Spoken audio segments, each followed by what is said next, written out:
And we are live. What is up, everyone? Welcome to the Ravencast. Today, we are going to be reacting to clips and highlights of the Piers Morgan versus Nick Fuentes debate with me and Gabriel. And I kind of regret not stream snapping it, but don't worry, we'll still be giving commentary over it. We got 13 clips of that. And then we'll also be reacting to Dare getting exposed. So yeah, before we get into it, I'm gonna check up with the co-host and the chat as well. Gabriel, how's life been? Cold, very cold in this shed that I've been living in for the past week and a half. And I got bad news today. I might actually have to move out and go somewhere else, which kind of sucks. I haven't got news on the apartment yet. I mean, they're supposed to update me this week. Besides that, if any of you guys are in the Indianapolis area, I actually plan on running for mayor, and I will be filling out that paperwork next year. So this way I can be in the running. So if you guys would be interested in having a mayor who just cares about common sense topics and getting, stuff done, I would be your pick. Mm-hmm. And I think he would be your pick too, because I've talked to him about it, and he seems like he knows what he's doing. He would actually be a great mayor for Indianapolis, unlike the frauds that currently run that city. He would probably transform that city to y'all desires. Oh yeah, bro. I probably get a And aren't freaking you coalition running? going. Aren't you running like 2027 as well? Yes, but because the election's done in December, so that you take office January 1st, which I do believe is New Year's Day, if I am correct. Yeah, it is New Year's Yeah. Day, January Yeah, 1st. New Year's Yep. Day you get into office. And even if I freaking lose, I mean, I still stand to gain something out of it. Yeah. Ain't But nobody.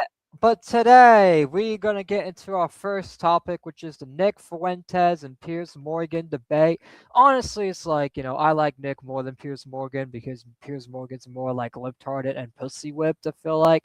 But even then, it's like you said off the air, like these politicians, like both of them have contradictions, and we are here at the Ravencast to call out these contradictions. Which obviously, it's like I think Nick was more rational in the debate than Piers Morgan, in my personal opinion, which people may disagree with. That's perfectly fine. But we're going to get right into it. So this debate was hostile. Piers Morgan ended up being hostile in this. So let's get right into it. The first clip is Nick responds to his critics who say he has two personas, one for Rumble and one for his interviews. This is the first clip that came out. There is a belief. So let's get right into it.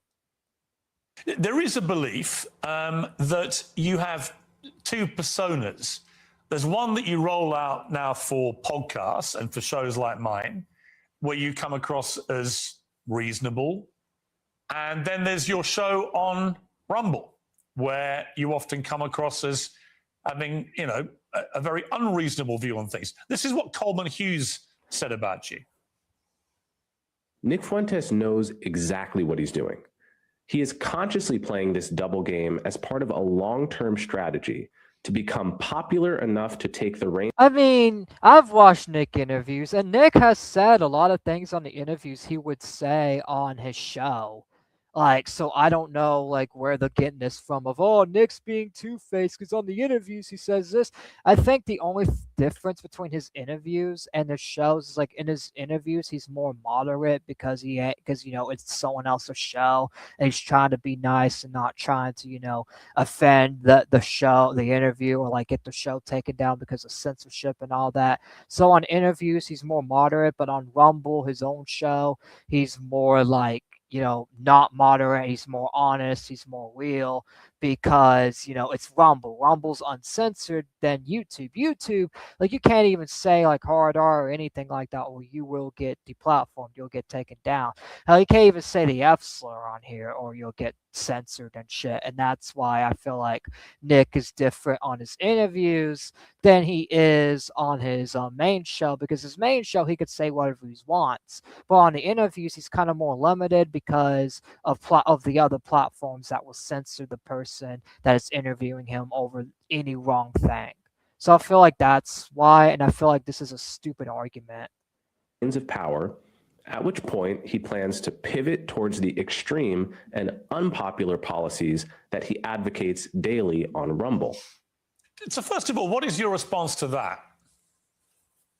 Well, first of all, I would say that Coleman Hughes is a propagandist. He works for the Free Press, which is run by Barry Weiss. So I think you have to consider the source. And Barry Weiss is That's also another thing too. It's like when all these people that come up with all these criticisms against Nick, you definitely gotta look at the source. Even Nick too. Like you gotta look at the source of every person speaking, whether if it's a politician, a commentator, someone like me. Like you gotta look at where the source is coming from and why they're saying it, because let's be real, all these people don't mean what they say. There's always some dumbass motives, whether it's backdoor deals, getting paid, or getting clout. Like it's never them truly saying it, them truly believing it. And Nick is right here. You got to look at the source of where it's coming from and why they're saying it.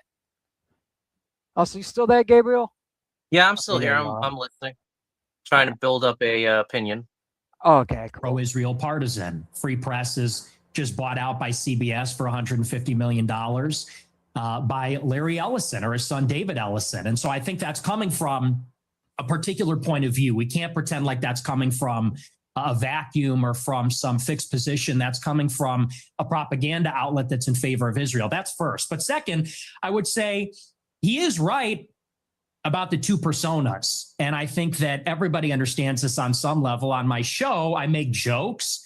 And I wouldn't really call it personas. It's more of, I mean, yeah, Nick does make jokes, but it's more of when you go on these other platforms and these other shows, you kind of have to be more moderate because it's not your platform. And not only that, but like other platforms have different free speech rules, different stuff you can say, can't say. So like on interviews, you got to be not only that too, but you're also like on interviews, you're trying to see where the other party's coming from and not trying to be a dick. Like you can't just be like, you like Jews, well, fuck you. You got to hear that person out of why, they like, what they like and like why they feel like let's say I talk to a Israel firster on like an interview or something on their platform, right? I'll still be critical of Israel. I'll still, say the truth. Don't get me wrong, but I'm not going to be a dick and throw insults like I normally would on Ravencast, because when you're talking to someone and debating someone on someone else's platform, you're trying to hear where they're coming from. You have to be a little more moderate just so you can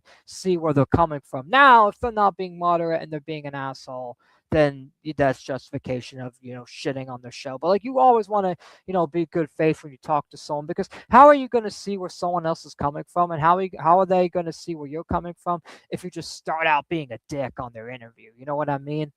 Oh, no, not just that. I mean, when Rand Paul ran in 2016, I remember this. He went on to CNN and they asked him, "What's your opinion?" At the time, we weren't involved with Ukraine and Russia, but we were sanctioning Russia on soy and I think chickens or turkeys or something. And he said, "Well, I personally believe it's none of our business what happens in Europe or Asia. We need to start focusing on topics at home." And as soon as he said that, they went and said, well, that's all time we have for today. See you next time on this show. And they just like pushed him out. And if you could probably look up the clip. Yeah, and that's another thing too. It's like, and that's the thing. So it's like, even if you're moderate with some of these platforms will just fucking censor you anyways. Like even like, cause that's the thing. That's like a moderate. That's not even a bad statement. Like that's just a statement of truth of where we should be, focusing on, stuff going on at home, because it's our own country. Like we don't need to care about what's going on in Europe and these other places. We should care about that, but we need to take care of the situation we should care. at home before we do that. Care, but like we got to care about ourselves first, then care about the rest of the world. It's America first, then our allies. You know what I mean? Yeah, but I mean, we haven't had that mentality since post World War I when we created the League of Nations. Right? We haven't had that out. mentality in a while. And that's also why I'm covering this, because I feel like people need to have that mentality instead of just, saying, crying about other countries' problems, crying about Israel's problems and all that. It's like, don't get me wrong, like we should look out for our allies, but we got to make sure we are stable first, because if we just look out for someone else instead of ourselves, then we're going to screw ourselves and fuck ourselves over. Yeah, and not just that, and talking about the Nick thing, you know, here's the thing. You do have to be different depending on platforms, but you got to go and make sure that your views line up with each of those opinions. Because if your views don't line up in politics with the opinions that you're giving online, the opinions you're giving in person, you're gonna basically look like a hypocrite. 100,000%. Like, I And agree that's with the that. problem. That's the problem with Nick. He wants to be involved in politics, but the problem is that he needs to pick a side. He can't keep going back and forth. It doesn't work that way. The only person that's ever worked for was Donald Trump. And the only reason why that worked for Donald Trump was because he had friends in politics, both Democrat and Republican. It's very rare for you to be able to play both sides and be able to work Yeah, it. and that's another thing too. It's like I see that a lot with Nick and Trump. Like there will be times where Nick says, "Oh, MAGA's dead and Trump's not doing enough," and then the next day he'll be like, "Oh, Trump is kind of doing enough. I'm not gonna lie, he is, doing deportations." And then he goes back on that like the next day. It's like you gotta, you have to have a consistent stand. You know what I mean? You have to be consistent in Yeah, politics. and that's why I say, like, when I'm on here and I say that I'm going to run for mayor, I'm going to go and keep my same opinions that I have on here as I'm going to go and give in person what I'm doing the grassroots thing. Because if I didn't do that, I'd be seen as a hypocrite. 100,000%.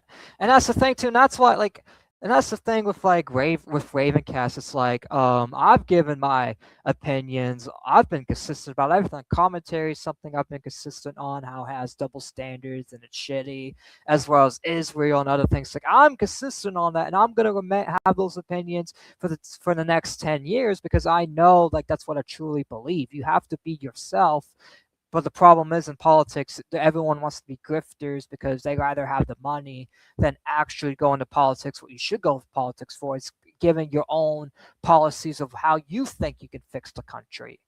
Yeah, my grandmother, her grandfather, my twice great grandfather, uh, he ran for mayor of Barberton, Ohio, not that far from Cincy, where I am in. And he was mayor multiple terms. He actually died in office. He had a heart attack on the podium giving his victory speech. But you know, he had the same problem.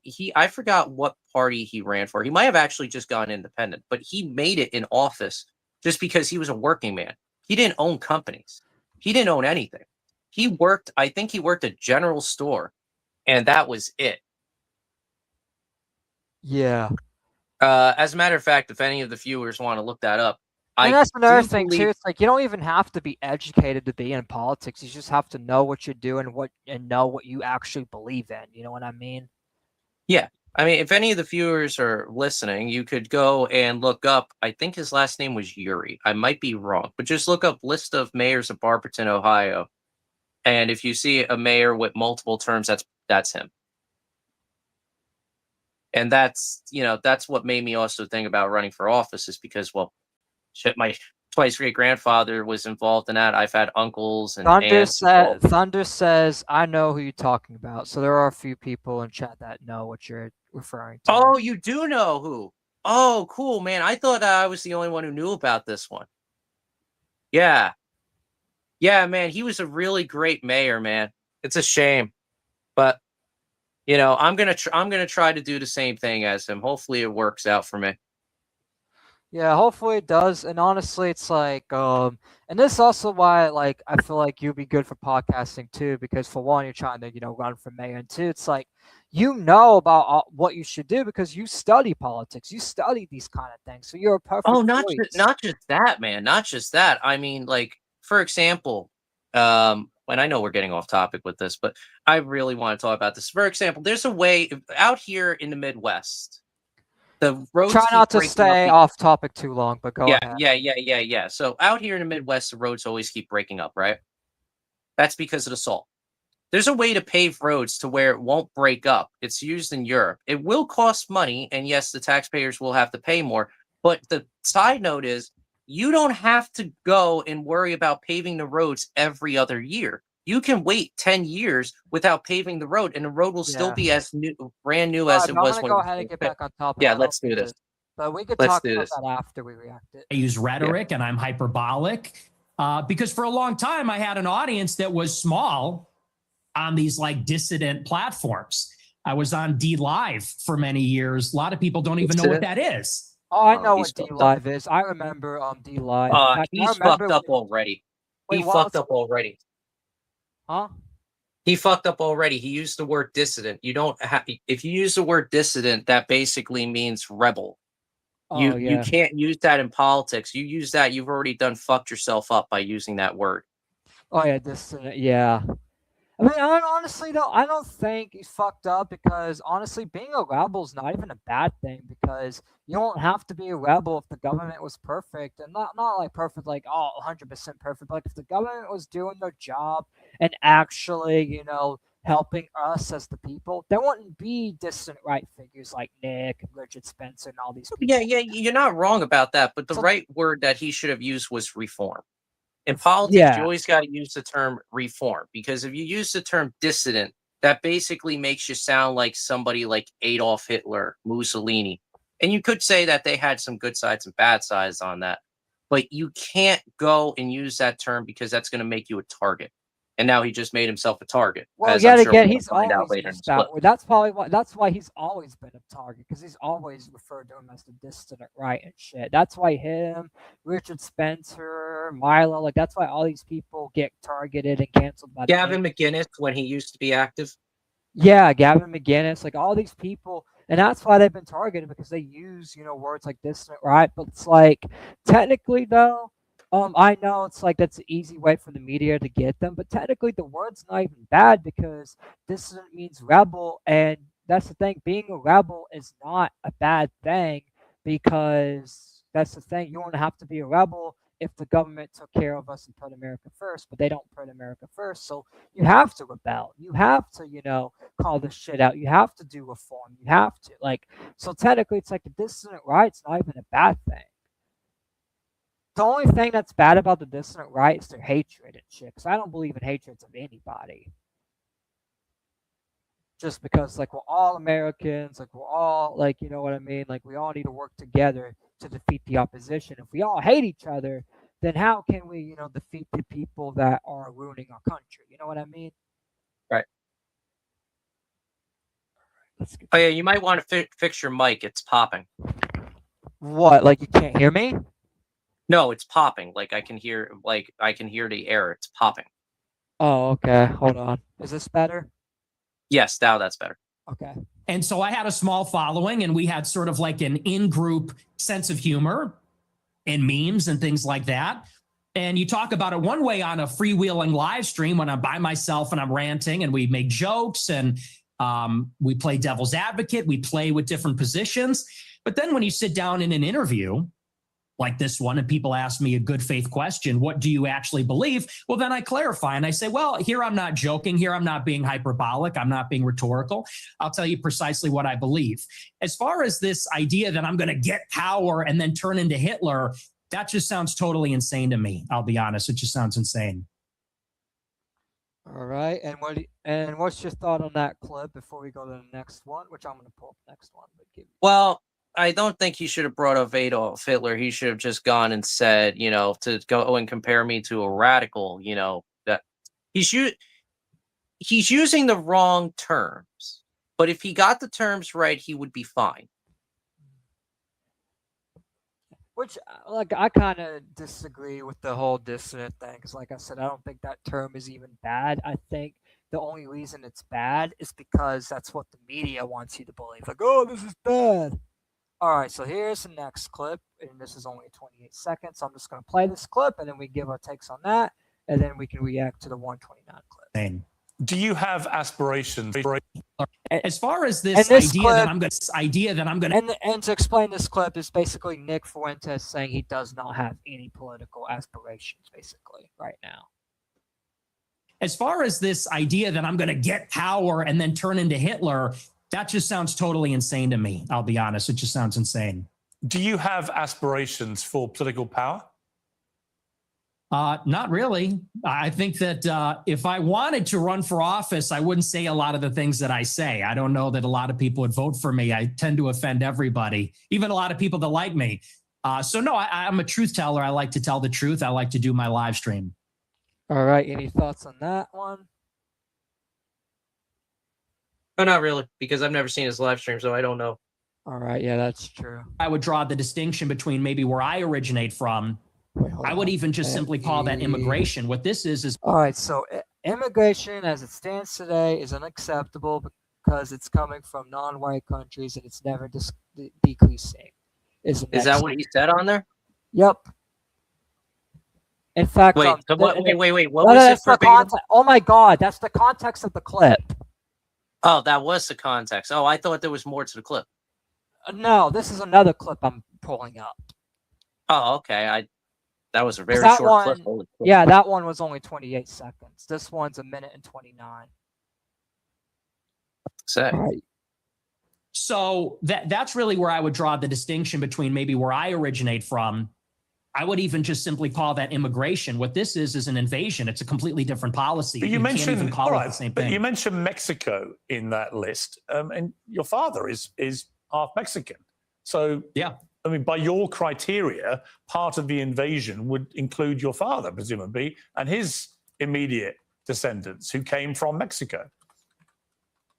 Not really true, because when my father's ancestors came here, it was a small fraction of the total immigrants that came from Mexico. I don't believe that we should have zero immigrants forever, or even zero immigrants from non-white countries.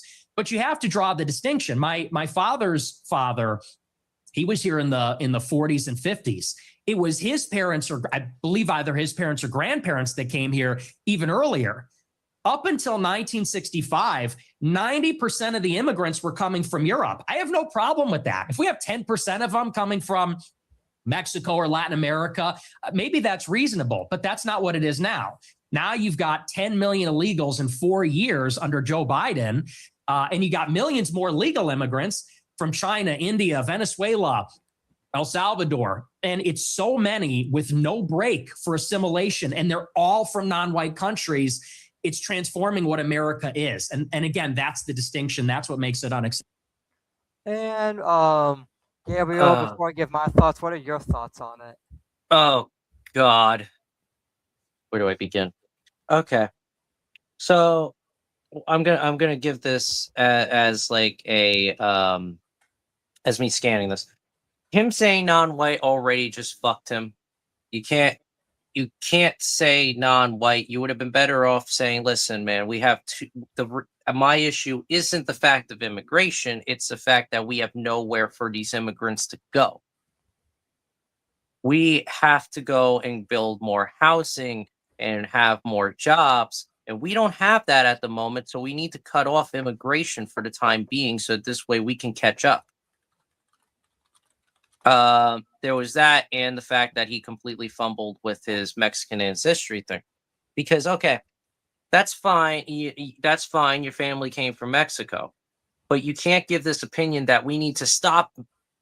We need to have zero immigration from Mexico and these Latin American countries. He did say it during the clip that he said that he doesn't believe in zero immigration, that he just thinks. Oh, I thought he said he did believe in it. I misheard that. No, he said he sorry. didn't. He said no. He said didn't. He said no. He said I don't believe.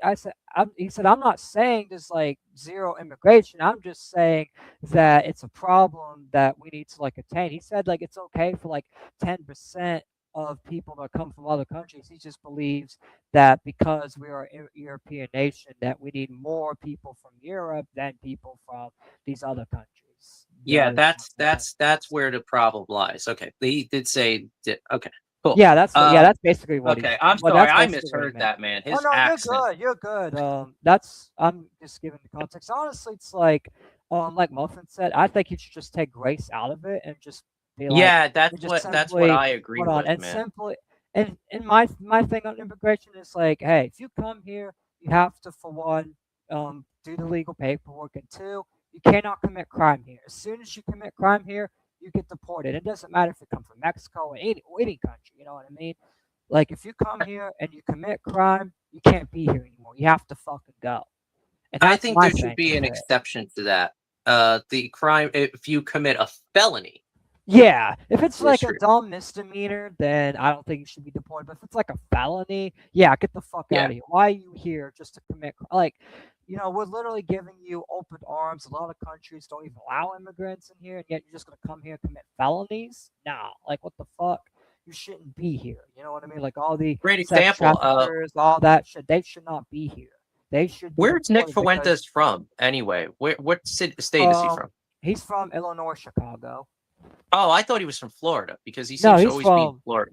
No, he's from Chicago. In fact, Okay. in fact, Yeah, I Instant can see Campbell's why from he has that opinion because I've been to Chicago and there's a whole lot of illegal immigration and crime over there. Yeah, like he actually experiences it because he lives in Chicago, and that's why I disagree with some of it, but I understand because he lives in an area where it's bad. As for me, I live in an area where everyone really gets along, like regardless of race or not. But it doesn't mean that it's not a problem in other areas. How You know far what I from mean? Miami are you? Have you been to Miami? Yeah, I was in Miami in August, like visiting. Has the crime gone down there? Because I remember there's a whole lot of drug cartels and shit going on down. Crime is still like bad there, but I was able to walk out there at 3 in the morning and nobody jumped me or anything like that. So Okay, so not it's as gone bad down. as Chicago, but Chicago, I know I cannot walk out there at 3 in the morning. I would get kidnapped instantly. Oh my god, dude! I walked out there at like midnight and I had this homeless guy try to like shine my shoes and try to rob me. I ran into the. I was staying at the Hilton House All right, so down here's the there. It's a context fancy of the bookstore. next clip, Yeah. which you can read it there. But Nick Fuentes explains that he doesn't hate black people; he just hates the pattern of behavior. Someone like Irania sat down in front of a black man and wasn't paying attention. She was being a good liberal and was stabbed in the neck for it. That's the context of that clip. No, that's And also, what No. he's referring to is you've heard about the woman getting stabbed at the train thing. Oh yes, yes, That's yes. what he's Actually, referring that to in this clip. shit you not. 24 hours ago, another woman got stabbed on the same train. Really? Yep, in That is Charlotte. fucked. Yep, same All right. exact type of incident. Which I'm probably gonna pause because this is like a few because it's 3 minutes. This one it's a longer clip, but I'm gonna go ahead and hit play. Oh, that's called economy of information. That's economy of information. That's safety. And I said in the same monologue, if you watch it, it's like, I feel sorry. The problem is you clip the 10 seconds. I don't know if you watched the whole show, but in that monologue, I said, most black people are not violent or criminals. I said, and it's unfortunate that we're going to offend them when we turn and walk the other way. I said, but the problem is we don't know. We can't tell. And someone like Irina Zarutska, she sat down in front of a black man with her headphones in and wasn't paying attention because she was being a good liberal and said, I'm not uncomfortable by this. I'm progressive. Then she got stabbed in the neck. And I said, it's unfortunate that you would have to sit behind the black man to be safe. And if he's not violent or schizophrenic, he might be offended by that. I said, but I would rather offend him how many than die. How many deranged white men have committed atrocious acts of murder in the last 10 years in America? Proportionally far fewer. But how far many? fewer. How many? Do you know how many? You have a research team. You pull it No, up. I don't have you're it in very front of big me. on. You're obviously extremely exercised by that one story, which was horrific for the record. Story was horrific, and honestly, it's like my opinion on it. It's like I don't even think it's a race thing. I think it's just a culture that the media puts out, and that's why a lot of people of different races act like that because that's what the media says. Hey, if you're black or white, you got to act like this and that. It's like no, just act yourself, act human. You don't gotta act like that. You don't gotta play into that culture. You don't gotta play into the gang culture or any of that. Because I've seen a lot of normal, blacks, white. I've seen a lot of normal people of all races. You know what I mean? Yeah, But and the problem is I've seen unnormal of all races as well. Like I know, there are some black people that are dangerous, but also some white people that are dangerous. So some Hispanics that are dangerous. Like in fact, do you have a Hispanic friend that's dangerous? yes, as a matter of fact, yeah, he's been calling me from jail. But oh my god! getting back to this, like here's Morgan is like, oh well, how many white people have committed? Well, Nick Fuentes isn't saying far fewer as in, that's the case. He's Yeah, saying no. that because the news goes, what does the news go and publish? The That's what the news news goes and publishes. publish. Yes, that's exactly what the news publishes. They Yeah, publish they're in that. city. They're in the city. All newspapers are in the city. And what is the majority of the population of cities in America? Black and Hispanic. Mhm. So that's why it seems like Nick Fuentes is pulling this out of his ass, but he's not. He's being dead serious. That's what the news published because the white crimes happen in the suburbs. The newspapers don't cover it. What's in the suburbs? It has to be really bad for them to cover crime in the suburbs that involves white crime. And that's why the numbers are really, really low. And Piers Morgan doesn't even research it. That's the problem too. Piers Morgan's like, oh, I have live researchers right now, but why aren't they not pulling up the statistics in the suburbs? What channel was this on anyway? I can't really see. My screen's tiny. Huh? This was on Piers Morgan's channel, but you said they react to clips. So I'm reacting from clips on Twitter. Oh, okay. But I was because I could have sworn wasn't Piers Morgan originally on CNN? I think he was, but he has his own channel called Piers Morgan Uncensored. Oh, I didn't know he had his own channel. Okay, I gotta check that out though. Absolutely horrific and should never have happened. The person who perpetrated that evil act had a string of previous offenses and should have been picked up more, and it should have been amplified more. I completely concur with all of that. But I just suspect you have no idea how many white people have committed similar crimes, do you? No, because I know it's far fewer from Okay. experience. Okay. Because it's like you said. Well, and hang on, and I would add to But that's another thing too. Why doesn't the media report on those crimes? Why isn't Piers Morgan saying, "Oh, it's the media that's not reporting these crimes"? Because that's what I would have done if I was in his shoes. I would have told Nick, "Hey, the media says that it doesn't happen, but they don't report on the suburbs." That's the appropriate argument to make. But Piers Morgan's not even pulling the right straws to counter it or even have a conclusion. He's just saying, oh, whites. It's like, why not criticize the media for saying otherwise then? Because that's the media that's saying otherwise. Nick is just going by what the media says. You know what I mean? Yeah, if the media would have gone and said, "Hey, listen, we realize, we cover city topics, we don't cover the suburbs, so of course we don't know anything about the white crime." But they 'Cause you don't go do to that. They Canada, you'll just see in say, their "Oh news. no, black crime's high." So you have people like Nick, and other people thinking that because that's what our media is pushing. And you can't blame Nick for what our media is pushing. That's the thing. Piers Morgan works with the media. He could literally pull up statistics and actual evidence, but he doesn't because he's an idiot, for one. And for two, it's like, that's the thing. It's like all he's doing is trying to discredit Nick as a racist instead of actually giving Nick facts. Well, the more issue is he's just a talking head. Talking heads don't go and look at facts. What they do is they go and talk out their ass. Yep, and that's the thing. He is a fucking talking head. He's a walking talking stick. He's a mouthpiece.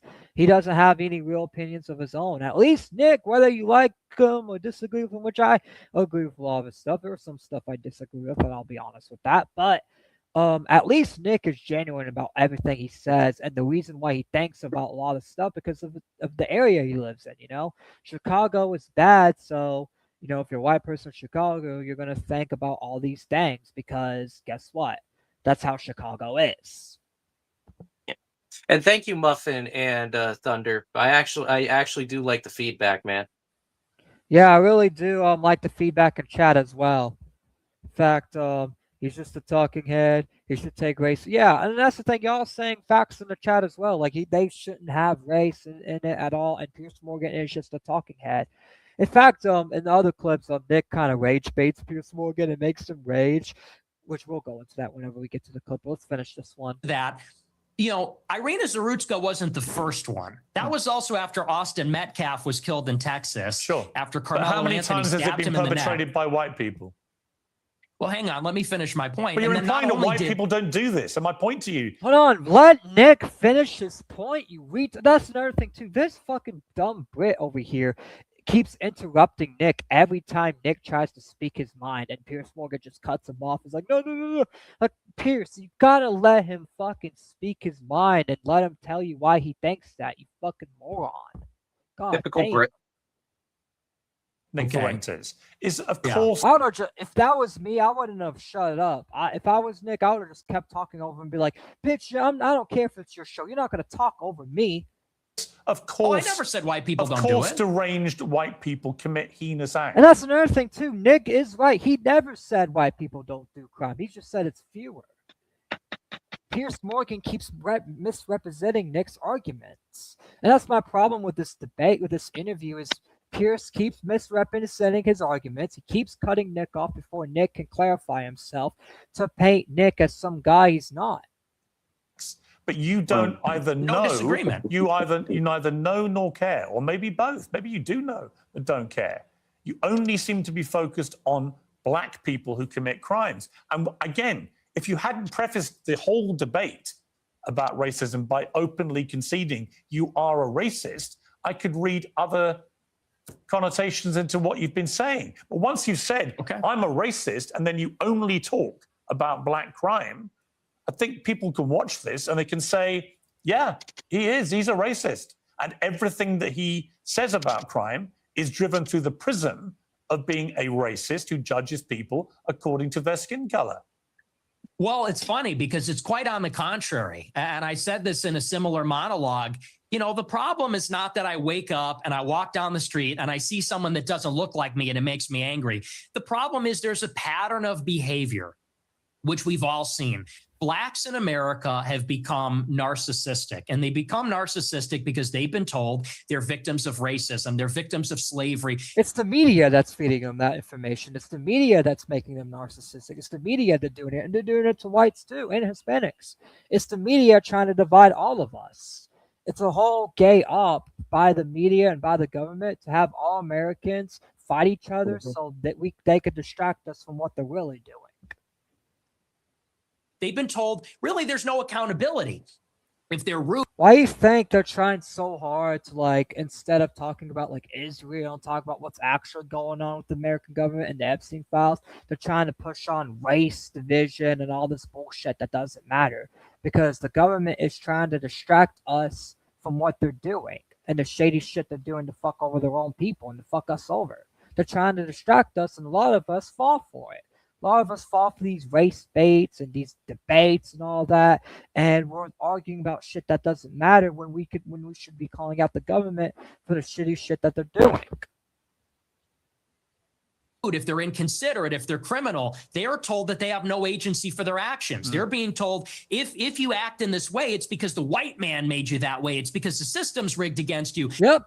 Yep, and that's what the media is doing. And people need to stop falling for this on both sides. They really do.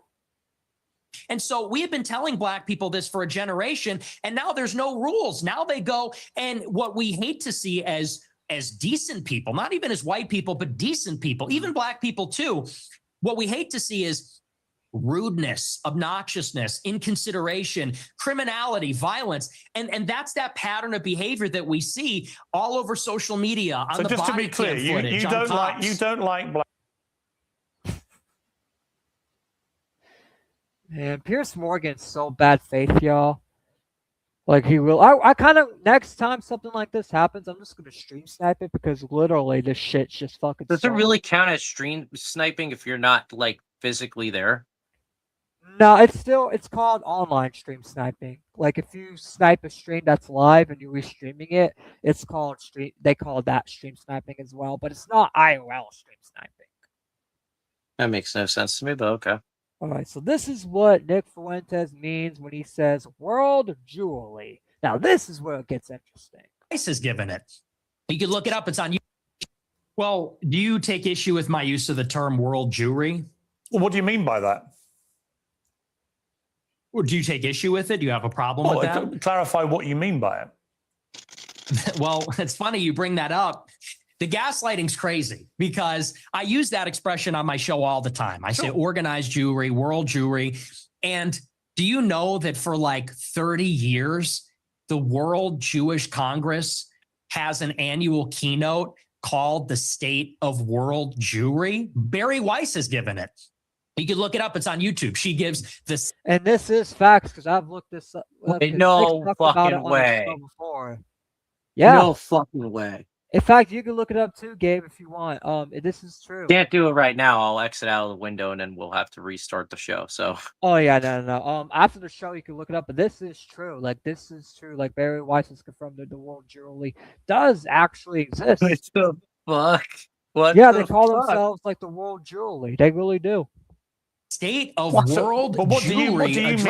address. But Nick, what do you mean by it? I mean, you have to talk about, there's a concept of Jewish peoplehood. It's the sense that they are part of a common nationality, a common tribe, a common people. And so where they reside in Israel, the United States, or Europe, or elsewhere, they see each other above, or maybe on a different level, alongside their nationality, their state, wherever they reside. If they're in Germany, France, the United States, they see themselves as part of a transnational nation, of an international nation. The Jews in America, the Jews in Israel, they identify. It's not even just Jews though. It's like there's a whole like new world order that's like controlling all the government. It's made up of a lot of Jews, yes, but there's also non-Jews participating in it as well. And it's called, I call them the opposition because that's, they're trying to fuck over video games. They're trying to fuck over free speech. They're trying to fuck over, everyone's opinions. They're trying to make their agendas be the only agenda out in the world. And some of their agenda be like Jewish power and all that. And Zionists take part in this too. The Zionist power take part in this New World Order opposition. Is Israeli or American. Why do you think Ben Shapiro's like, oh, if you can't afford to live where you grew up, you need to leave America? Because that's what they want you. Because that's the thing. If you can't afford, you can't give them money, and you can't do anything for them, they don't want you here. Yeah, and like I mentioned before with the land speculating, that's exactly how that works. They want to sell it to you at the max price, whether apartment or house. Yeah, exactly. And honestly, it's just weird too that all these people like to pretend that they're helping us, but in reality, they just want to control the whole world. Like they're trying to make the earth into a whole one world government. And Nick is right. But that's the thing. Nick isn't thinking about the bigger picture. He thinks it's just the Jews or that these people are Jewish. But no, it's not just Jews. It's all kinds of people across the world that works for this opposition. It's basically the devil. Like they're working for the devil.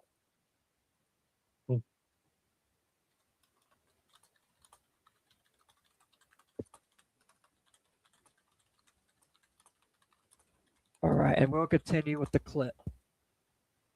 But they also have something in common. They identify as part of a common nation, which I would say there's a world Jewish population. It's world Jewry. And world Jewry has representatives. There is such a thing as the World Jewish Congress, where they actually elect, it's democratic, all the local Jewish organizations elect representatives. And this Jewish organization is a part of the new world opposition order that they're trying to do.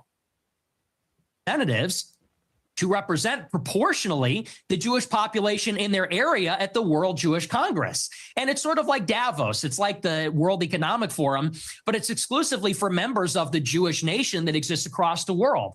And so that's a real thing. And I didn't make that up, and that didn't come from 4chan. No, it is a real thing. In fact, if you guys in the chat want to fact check this, go ahead and fact check. Just look up the Jewelry Order, the World Jewelry, and you'll find a bunch of stuff on this chat. Like Nick is telling the truth here. And you know me, I am a truth teller. I am an autistic truth teller. And if he wasn't telling the truth, I would say, hey, he's not telling the truth. He is telling the truth in this instance. He 1000% is. And y'all can look it up. And I encourage y'all to look it up yourself too on your free time, whenever y'all want to. It's like I said in that clip. I read what they write. I read their books. I watch these speeches. I watch a speech from Barry Weiss. I pay very close attention. So that's what I mean by that. There is such a thing as... And that's another thing too. You have to pay, in order for you guys to understand this kind of stuff, you have to pay attention to it. You have to read these people's speeches. You have to look at these people. You have to monitor these people. You have to study these people in order to know what you're exactly talking about, and also getting the truth out there. Like it takes a lot to get the truth out there because you have to study people because these people move in mysterious ways. They really do. It's a nation that exists across borders on a global scale. They're organized, and they have Also, if you guys are enjoying the stream, I see the numbers keep coming up and down. Make sure you guys hit the like button and subscribe to the channel if you guys are new. national self-interest as that nation, as that tribe. All right. Any thoughts on this clip before I move on to the next one? Nope. All right, because I think Nick, and that's the thing, Nick is telling the truth here. Like the world truly does exist. It's part of the New World Order opposition trying to fuck us all up. So so in this context, Nick Fuentes explains why he focuses on the Holocaust narrative. In many countries, it's not even legal to talk about it. If you wanted to question the number, you would be put in jail. 6 million. I just find it. That's another thing too. Like, if there is truth on the Holocaust and there ain't no propaganda on that, why are you gonna put motherfuckers in jail for speaking about it when lying's not even legal? You might as well just make lying a law if you're gonna put people in jail for saying wrong information. Like, I don't. From last time I checked, like if these people were saying lies about the Holocaust, then why not just let them look stupid? Let everyone look at them as crazy retards. Why are you gonna put them in jail over people making shit up? Just let them make the shit up and let the popular people, let the press. Because that's the thing, the public's not stupid. If people lie to our faces, we're gonna know about it. Because we are a smart generation, and that's the thing. I just don't feel like you should censor shit, even if you think if they are lies. Just let the person lie, let the person look retarded, because the truth will always win. Extraordinary that you would think the Holocaust could ever be something that we could joke about. Why, too soon? Honestly, my opinion, my take, I feel like you could joke about anything. I don't have to agree with the joke personally, but you can joke about anything. Like that's the thing. Like, jokes are jokes. You don't have to agree with the jokes the person makes, but it's still jokes. You can't say, "Oh, they're being serious." You can say, "Hey, I think that joke was kind of gay," or "I think that joke is kind of stupid, retarded." But you can't say, "Oh, this joke's not okay. You can't tell this joke." Let the person tell the joke. If you think it's stupid, call it stupid. Like, I can't believe we live in a world where jokes about everything and anything are banned. It's like, bro, let jokes be jokes. Jokes are literally not serious anyways. Yeah. Is it too soon to make jokes? How many people do you think died in the Holocaust? How many Jewish people? I don't know. I'm thinking maybe 7 million. What's the number? 6 million, something like that. So you 8 million? You concede that 6 million Jews died in the Holocaust? Possibly. Oh yeah, no, they did, but it's like, that's the thing. It's like, just because it's a bad event doesn't mean you can't not joke about it. More. Possibly, we're discovering all the time. So it could maybe even be more than that. So why have you doubted the numbers in the past? I'll tell you why. I really think that every death is a tragedy, however many Jewish people died in the Holocaust. And I'm not a World War II historian, so I'm actually open to believing the official narrative, and I've read some of the conspiracy theories. And to tell you the truth, it's a rigorous debate. But what's interesting about this is in many countries, it's not even legal to talk about it. And that's really where my interest in the Holocaust began. That's another thing. It's like, why is it legal? Like, that's the thing. This event happened in history. It's so tragic. It's like, why can't you even talk about it? Like, that's just fucking stupid. And these countries need to. That's another thing too. That's how you know America is number one. Is one of the best free speech countries, because here you can talk about literally anything. Nothing's censored here. But in other countries, like where Ryan's from. Like where Dingy, aka Ryan's from, you can't talk about the Holocaust or any of that in UK or any of those other countries, because you will go to jail for it for having wrong opinion. And I think that's bullshit. You shouldn't be jailed or arrested for opinions, even if they're stupid opinions. And sort of ends, to tell you the truth, is that if you wanted to question the number, you would be put in jail in about, 17 or 18 European countries. And I think that's really the more interesting conversation, which is that this is almost like a religious dogma. In fact, I'm going to do some live research. What? Because I want to name the countries. What? What What countries ban country Holocaust is denial? it? Countries ban Holocaust.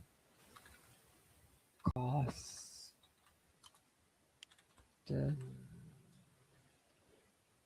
you got to word that right, otherwise Google ain't gonna tell you. Apparently, it's Austria, Germany, Hungary, Poland, Romania, and Russia. That's 1, 2, 3, 4, 5, 6. So the UK isn't Apparently, and, involved. and and hold on, there's more too. Israel, Bulgaria, Malta, Macedonia, Montenegro, and these others. But yeah, so yeah, it is. Of course, it's going to be illegal in Israel because Israel doesn't give a fuck about free speech. That's not a surprise there. But that's the thing. It's like, why is it illegal in all these other countries? Though it doesn't make sense, especially Because they were Germany. countries where the Holocaust happened. That's I mean, why. well, that is. But Romania, But still, it's like, why not just let the person that because I'm not saying the Holocaust is did not happen, obviously, because that would be stupid. But just let the person be stupid. Let the person look stupid. Let everyone in the country laugh at them. That's what we do in America, the idiots. When someone's an idiot, we just laugh at them and say, "Hey, you're stupid." Boom, they lose their credibility, and their punishment is nobody ever believes a word they say again because they get labeled crazy. In fact, you get labeled crazy for just telling the truth sometimes here. So it's like, I feel like even if it's a lie, like just let the person's credibility be damaged because the truth will always win. Like you don't gotta enforce the truth and arrest people for telling lies when the truth will always expose itself. Mm-hmm. The West. No other genocide, no other atrocity is treated like this. Could you imagine if in the United States they said the number of Palestinians killed in Gaza is 100,000, and if you don't say that, you're going to jail, you're banned on X, you can't have a job?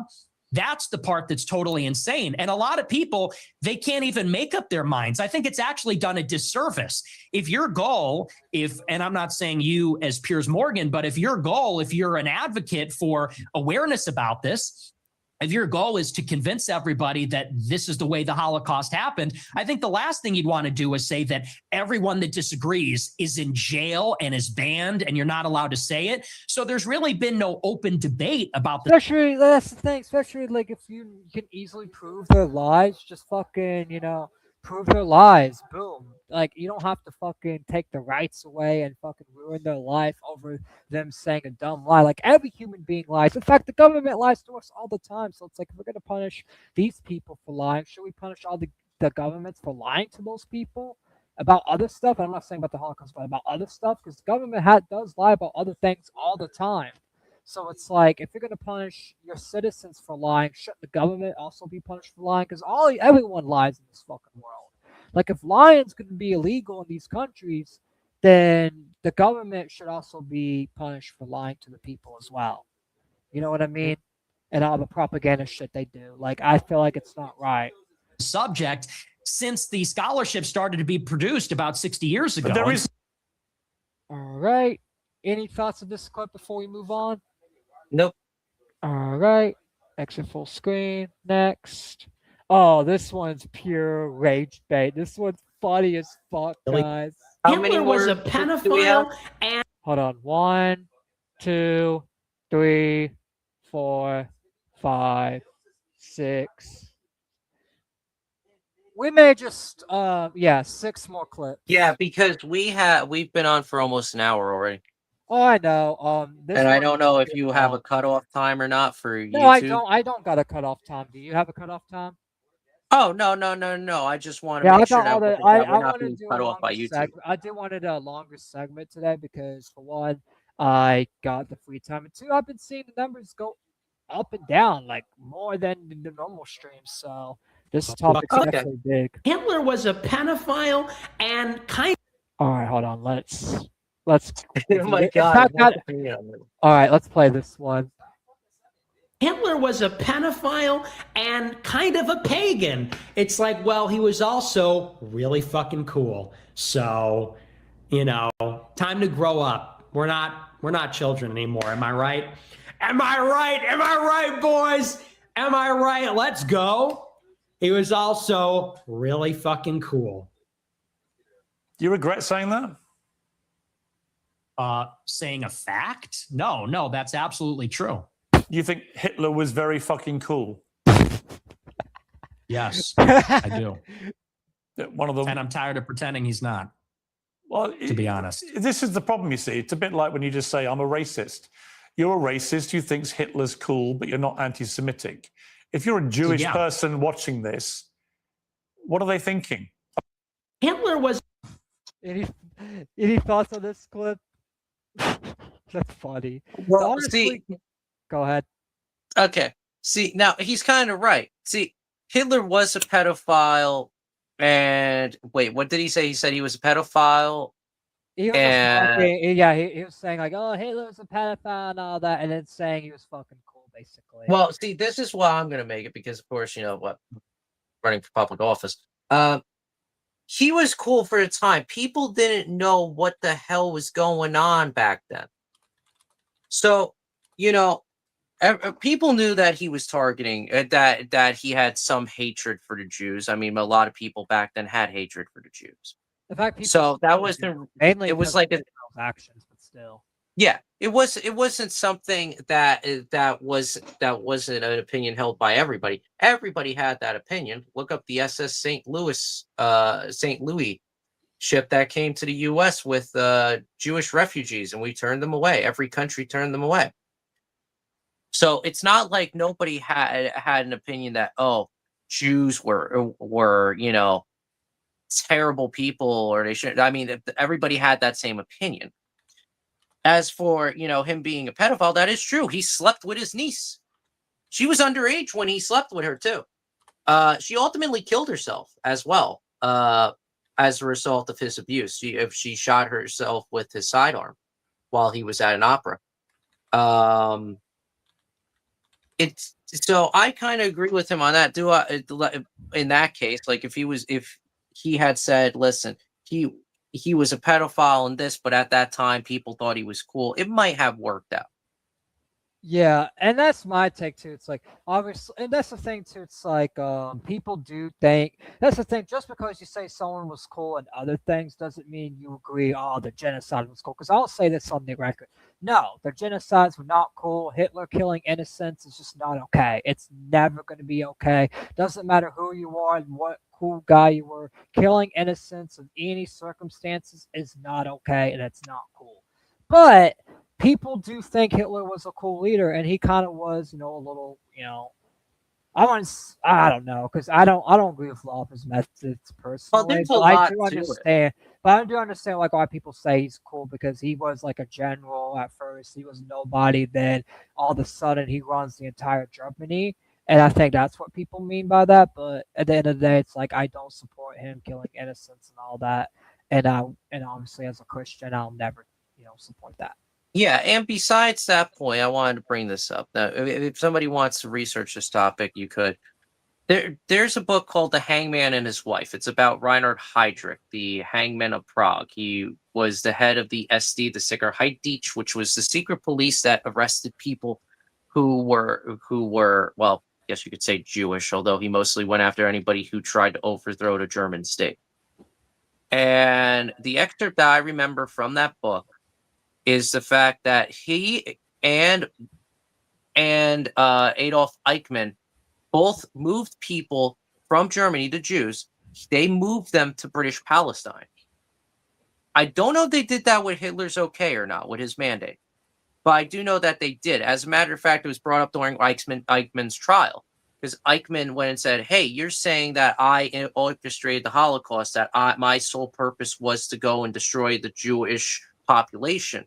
But I can give you people who can defend me, who were saved by me. I brought them to British Palestine.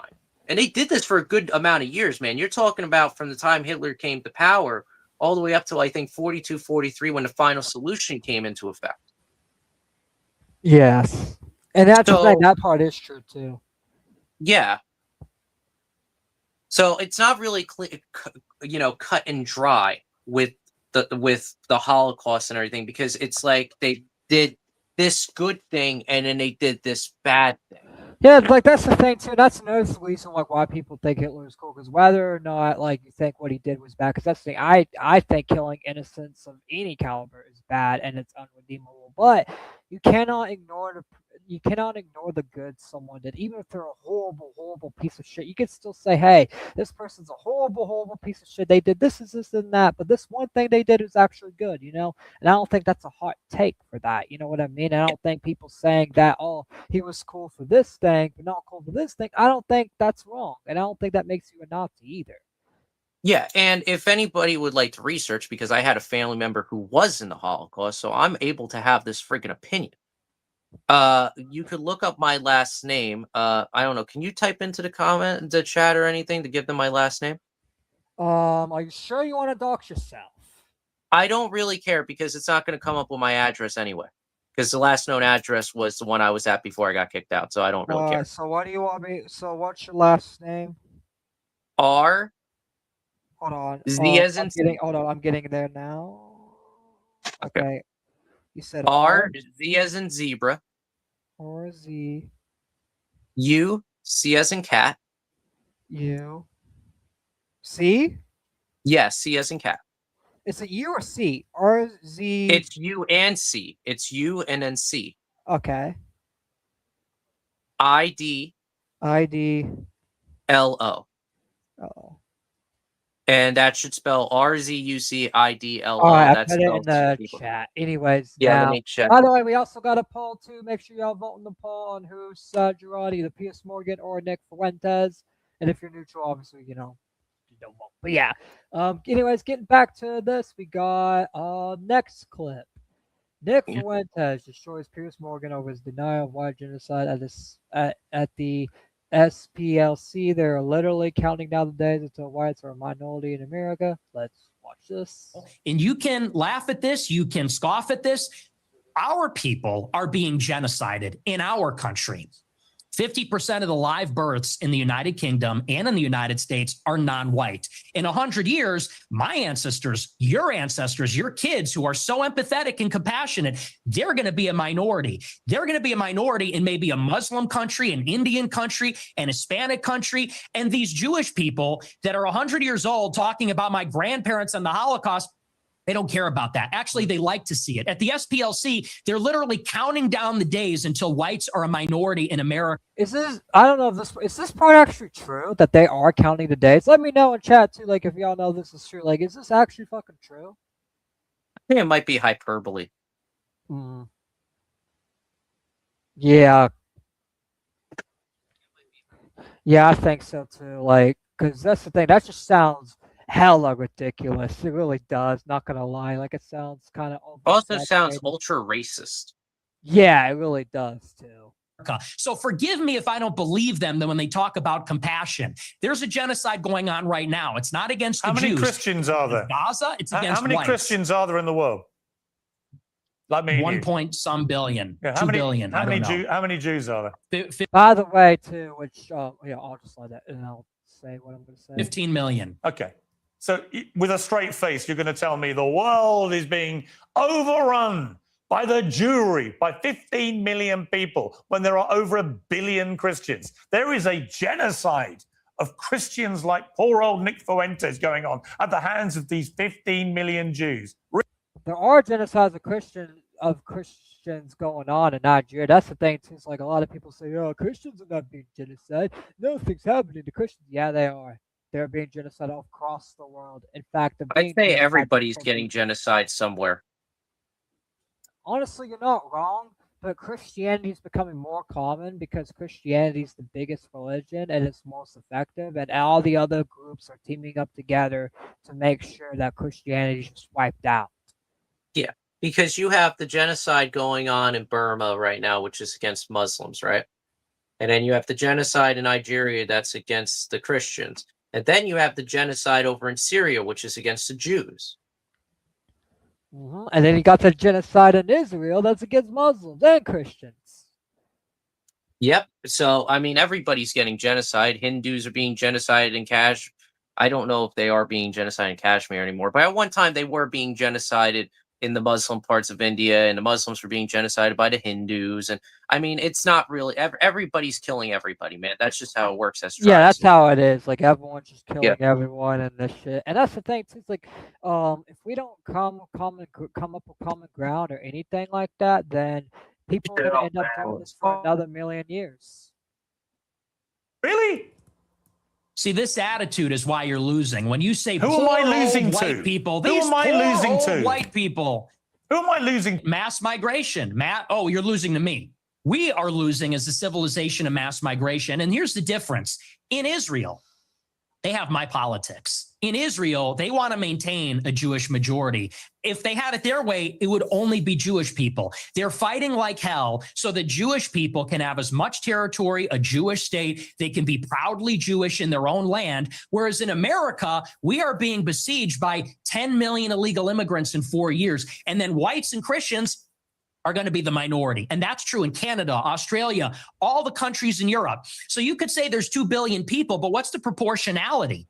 What is the percent? Which I'm gonna be real. I don't give a fuck about race, but Nick is right about Christians being the minority. Christianity is going to be a minority by 2050.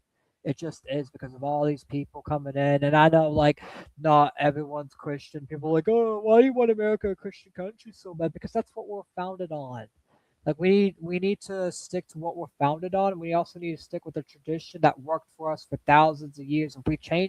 If America changes from a Christian country to a non-Christian country, then what America was founded for is not America. We won't be America anymore, and there will also be no limitations, and we will be and all free speech will be gone as well. By that. Trident, I gotta get off for a bit. There's an emergency. I will be back immediately. Okay, you take care. I will continue reacting to these clips then whenever you get back.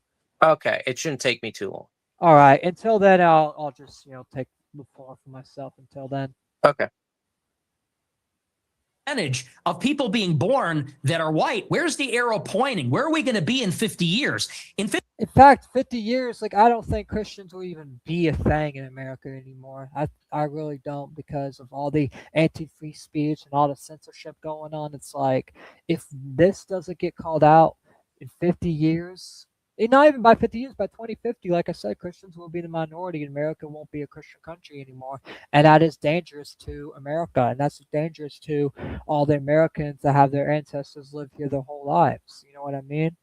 50 years, there might be an Israel. In 50 years, there isn't going to be a white Christendom. You don't.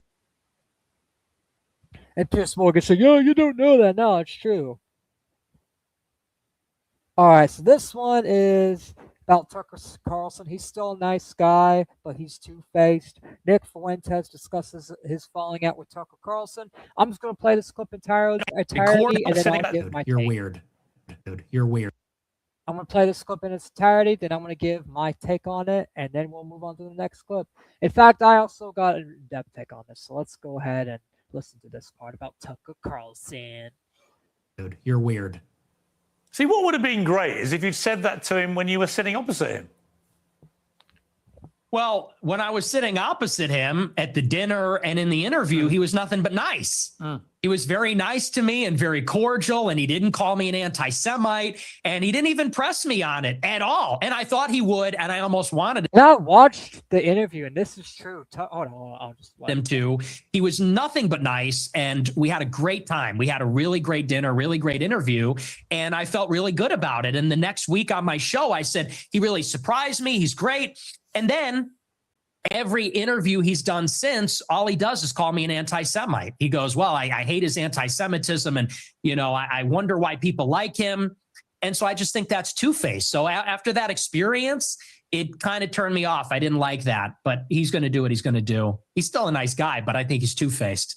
Honestly, in my opinion, I don't think two-faced people are nice at all. I think they're pieces of shit. In fact, also, Nick is right, like, because that's the thing. I watched the interview. Tucker was really nice in the interview. He didn't even push back at all. Steven Crowder had more pushback than Tucker did. Tucker was just, agreeing with him, saying, "Oh yeah, you're right," and he never called him an anti-Semite or any of that. He didn't even ask about it like Steven did. Steven straight up asked him about it.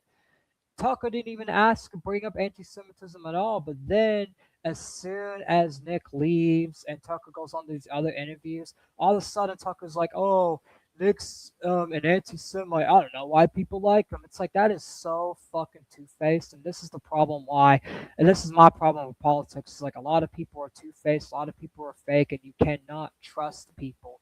Cannot trust these people because these people are two-faced and fake. And Tucker Carlson's a fat, two-faced, fake piece of shit. I don't even think he's anti-Zionist. I think he's just doing it for the grift. I don't even think he's truly anti-Zionist because he was a shill for Israel for years, and all of a sudden he sees anti-Zionism getting popular. Now he wants to pretend to hate Israel. Now he wants to quote unquote criticize Israel. Like, come on, man. We know it's a grift, Tucker. Nick is right. Tucker is a two-faced hack, and you should not trust anything Tucker Carlson says because it's not genuine. Even when he makes good points, I don't think it's genuine. I don't think he truly believes in the. And you can laugh at this. You can. All right, so this one, this context is we've done the clip thing. We've all seen the clip show. You think you're the first one to do the ADL rap sheet? This is honestly more the same. Nick Fuentes cooks Piers Morgan to close out the interview. There's also some other clips that are into, but let's watch this one. People are going to tone police and play. I've given people 2 hours of the way you are. You're unashamed about a lot of it. I don't think I have a problem. I think I'm cheerful, boisterous. Look, unlike you, I'm willing to be a little provocative. Well, I guess you're willing to be provocative, but I'm willing to be very provocative, and I'm a free thinker. And I don't like to be tone policed. I don't like to be told about. Same here. I don't like to be tone policed. I don't like, people tell me, "Oh, you can't think like this," or "You can't think like that. You can't be honest. You can't say this. You can't say that." It's really fucking dumb and stupid. Both the Democrats and Republicans do this to me all the time. They're like, "Oh, you said this. How dare you?" It's like, bro, let me say my true opinion. Like, if I believe both sides are wrong, both sides are fucking wrong because both sides know better than the other. Both Republicans and Democrats are fucking stupid and dumb and retarded, and I should say that, and people shouldn't jump me because I say the fucking truth about politics. People are going to tone police and play moral cop about you can't make this joke or you can't. Yeah, you can't make this joke about Jews, Muslims, and this and that. It's like, bro, we're literally joking. Y'all make jokes about us all the time, so let us make jokes about you fucking morons. Make this statement. And I think that's just about being intellectually open. I'm a believer in openness. I believe in openness. That's the thing. I don't even agree with like a lot of jokes people make sometimes because that's the thing. I'm my own person, but doesn't mean they can't do it. They can do it. I'm just, it's just my job to say, hey, it's gay. I think it's gay. I think it's dumb. It's retarded. Like if you don't like a joke, just make fun of the joke. Make jokes about the joke. You don't gotta fucking be offended and censor everybody and be like, "Oh, I can't deal with this. Oh, this person made a joke about the Jews. Why can't the Jews just be based and fucking make jokes back?" But that's the thing, the pussies. That's why. I completely agree. I think you should be perfectly free to express yourself exactly how you see fit. My problem is how you. Hey, Jim. Hey, Glitch. What's up? Welcome to the stream, y'all. You see fit with some of the things that you say. And we've been through a lot of them. And I think people who don't know you very well will have been shocked in parts and surprised. By the way, Black Putin, you are on the air, and I'm currently middle of still reacting to clips from the Piers Morgan and Nick debate. Welcome. I'm glad you could join us, which I know you had to be an hour late because of work. But welcome to the stream. How is life? By the way, you are on the air, and you can unmute. Weak, dumb, weak-minded Brit. I know, like Piers Morgan. That's the thing. Piers Morgan's been moral faggy. He's been interrupting Nick. He's interrupted Nick on the other clips as well. Like this guy is just not really. That's the thing. I'll give the hostile Brit one thing, right? I'll give him credit for one thing, right? He is no, these are clips. I've been reacting to multiple clips. This clip is only a minute 34, but I've been reacting to multiple clips, like basically highlights of the debate. But anyways, Piers Morgan has been super sensitive, super dumb, super retarded. He's been interrupting Nick on the other clips and stuff like that. And yeah, that's just dumb. In other parts, but in totality, they can see you for what you are. I think we've got a lot nearer to what the real Nick Fuentes is in the last 2 hours than we probably have seen from your other recent interviews. Would you agree? Hello? No. Yes, you are on the air. What is up, Getler? Yeah, sorry about that. My mic was having issues on my you're phone. good. It was giving me really weird. All right. Anyways, welcome to the Yeah, show. go Do you ahead. have any thoughts on this debate so far? Which I don't know how much of the stream. Well, if you could catch me up on a little bit here. So I was basically, so Pierce Morgan and Nick in the other clips, one of the clips they argued about mass immigration, about how whites are going to be the minority in 50 years, as well as Nick told Pierce Morgan that Hitler was cool, and Pierce Morgan lost his shit. Says, you think Hitler is cool? And they also, Pierce Morgan's been more fagging about jokes and all that against Jews and other races and all that. They basically just, been debating about that, and not only that, but also they also had a heated discussion about about black crime and all that as well. And Pierce Morgan believes Nick is racist for calling out the black crime, and Nick has clarified he doesn't hate black people and all that. So that's the context of those other clips we've covered. Well, first, if because Pierce is a known rage baiter, right?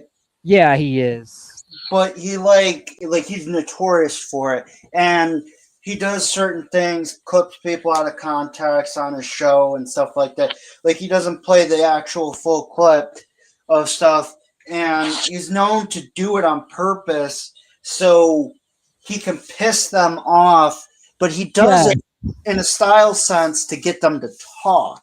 Yeah, and that's what he's been doing the whole interview. He's been playing clips of Nick saying crazy stuff. In fact, we still got more clips, and Nick's been talking, giving his honest opinion. Honestly, one thing I gotta give credit to Pierce Morgan, even though I think Pierce Morgan's moral faggy, and I think he's a grifter and all that, and I don't like a lot of his personal takes. He's good at being hostile in interviews, and he's good at riling people up and getting people to talk. Pierce Morgan's strategy in this interview was good because he was hostile, but he's also letting Nick talk a little bit. But he also kind of cuts Nick off and does be a jackass a little bit as well. Yeah, I don't like it when he does the cuts people off type shit to try to get a gotcha. He did that on the immigration clip as well. He done that on other clips. He done that on the Hitler's cool thing too. Kept cutting Nick off. It's like, that's the thing. How are you going to let Nick have an explanation if you keep cutting him off? Let him speak, then clown on him. You know what I mean? Don't just fucking interrupt him and be a jackass clown on him once he's done. You know what I mean? Well, see, that's how I would do it. No, let me finish this clip real quick and we can continue. I mean, the clip thing, we've done the clip thing. We've all seen the clip show. Everyone's seen the clips. You think you're the first one to do the ADL rap sheet. So here you said this, and then here you said that. I've been playing that game for 10 years. So this is honestly more of the same, to tell you the truth. Fuentes, I appreciate you coming on Uncensored. Thank you very much. All right, there's that. There's also more from other people that I wanted to go over too. Did you see how Piers got he got speechless for a minute? Yes, he did. And in fact, the other clips that I've covered, he's speechless because Nick's just been cooking him. Piers is trying to act all tough and all that. So now here's the next, which we got we got 3 more clips that and these are a little out of order because these are from other people. But this one is about the Jan 6 thing. Nick Fuentes responds to Piers after he asked him about being at January 6th. That was a good answer from Jeremy from Geeks and Gamers. Let's watch this clip. All right. This week, this is you at the January the 6th riots. Let's take a look. Riots. It appears we are taking the Capitol back.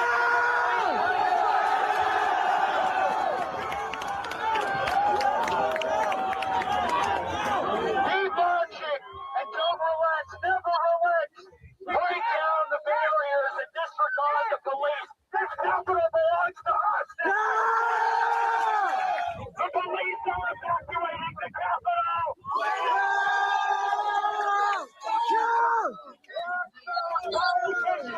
And for the few audience members that don't know this context, the reason why this clip was played because this January 6th clip is an argument for a lot of the anti-Nick people that don't like Nick of calling Nick a fad. They use this clip of, oh, he told people to break down the barriers and discard the police, and he did not get charged for it. That means he's a fad automatically.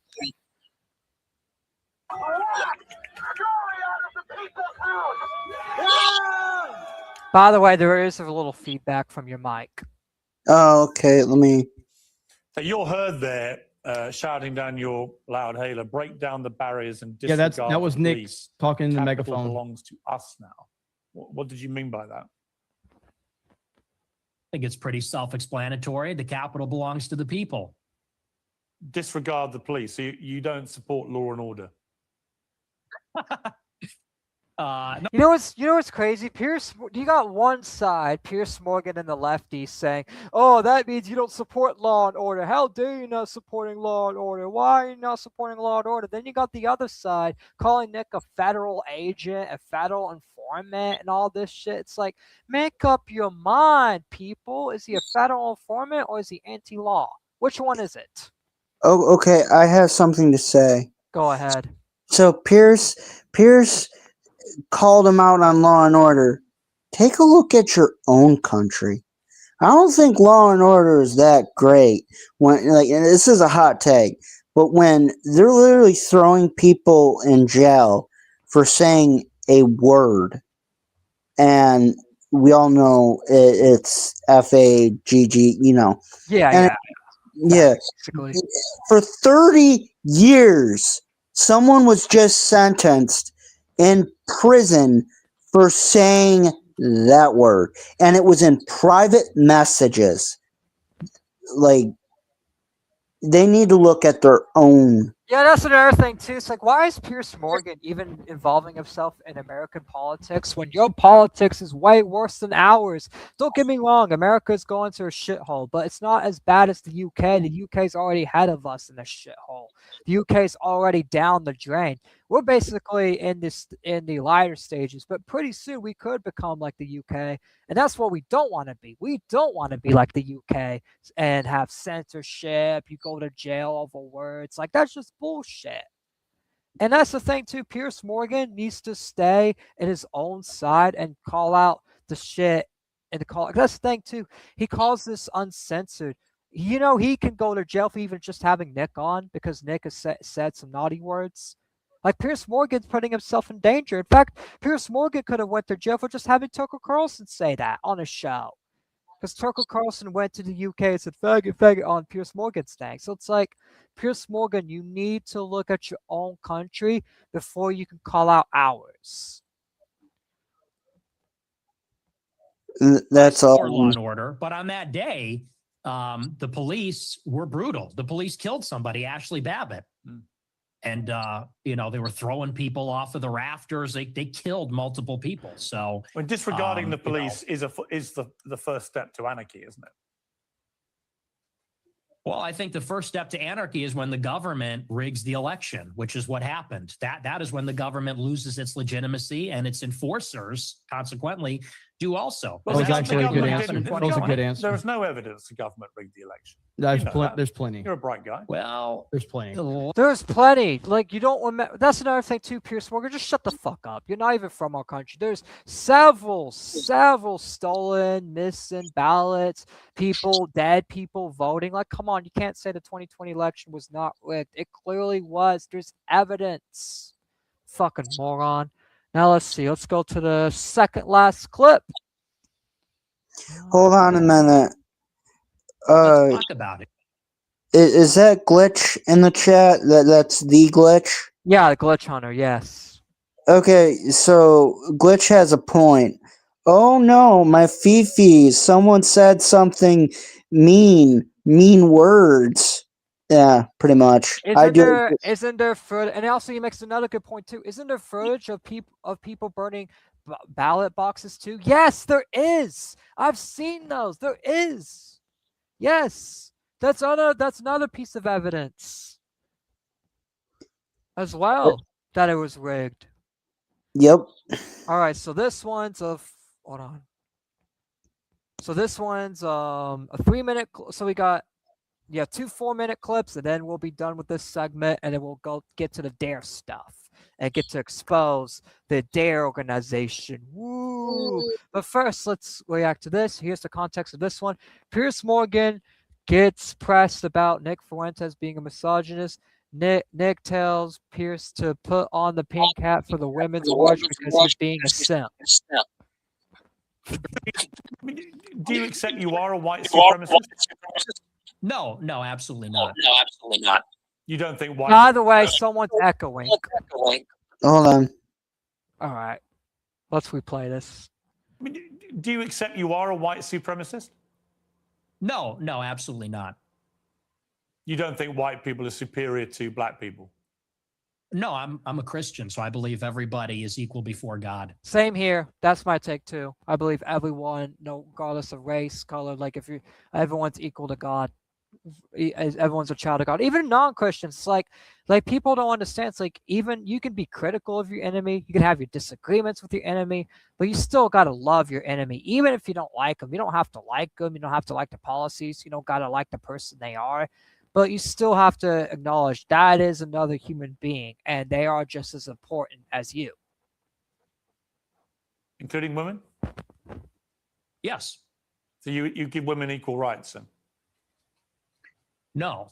Great. No. Great. Okay. So you just talked a lot of bullshit, didn't you? No. Why are you like mad about this? No. You want women to be are treated different. equally before God, but you don't want to give them equal rights. Yeah, because women Okay, and men that's are fine. different. Look, Do you it's your believe view. there- Bro, he means rights in politics, not rights of bro. Man, Piers Morgan's so dumb. He's trying to get these petty gotchas. two Yeah. genders? It's your Do you view. think there's two genders? What was that, Getler? It's because he wants to get the gotchas, right? Because obviously he's left liberal, but the point is the reason why he wants to get the gotchas is because he's trying to bait him into spurting out and saying something, very bad. So then liberals can, gain from this. But the point is Nick's too smart for that shit. He is. He's been through a lot of shit. And I give him say what you want about him, that he's a Catboy lover or whatever the fuck, right? But he's very good at politics. He knows how to debate people. That is the one thing, and he holds his ground. So Pierce ain't gonna get shit from him, and I figured that going into this. Go ahead. All right. What is wrong with being a man muffin? Shut up. Anyways. I do think there are two genders, yes. Okay. And so you mean there's distinction. There are two distinct genders. I think we should all have the same rights to. Well, if they're meaningfully distinct, biologically distinct, and they have different social and biological roles, I think it would follow that we would treat them a little bit differently in the law. Do you think That's the Catholic me, though. Church's teachings reflect that? I do. Yeah. There's Really? no female priests. Have you ever seen that? Do you think that the Catholic Church thinks all women should be deprived of vote? Yeah, I think so. No, they don't. I think they do. Yeah. You think the Catholic Church position is women shouldn't be allowed to vote? I think so. Yeah. No. But I'm not positive. No, it's bullshit. Oh, it should be. It should be. So if you were Pope, that's what you do. You could be Pope because you're celibate. I mean, honestly, it's like I don't care about like the gender thing, and honestly, with the whole women voting thing, it's like honestly, it's like I think it's not even about a gender thing. I just think if you don't know anything about politics and you don't know anything about what's going on in the world, you should not be able to vote, period, regardless if you're a man or woman. If you're smart and you can actually know about good policies, then yeah, vote. But if you're a complete retard and you don't know anything about politics and you just, follow what the media says, then you shouldn't be able to vote because you're not actually giving systemic change to our country. In fact, the reason why our country's in a shithole it is because they allow free voting. They allow all these dumbasses that don't know what's going on to vote. And when the media says, "Oh yeah, vote for Trump or Kamala," they only pick Trump or Kamala. They don't pick people like Thomas Massey or anyone that actually wants to help, because the media shuns those people away from being spotlighted. What I was gonna say real quick is that you see how he was basically Also, okay, Go go ahead. ahead. Oh no, Uh, I was reading Glitch's chat. I think Nick was trolling there. I think so too, but some people do have that opinion. It's like I disagree with that on obviously, but I think that there should be a voting limit, but it should be based on if you actually know politics or not. Because we got all these Johnny Con latelys voting for these grifting liars and these bad faith actors that don't know shit about anything. And I think those people need to stop making our government shit. Okay, so when Piers said to him that, do you believe that the Catholic, basically I could see in Nick Fuentes' expression, he doesn't know anything about Catholicism, as it's called. He doesn't know what goes on in that church because he's a Christian, not a Catholic. And see, Piers over there in Britain, London, wherever, they don't have actual Christianity. They have old time, which is mostly Catholic. So Pierce is kind of out of touch in this, and he asked him a question that doesn't even make any sense. Let alone Nick tried his best to answer. You could see the confusion in Nick's face to try to answer it because he has no idea what goes on in the church of Catholicism. Being a Christian, that's how I am too. Because I'm not. In fact, I've had bad experiences with Catholics. A lot of Catholics said, "Oh, you could be you're not Christian if you're not Catholic." Because I'm a Baptist. Like I know about the Baptists because I grew up Baptist and all that. And I've had several Catholics in my own family say, "Oh, you're a Baptist? That means you're going to hell." It's like no, and that's not how that works, and that's why I never really wanted to study Catholicism, because it kind of drove me away by being just so negative. I'm a Christian. I believe as long as you think Jesus Christ is your Lord and Savior, I think you should go to heaven, even if you don't read all the books and all that. If you believe truly in your heart 100% that Jesus Christ is your Lord and Savior, regardless if you read any books or not, then you should have a right to go to heaven. That's what I believe in.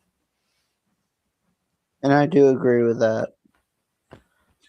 And in fact, that's what the actual Bible, that's all Jesus wanted people to do. He doesn't want people to think all these ways. He didn't even want people to not sin, because that's the thing. He came on the cross and died on the cross for our sins. So we can, sin and not get punished for it and not go to hell for one little sin. That's why Jesus did that. And I thank him for that. And I'm very, very grateful for our Savior, Jesus Christ, for that. That's true.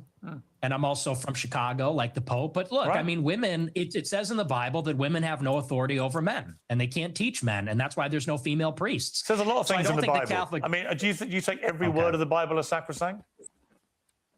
Well, yeah, it's That was inspired Old scripture. Testament, I believe. That's I think all But I that mean, is there's sacrosanct. just says that. What was that? I think that's Old Testament, not the New Testament, that says women Yeah, can't. that is Old Testament. Yeah. Well, at least he knows that. And that, all of it is- that I think that's what that's the thing. Some people, a lot of people like to mix it up a little bit for stuff they personally agree with. Some people will take stuff out of the Old Testament. Some people take it out of the new one. And, it just depends what they personally believe. And I feel like, which obviously Nick is trying to, rage bait Piers Morgan, because this guy is so easily rage baited. He's so easily, this was a great interview, a great performance by Nick. And honestly, I give credit to Piers Morgan for being, hostile, even though he was being a bad fake piece of shit. a Sacrosanct. theological debate. Well, it is Catholic doctrine that women should not lead and teach. I mean, you're not interacting with what I'm saying. Why can't women be priests? There should be. Okay, well, you're not Catholic. That's not a Catholic I am position. a Catholic. Many things I disagree with the Catholic Church. Okay. Well, that kind of is contrary, because the whole basis really? of being Catholic is No. accepting. It's accepting the authority of the pontiff. You can be a member of a religion and disagree with parts of that religion. Perfectly reasonable. You could be, well, yeah, I mean, you could say Unless you're an that, but it wouldn't extremist. be true. If you're an extremist, you can't. Okay. Obviously, you never deviate. That's just not You rigorous. never That's just deviate if sloppy. you're an extremist. But even the That's Constitution, just sloppy. even the Constitution's been amended. Was it 27 times? People talk about this sacrosanct document. It's it's been amended 27 times. Goodness. Yeah. Oh my. This. Our Constitution, not yours. Ha! In fact, we made America to flee from you, Piers Morgan. We made them to not be under your rule. In fact, we own you, motherfucker. Anyways, Cool. last clip, I think. Yep, last clip. Last clip of Question, the segment, right? and then we can go to the Dare segment. By the way, Throne of God isn't here. Okay. Also, don't forget. Hold on. I'm gonna read this real quick from chat, and then I'll answer your question. Don't forget to get baptized. Also, in fact, I have gotten baptized when I was 19 on the beach. So yeah. Also, getting baptized. In fact, when you get baptized, like, you feel like so spiritually powerful. You feel so good after getting baptized because you're like, damn, I feel saved because Jesus Christ like touching like your heart, like your heart just feels so pure. Also, what is up, Torin? What are your thoughts on this so far? Isn't Nick something other than freaking Catholic though? No, Nick says he's a Catholic, but there are sometimes he does criticize. So I don't really know, but I think His views Nick seem is- more like Baptist or one of the No, more, Nick really pure- identifies as like Christian, but he does say like he's Catholic. yeah, one of the more pure Christian beliefs. Yeah. is And that's I'm what I saying. am. Like, I'm not fully Catholic at all because, because Catholics, like, they hurt our religion, I feel like, because they're You just are so not mean Catholic and to mean. you. Yeah. TSS Anyways, reference. we're gonna react to our last clip on the segment, and then we're gonna talk about the whole Dare scam that's been going on. I Piers have Morgan presses about Nick Piers. about Hitler jokes. Nick calls him out for being a boomer, then educates him and also reminds him that Gen Z is taking over. This will be our last clip of the segment, and then Oh God, he's going to destroy him in this. Tried to come across Yeah, as he moderate. is. In fact, tried to come across as moderate. But every I have now and a again, the mask slips. And it slipped hold on, again. before we get into it, what was your question, Getler? Is Pierce based in America, or is he living in America? Oh, he's in the UK. That's what I thought. So it's not his constitution. Go fuck yourself, Pierce. Yep, it's not his constitution. He's literally in. All right, let's. In fact, he did this at 5 p.m. UK time, and it was like in the air at 11. But yeah, Here with what you say about Hitler. There's nothing very fucking cool about Hitler. We know that from history now. We know what he did. You've already conceded that he murdered at least 6 million Jews. So when you say he's very fucking cool, Jewish people watch this and go, this guy's disgusting. Why would he say this about someone who perpetrated such an evil? And what's the real answer? Why do you? Is it just for clicks? Is it for money? Is it just for fun? For shits and giggles? What is it? What motivates you to say something? he got rage baited hard. Oh my god, he's so angry. He's like, "Why you did this? Why did you make this joke? Is it for clicks? Is it for this and that? Isn't it?" Like, come on. Like Hitler was very fucking cool. Do it, Nick. It's for this. It's for all of this. And the lack of self-awareness is amazing. You're a boomer. You're a 60-year-old boomer. And we've spent maybe 3 minutes on you saying, he's a really fucking monster. He incinerated. Nah, he called him a boomer right to his face. He fucking cooked. He cooked. Bro. people. And I'm sitting here saying it's not that serious. It's not that deep. And Not that and what serious. I'm getting at. Not that Okay. serious. Do you want to say more about? Well, you're not he's a kid. a monster. You're not a kid yourself anymore. You're not a teenager. I know. Right? You're I know. You're nearly 30. To be clear. Yeah, okay. You're a I fully know. formed adult who has a brain, right? And at some stage, that brain has taken you off the. But just because you're smart and have a brain doesn't mean you can't make jokes about shit that's funny and shit that's easy to rage bait boomers like you. Like, we can't rage bait people like you just because we're smart. Like, come on. Pierce goes wrong with this shit. He really does. Bro, Is this Nick, an interview? Nick's let's let Nick cook for a minute. Or is this a lecture? Can I respond to what you're saying? I want you to explain why you think it's fine to say how fucking cool Hitler is and to dismiss the very powerful 90 seconds from a British journalist who lost a lot of family members to the Nazis in such a callous, dismissive manner. I don't think it's powerful. I think we've been hearing that our entire lives. Okay. The Schindler's List. Let's just be honest. The propaganda is over the top. We have been in America. What about and the Schindler's List? Tell me about the Schindler's List. Well, tell me about the Schindler's List. See, look at him. He's cutting him off. Piers Morgan's trying to cut him off. Like, let Nick respond, you fucking boomer. Stop trying to cut him off, you piece of shit. I'll tell you about it. We have been browbeaten as a people, as Americans, as Westerners for our entire lives. And you know what this has done? Hello, Oz. What is up? By the way, too, we are covering the Dare topic right after this clip, so please stay tuned for that as well, Oz, because you did recommend that topic. And if you want to call in for that segment too, I can give you the StreamYard link too. It's also on the Tritonist channel. Yeah, and it's in the Tritonist channel on the server too.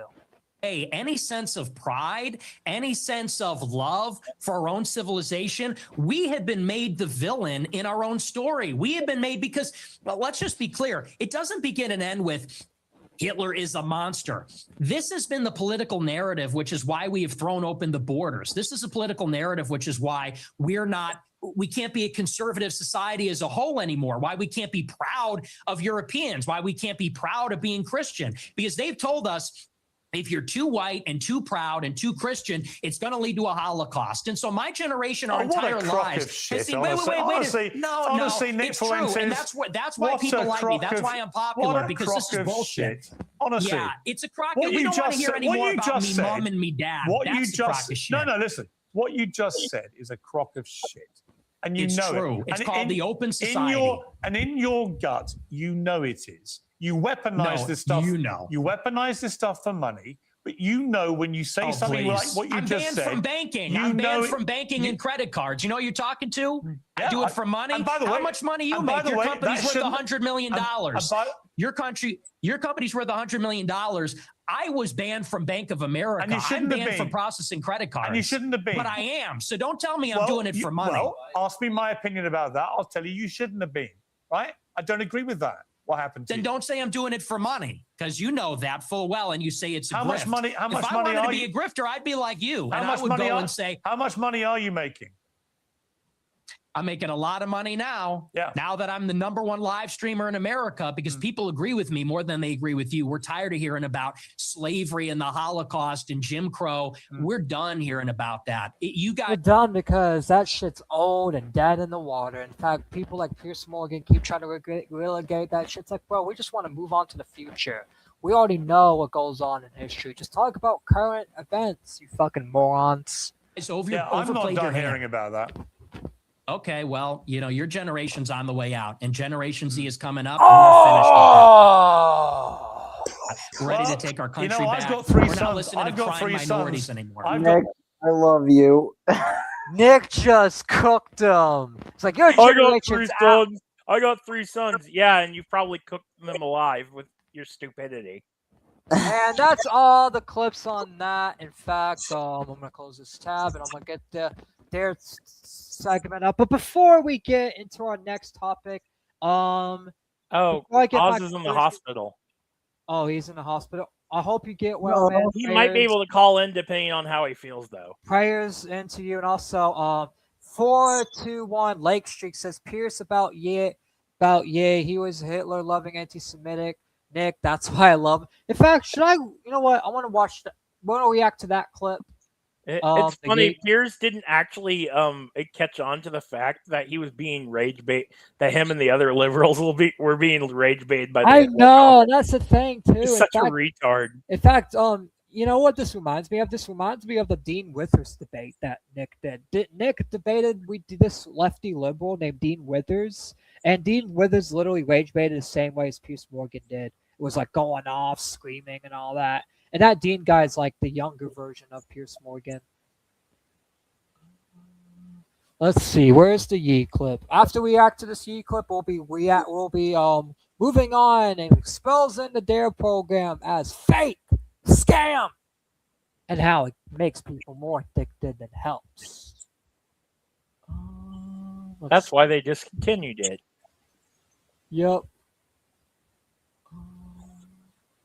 Well, it worked for me in Okay. Here's this one. Let's get this pulled I up. don't remember when it was discontinued. I just don't remember seeing it after In elementary fact, school. I can look at it. Well, I'll probably. And I'm old. Look it up.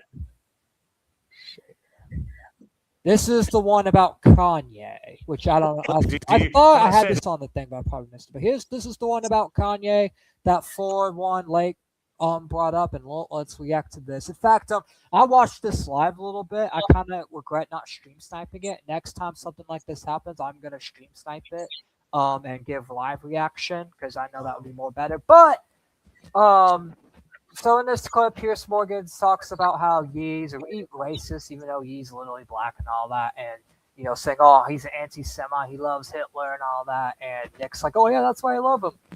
Very clever. What black friends have you got? You said, I am kind of black, aren't I? No, not that. You said, Oh, Ye I'm not also. saying you. I'm just saying your choice of black friend is Ye, who is arguably the #1 black victimhood narcissist in America. Do you understand the problem? So He wants to. I like how he refers to Ye as like. See, that's how you know these people are hypocrites and don't really care about racism. he's your friend.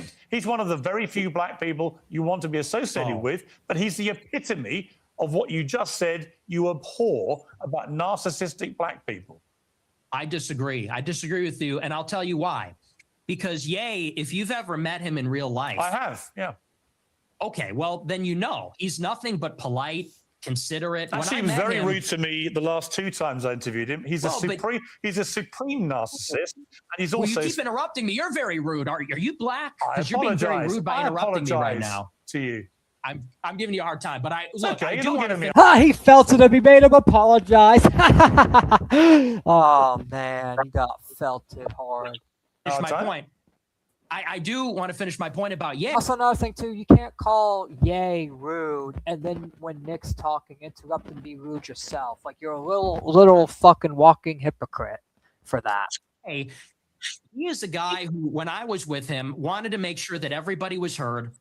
Everybody felt included. He's actually a very soft-spoken guy, very polite, and by the way, not violent. When you look at all the rappers that are in the music game, many of them, especially from Chicago, drill rap, they're talking about killing people, shooting people, they gangbang. He notably, if you know about him, he got his start because he was a nerd. He wore a backpack and a polo, and he wasn't a gangbanger. He rapped about his feelings and girls and his dreams and his ambitions. So no, in way, he would tell me all the time, he doesn't even feel black. They make him feel not black because he doesn't do those things, because he's soft-spoken, because he's artistic, because he's a bit of a nerd or likes fashion. So I would disagree. He's actually not like that at all. Okay. We're talking he's also a Hitler-loving anti-Semite. And we're going to take a little commercial break here, and we're going to come back and talk about anti-Semitism and your views about Jewish people. I guess that led into one of the previous things we. Yeah, that did. In fact, we talked about it in the previous thing. You can go back on the VOD, but now that's the end of that. So I'm gonna close that. I'm gonna get the dare thing. I think I was actually here for that one. Yeah, you was. Also, so I'm gonna start with Black Putin since he was here longer than Torin, then myself. So Black Putin, what do you make about the Nick Fuentes versus Piers Morgan? Who do you think won the debate? I would have to say Nick just stampeded over his old ass. Yeah, he fucking did, like literally. In fact, every argument Piers Morgan got put Nick's way was just more faggy liberal bullshit that was easily debunked. Easily. Torn, what about you? Who do you think won, Nick or Piers? Nick, obviously. And my opinion is, I believe Nick won as well because Piers was being bad faith as fuck, misrepresenting what he said, interrupting him constantly, and apologized to him like a little bitch and submitted in the end, and was left speechless many times as well. Like Nick definitely won. He didn't really like that comment about him being black either. Nah, yeah, I saw it. In fact, he kept on making pussy ass expressions as well and all that. So yeah, now we're gonna. He said he wasn't. His feelings weren't hurt, but he totally had his feelings hurt. Oh yeah, he definitely. In fact, he probably will never bring Nick That on one again. clip you showed, he pretty much ended the segment after he realized he couldn't win against this guy. Hello? Yes, I am here. Sorry, I am pulling up the Dare thing right now. But yeah, you're all right. Like Pierce felt like his feelings were hurt. Definitely. I bet you he's not going to bring Yeah, Nick on the show anymore because that one segment you showed me, he ended the segment like he was like, "Okay, I think we've said enough for today." yeah, because he's that felted.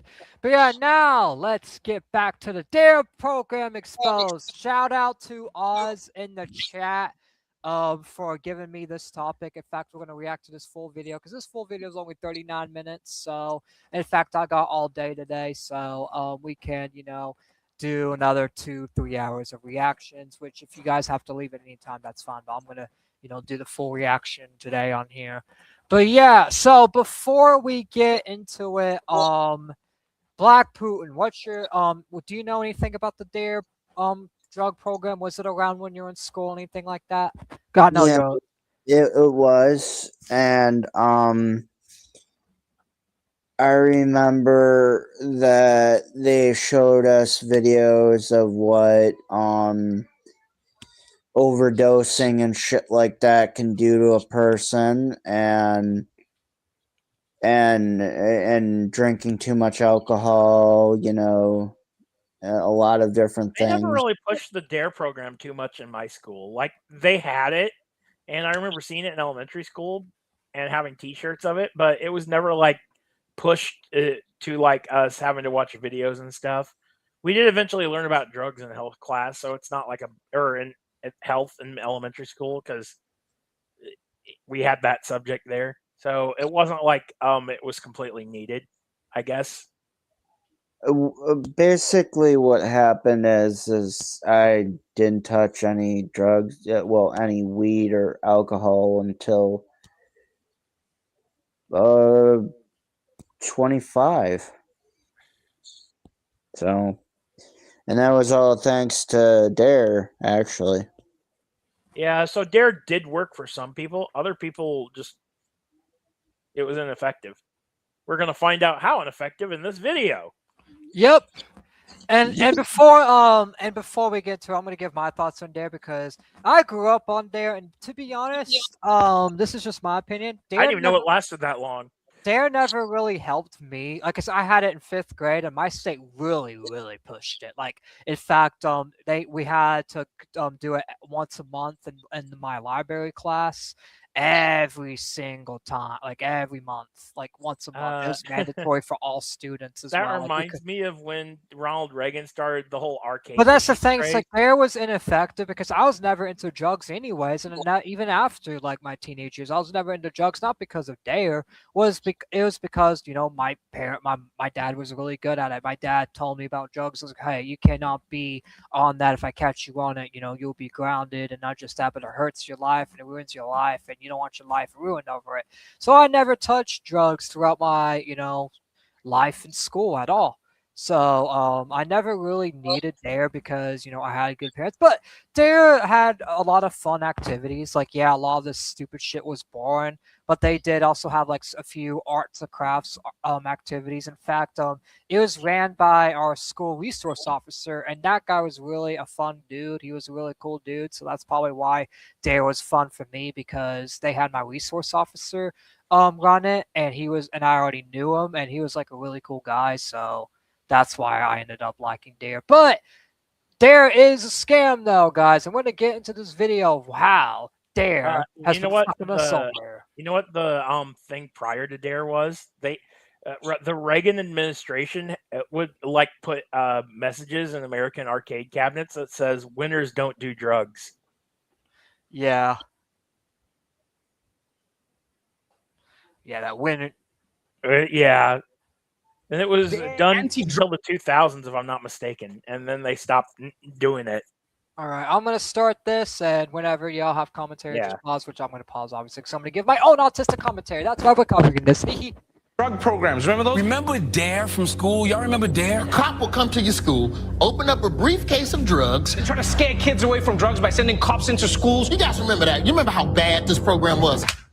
This is the 2001 board of directors for the DARE program. Before I show you who's on it, I want you to ask yourself, who would you want running DARE? Maybe social scientists or educators. These people are going to wield the power of the police and shape how millions of children view drugs, crimes, and their own body. All right.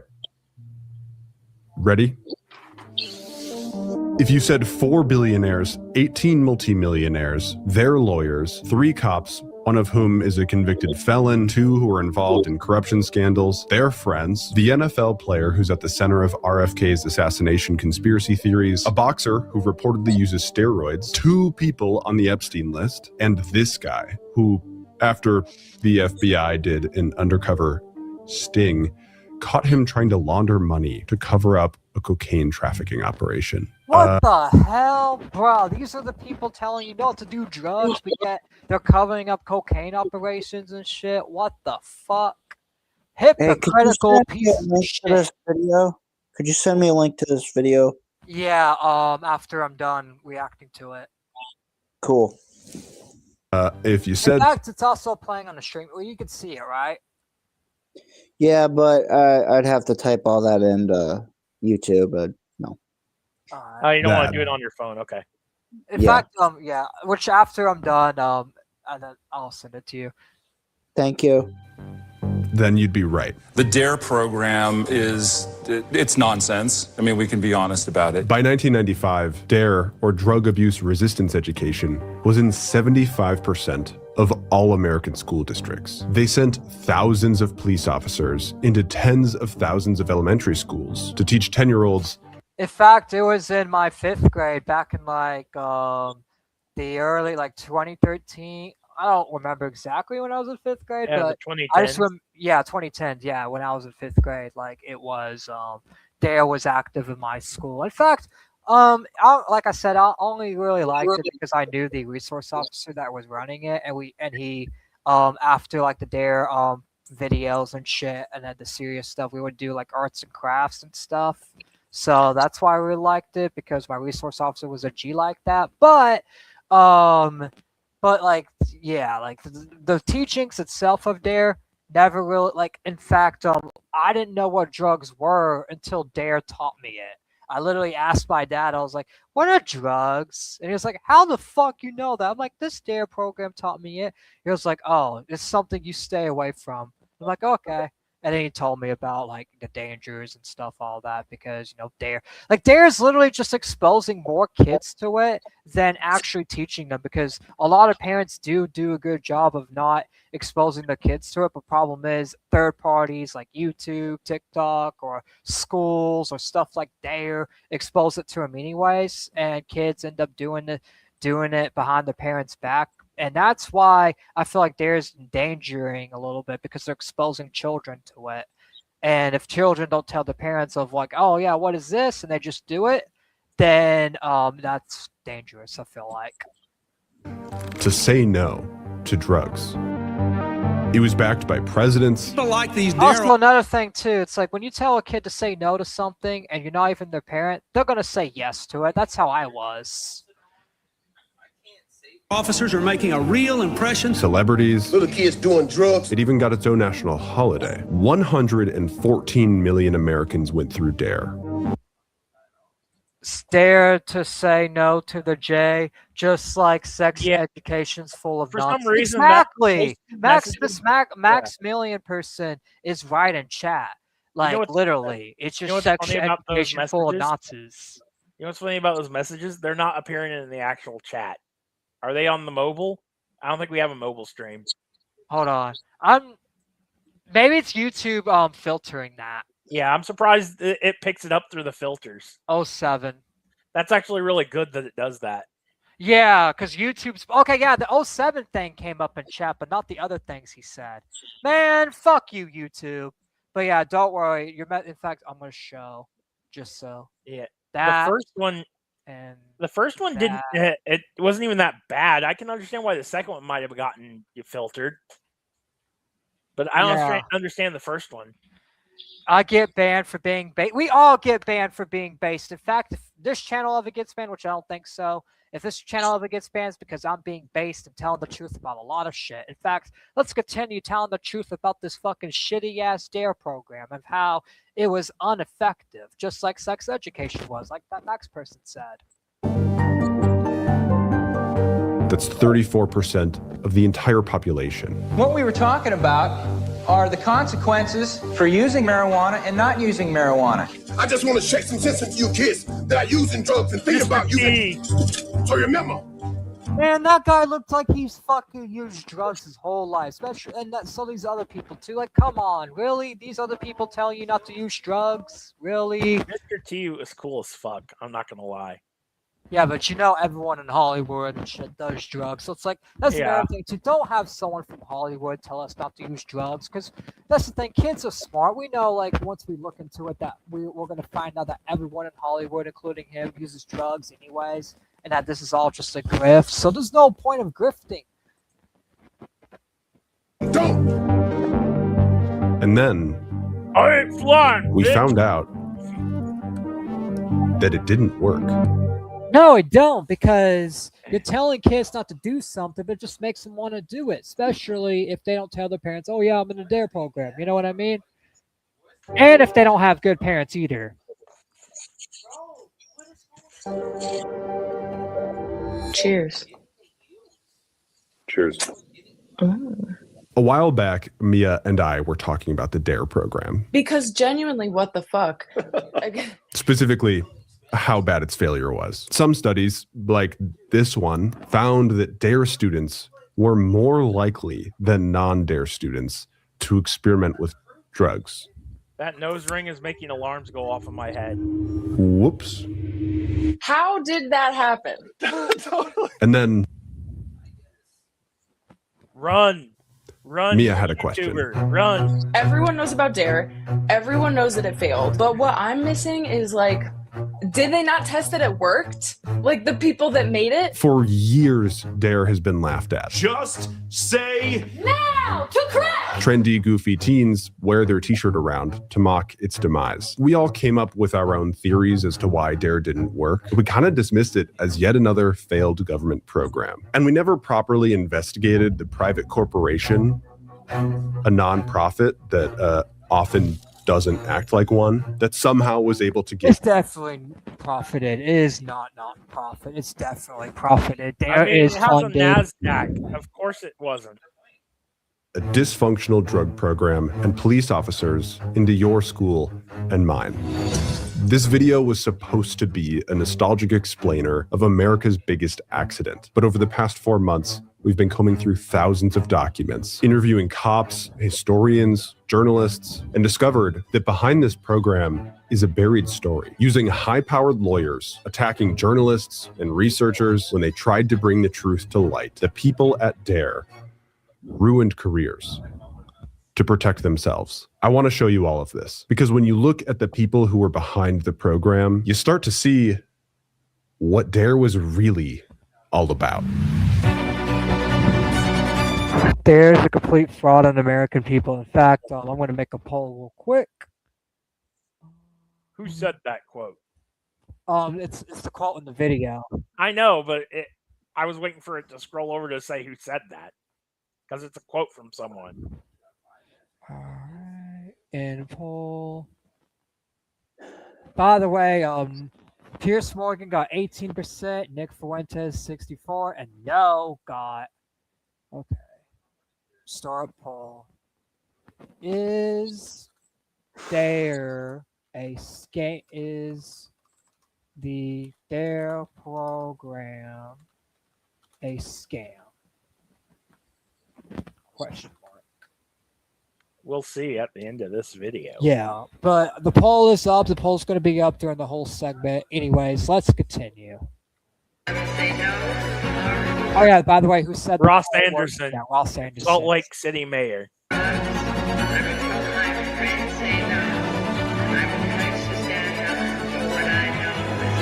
And then 12-year-old kids were like, okay, crack sounds fun. And then all the kids would be like, now I want drugs. Exactly. That's what I said earlier. Exactly. It's basically reverse psychology. Yeah, it's reverse psychology because us kids. Because that's the thing. When I was a kid, I was a rebel. All these other kids, they're all rebels. Yeah, when you tell someone not to do something, they're gonna do it. Exactly. If anything, it's just hurting. It's just making the problem worse than bettering it. I have meeting in the Mojave. What's up, Getler? I have a perfect example for this whole entire thing. You tell a person not to push the red button. You know it's going to launch a nuke, right? You tell them very clearly, do not press that red button. Horrible things will happen. You even outline all the shit that will happen, the fallout, everything. Yeah, and they still do it because people. They are still going to fucking press that red button. You bet your sweet ass. You might as well just not. If you don't trust a person, don't have them near the red button at all. Or better yet, don't tell them it exists. Yeah, don't tell them it exists. Exactly. Them being stupid is the better, especially when they're still young and developing and all that. Just don't tell them about drugs. There's illegal guns being sent to the Contras by the CIA. They did studies that showed that it's actually ineffective, in some cases actually harmful. The story that's told is that DARE had good intentions, that they built a program that they thought would work, and it just didn't. However, I quickly learned there's a lot more to that story. After talking with Mia, I went out and picked up this book. It was written by a professor of history at Ball State University, and it's phenomenal. But there's one part that left me with way more questions than answers. So I reached out. In 1983, a group of researchers affiliated with USC just wrapped up a meeting with the Los Angeles School Board. It's not like they didn't have drug prevention efforts going on. The LA Unified School District actually had been piloting a program called Project. Hold on one second. I need to go get a drink of water. I'll be right back. Tell him that when he comes back. Boom, boom, boom, boom, boom. Oh, wait. All right, I'm back now. All right, let's continue. Project SMART. The researchers in charge of Project SMART were leaving a school board meeting when a man approaches them. Actually approached the Project SMART researchers. His name was Daryl Gates. And Gates is kind of like, well, what if we can take the Project SMART and just have the police teach it? Having serious objections to police involvement, they said no. But according to one of Gates's right-hand men, if you told Gates that he was wrong, he would crush you. What do you mean? What do you mean by that? Because 140. That is a good question. Like, what do they mean by that when they say, "Oh yeah, we're gonna crush you"? 15 million kids went through this program. So what do you mean he'll crush you? What do you mean by that? This idea of like, if only they had known, does not apply. They fucking knew. Did they know? So the SMART researchers agreed to They definitely knew 100%. They know what they're doing. Share their findings. They had been testing 2 different approaches. One of them they found didn't work. And they said, we found that this affective component wasn't working. We've dropped it. We don't use that anymore because we found that it was not having the right effects. These researchers had found that it made kids more likely to do drugs. Before it launched.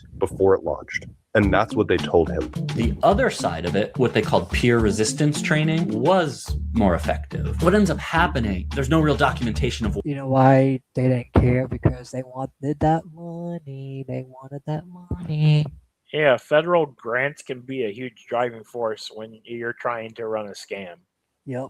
Why this occurred is that they kept the affective education component in. So the part that they knew didn't work. DARE kept that piece in.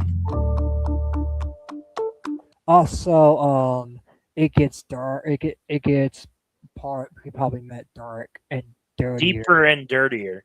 Yeah, it really does. It really does. Like I watched this before, and it does get darker. What do you take from that? Is this just a PR stunt, or do you think there might be other stuff going on behind the scenes? Well, with Gates, there's always other stuff going on. This is drugs. This is your brain on drugs. Any questions? Max's book is a phenomenal breakdown of DARE's expansion, its impacts on culture, policing, the nuances of the hundreds of studies that went into DARE. But I want to show you a completely different angle. Yeah.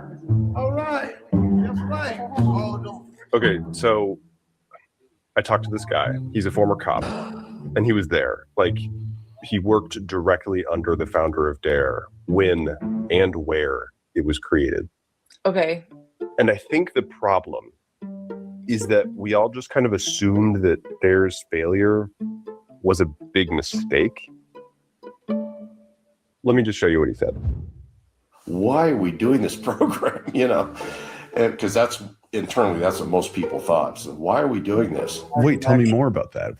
They just thought it was a ridiculous idea. Most people within departments, everybody said it's not going to work. What? Okay. So they knew it wasn't going to work, but yet they launched this anyways. Yep, that's how you know this is exactly a fucking scam. Oh, was it good? When one of the smart researchers learned that DARE was using the effective approach, he reached out to try to help fix it. But DARE was never interested. Speculating that DARE had other motives, DARE didn't need fixing. What it needed was money and friends in high places. Though not technically true, the point still stands. Another smart researcher put it bluntly. DARE had never talked to a scientist until it got into some trouble in 1993. When DARE was already in 52% of school districts, making the question, if their goal wasn't efficacy, what was it? It is truly my great pleasure to welcome DARE to NASDAQ. It's June 4th, 1968. A 15-year-old boy walks into the Ambassador Hotel in Los Angeles. He's there on an assignment for his high school newspaper. U.S. Senator Robert F. Kennedy is in town, and he's giving a speech at the hotel. The boy's assignment is to take photos of it. Thanks to all of you, and now it's on to Chicago, and let's win there. Following the speech, the 15-year-old is following the senator around, snapping photos, when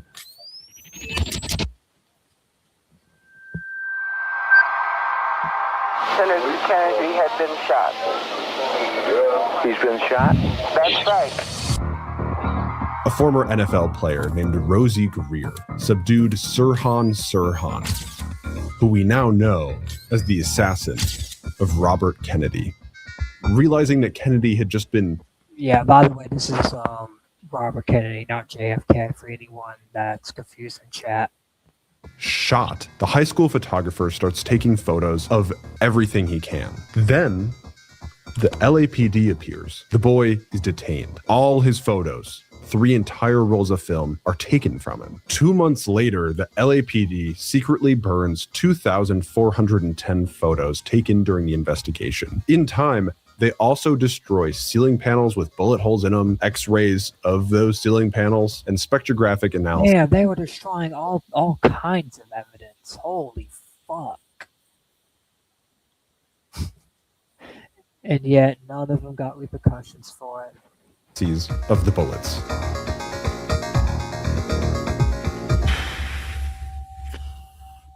Why would you do that? Any thought? Why would they do that? Like, I think probably just Maximilian has a point. What an unfortunate coincidence that all the evidence was destroyed. Yes, I know. It's a really weird coincidence that all the evidence was destroyed, meaning that they definitely, and it was destroyed by the LAPD themselves. So it's like, why are they hiding? Why are you destroying evidence? Good old Los Angeles cover-up police department at it again. Yep, they're at it again. It's all quite suspicious. During this time, a young officer at the LAPD is climbing the ranks. His name is Daryl Gates, and he was just in charge of the intelligence division, but got a promotion to be assistant chief. He was a narcissist, and his ego was beyond belief. Gates is about to build an infamous reputation. A man who Pulitzer Prize winning journalists have called egomaniacal and paranoid. He is responsible for the creation of the SWAT team. Oh. And commits a move that will change policing forever. A brutal, unprovoked raid on the Black Panthers. Do we really need the segment? Meanwhile, the intelligence division that Gates oversaw breaks off into two different categories. What was that? I said, do we really need the segments of the libtard LA woman? No. If you haven't noticed, they're both liberal. The Organized Crime Intelligence Division, or OCID, and the Public Disorder. Okay with you, I'll watch this later. But hey, Torrin, do you wanna go to the Discord, or do you want? I want to finish watching this. Yeah, Okay. let's finish the stream, then y'all can go to Discord. I didn't know if you're getting bothered, Torrin. That's Oh all. no! Why would I be getting bothered by this? Okay. I'm just fucking about drugs. Hold on. This is telling the truth. Do you disagree with any of this? No, if he's got evidence to back it up, I'm willing to listen. Intelligence. I'm asking Getler, like, do you disagree with any of this? Well, I think so. I think that in itself, the evidence is good. Yeah. So we're But gonna cover it. It doesn't matter who. That's the thing. I can disagree with someone's political beliefs all day and night, but if they have evidence of something, I am going to use it, and I am going to cover it, and I am going to let my audience know about it. If you don't like it, that's too bad. it needs to be In fact, presented. this is why we are the ones reacting to it, so we can correct any misinformation that these people spread. Well, it needs to be handled by a nonpartisan person, like someone that doesn't affiliate with either side and doesn't do content on either side. It needs to be handled by people that are willing to throw both. I know, but like in this instance, he isn't wrong, and I'm not going to say someone's wrong because of other situations. If they're right about the Dare thing, then they're right about the Dare thing, and they have to get the credit, even if you don't like them. It's just that's just how it is. Division, or PDID. Almost Like, you immediately. don't have to like the dude. per se. EDID, if he did. He did like. The PDID neglects its mission to serve public disorder and focuses on the real enemy.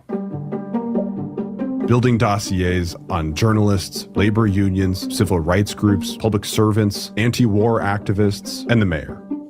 Of course. This paranoia that the LAPD had under Daryl Gates extended way beyond the city of LA. He had officers undercover all around the world. I know this guy sounds like a conspiracy theorist, but he's actually a Pulitzer Prize winning investigative journalist. Check yourself. Part of what you were revealing, he had like hundreds of people, right? He had, we don't know how many he had. We're not talking FBI. This I'm is an LAPD. LAPD, a local municipal police force, hundreds of agents undercover, and some of them international. Hundreds of agents in the. What was that? I didn't say anything. Oh, okay. The unit that supervised the undercover officers. Soon, the PDID starts to get in trouble. They got caught running covert intelligence missions by sending undercover officers into schools, not to investigate a crime, but instead to build political dossiers, signifying that the LAPD and Daryl Gates are becoming increasingly obsessed with power. And it's working. Legions of police officers are starting to look towards Daryl Gates for their next move.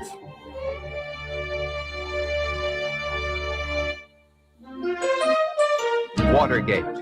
The White House called it a third-rate burglary, but it escalated into the worst political scandal in American history. I shall resign the presidency effective at noon tomorrow.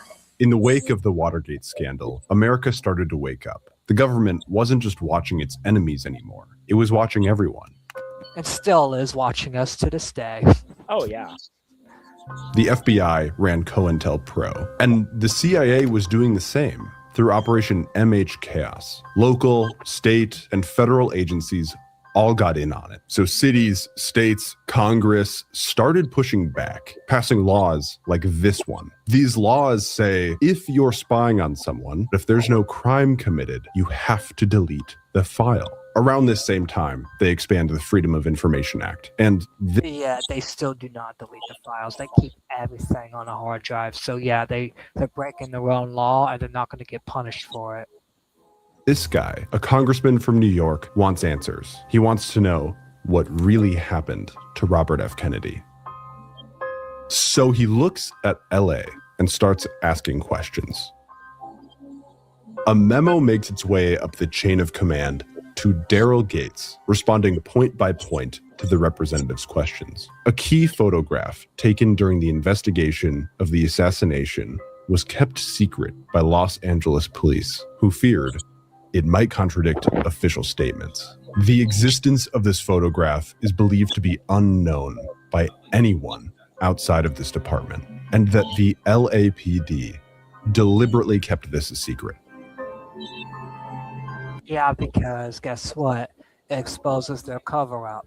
Also, the LAPD has a terrible track record on doing a lot of shit. Yup, a lot of shady shit. Like Dragnet, like the show Dragnet portrays them in a positive light, but there was a lot of shit going on behind the scenes. Lewiston kept it a secret. Yup.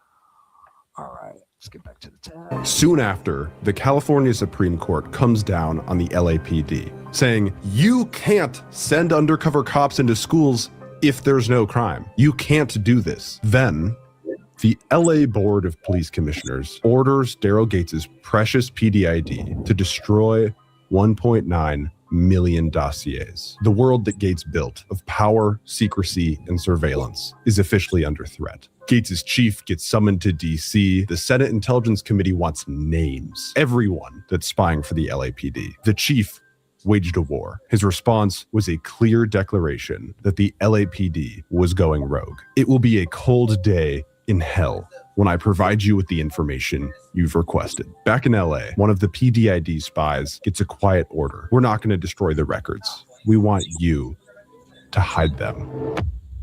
3 years later, Daryl Gates is promoted to chief, inheriting total control of a rogue, loyal, militarized force with an elite spy network. Daryl Gates is then blessed with a gift directly from the CIA gods themselves. These new laws didn't say that spying was illegal. They just said that if no crime was committed, you shall maintain no record. Representative Larry McDonald, chair of the right-wing advocacy The group. fact that they were spying on innocent civilians when there's no crime or even suspicion of crime being committed just shows. Oh, here it is. Here it is. Here's where they're trying to push political takes. Political. Yep. Group, known for its conspiracy theories, teams up with his buddies to create the Western Goals Foundation, a domestic intelligence agency. Those guys came up with the idea of setting up this company to do what the FBI couldn't do. There is one thing that these new laws cannot regulate. Of course, private businesses. The LAPD funnels its hidden records to the ultra-conservative mini deep state He got the files from PDID. and ramps up. 200 groups were infiltrated over the course of a couple of years. Spies are sent to the city council, journalists, academics, the ACLU, celebrities, LGBT. Conspiracy theories, but they all been, yeah, exactly. All these theories have been proven true, so you can't really call them conspiracy when it's proven true. Yeah, you fucking glasses libtard. Q activists, labor unions, and the political left. And those were being provided to Western goals. We were told at one time that there were no undercover agents in this chamber, and in fact there was an undercover agent. You've had officers infiltrating peaceful organizations, law-abiding organizations, infiltrating this council chamber, reporting on what councilmen have said, reporting on roll calls of councilmen, and you're telling me that you're proud of the efforts that have been made? Proud of libtards. Me too, man. Libtards just fucking ruin everything. A great deal. They can't go a minute For a without statement that putting says their you don't own- know anything. Now, what is it? Do you know everything or do you don't know it? What was that? They can't go 1 minute without shoving the whole sides topic into everything. Oh, this is left. This is right. Yeah. All right, let's continue. Of everything. Yes, Mr. Bernardi, I believe so. We'd come to work and there'd be a helicopter over our building, right? They'd be monitoring us, coming and going and everything. And, we'd stand there going like this at the helicopter. Journalist Dave Lindorf was a target for the PDID. The helicopter would follow me at night. One time they followed me all the way home. They were shining their light on me. Dave and 143 others sue Daryl Gates. Backed by the ACLU, things get hot. Gates strikes back, winning a totally separate case against the ACLU. Undercover cops can operate in schools as long as they're targeting drug dealers. The ACLU plans to appeal. All they have to do is prove one thing, that Gates will abuse that power. So the ACLU focuses their attention on the PDID case. The city attorney representing Gates opens an unlocked file cabinet. He runs... Wait, what's up? They're just as corrupt as the groups they're trying to catch. Exactly. Yeah, they are. To the press, calling PDID a clandestine band of zealots who abuse every single moral and ethical precept. The judge says they're going to order the police to release the files. But before they do, the news breaks. Gates has been funneling intelligence to Western goals. It's fully public. People are seeing this, they're hearing this. It is a huge deal. This is not good for Gates. They weren't overly concerned until the ACLU got in the PDID. The ACLU starts closing in. We started what's called the purge, destroying tens of thousands of documents. We had 2 commercial shredders. We burned 2 of them up. They knew they're going to lose this lawsuit. Gates runs to the school board and pitches an idea. Drug education, taught by police, not for one class, but have them stay there. When it came to spying, he had no rules. School district is like, you are nuts. A program cannot be developed overnight. Gates approaches smart researchers saying, use my cops for your program. They say, no. They would send their files on leftist groups to Western goals, and then Western goals would make them accessible. Man, it's not a right versus left thing. I'm not gonna lie, I disagree with this old fucking retard right here. Honestly, he said leftist groups. So wait, I guess in this case, the right and left are working together. Of course they are. Yeah, they always do. That's why I said the left and right are the same side, same coin. To the FBI. Western Goals gets added as a defendant right as soon as they entered the Iran-Contra funding network by funding rebels in Nicaragua with the CIA. The founder of Western Goals gets on a plane to South Korea. Soviet fighters approach, shoot the plane down. He dies. The ACLU goes on the offense. The CIA notices that all of this is happening. LAPD, MH Chaos type activities, ACLU legal action. The CIA sends 2 agents to LA, and Gates sends 10 cops to 50 elementary schools. The official launch of DARE. And that's when the city settled.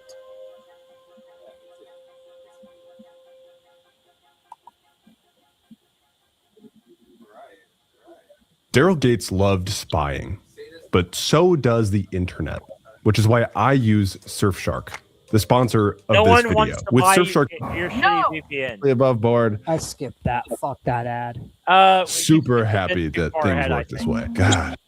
Wait, what? I think you skipped a bit too far ahead. That's fine. Let's check. I think about there. Telling you about.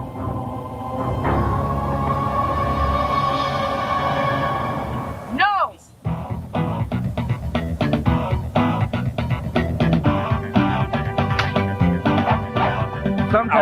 obvious answer is the simplest way. You have the power. Just say no to drugs. Oh, God. It's the traffic turbo ring. How does that even help anybody? I don't know. But that's the worst worst Red Ranger in history. He lost 2 fucking Zords. Passed by, Dare slowly grew, but there was one problem: money. Police can't take money from any person who's engaged in business for gain. But if those same officers go out and start a private nonprofit, then now it's not the LAPD asking, it's a private charity. Then that private nonprofit can take the money and pass it off to the police department. Totally passes the sniff test. Like, it's totally above board. Super happy that things work this way. God. Today, this is actually totally normal. They're called police foundations. And if you've never heard of it, according to policefoundations.org, that's the point. These police foundations can't legally imply that any donor will be able to influence official actions or get anything in return. But there's low transparency. Critics call these dark money slush funds. The LAPD creates one called the CPAC, which turns into Dare California, and then in turn, Dare America. They throw some fundraisers inviting who critics would call dark money. They throw this fundraiser gala for Dare. The dinner chair of the gala, which I don't fucking know what that means, is a luxury goods and jewelry mogul. Yeah. And he lands a seat on Dare America's board of directors. A banker shows up, a developer shows up, they make the board too, an attorney attends, her son is suddenly on the board. The whole event, netting Dare more than Everything's sounding shady as fuck. Yeah, why would you just pick randos? Exactly, I don't get it. Just because they have money? I mean, some of them did have money, others were just randomly picked, like the attorney's son. Yeah, and they're doing it for special interest because there is conflict of interest.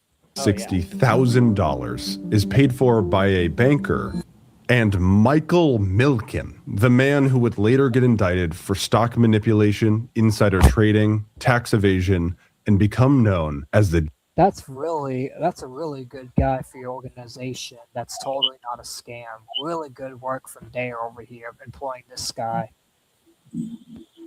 Junk bomb. By the way, that's sarcastic. If any of y'all too retarded to get that. The king. Michael Milken, friend of Dare, I guess. That's crazy. How did that happen? How do they know each other? This is a duck. You can tell because it walks like one and it talks like one.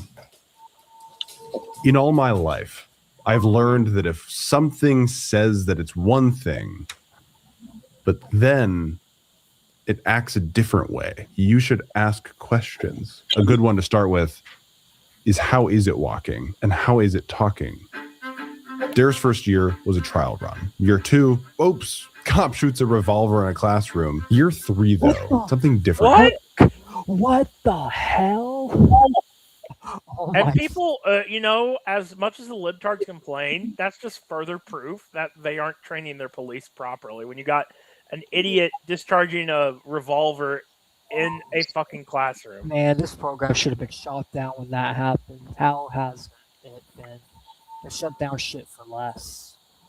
Oh, kids turning in their parents for drug use. Even though Dare is still small, 6 kids turn their parents in a 3-month period. From the early days, Dare has to come up with this policy, telling their... Imagine pitting children against their own parents just for some scam. That's bad. In fact, which I don't know if it talks about in the video, but what if some kid lied for attention on the Hey, What's up? Mute your mic. Yeah, mute your mic. Okay, you can hear that? I'm sorry. No, you're good. Anyways, we're going to continue on. Officers, you're not here to gather intelligence. You're here as a teacher. Dare's training documents are bathed in this language. Gain their trust.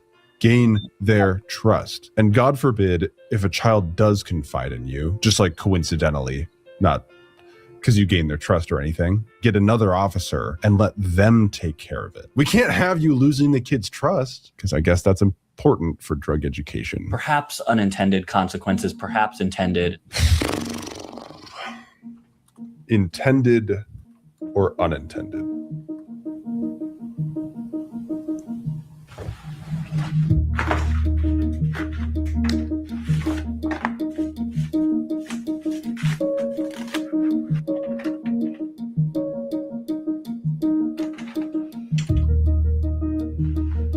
The new DARE elementary curriculum challenges students by having them participate in active learning. The officer guides and directs students' progress and their understanding. I'm going to ask for a student to help me by decorating the DARE box, and that'll be a place for all of you to drop questions in. But also, And we had that in 5th grade when I went to school. We had a little DARE box at my school as well.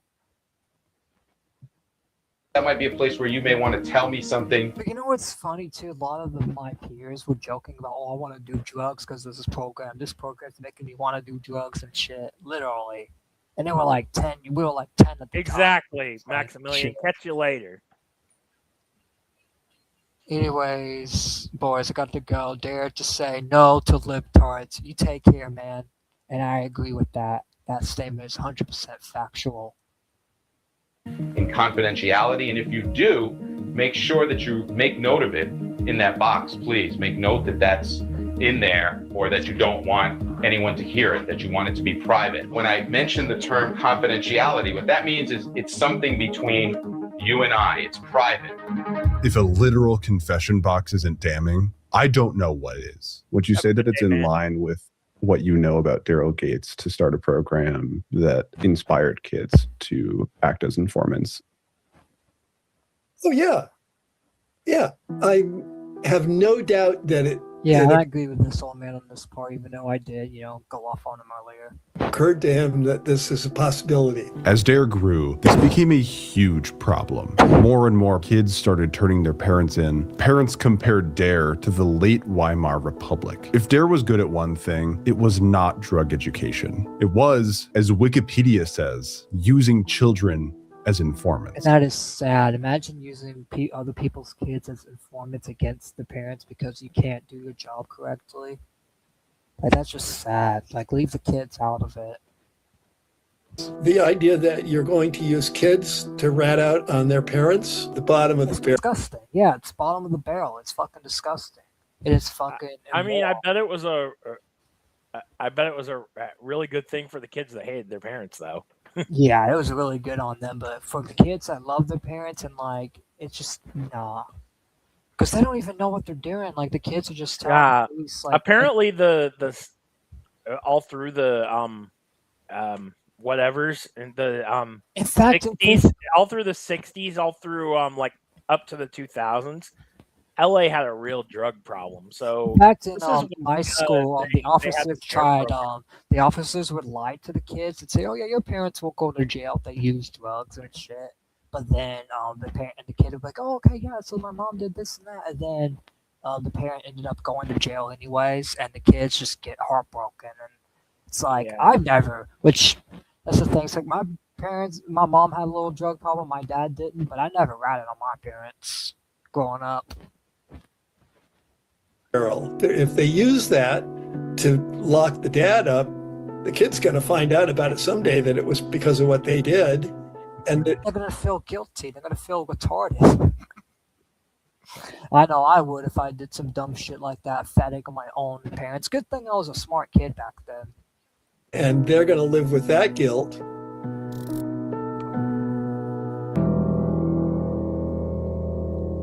A 3-year independent 07 to you, brother. Study into DARE is commissioned by the Department of Justice, the same branch that funds DARE. Over the years, the DOJ approves of the independent agency's approach. Receiving feedback and notes, everything looks good. But when the study was ready and the findings were that DARE didn't work, the Department of Justice refused to publish it.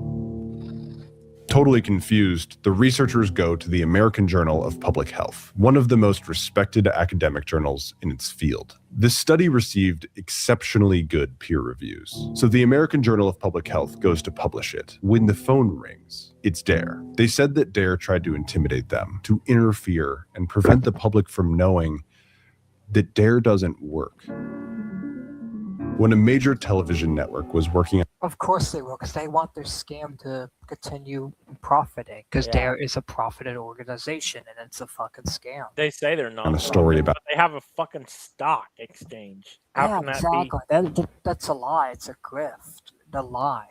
Out Dare. The producer said, they worked very hard to get our story suppressed. When a reporter questioned the effectiveness of the program in USA Today, he received letters from classrooms all over the country, coordinated. Welcome back, Gabriel. Yeah, sorry about that emergency, everybody. Oh, you're good. In fact, we are 28 minutes in, and it's 39 minutes. I think, we have 11 minutes left of this segment. Update me on what we're doing right now with this segment. So this We're watching a video about the Dare program. Yeah, we're basically watching a video. And how it was a failure, and it was used to launder money. Yeah, it was used to launder money, and also uses kids. Unfortunately, the people making this video are a bunch of libtards, so I don't know how accurate it is. But it's accurate. Like all this statistics, like they're showing statistics and shit. In fact, Oz was the one that sent me this video, and I know Oz wouldn't send me something that was inaccurate like that. But no, and in fact, like I said earlier, like when the old man like said some shit I didn't agree with, I fucking corrected him, and I corrected the other guy too.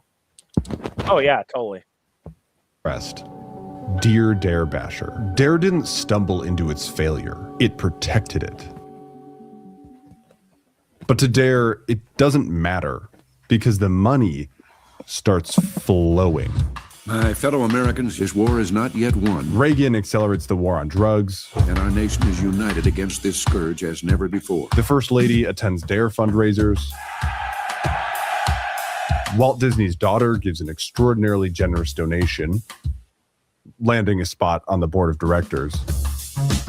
The federal government says it'll pass a bill to fund anti-drug programs. Gates perks up and says, success is when Dare is in every classroom across America.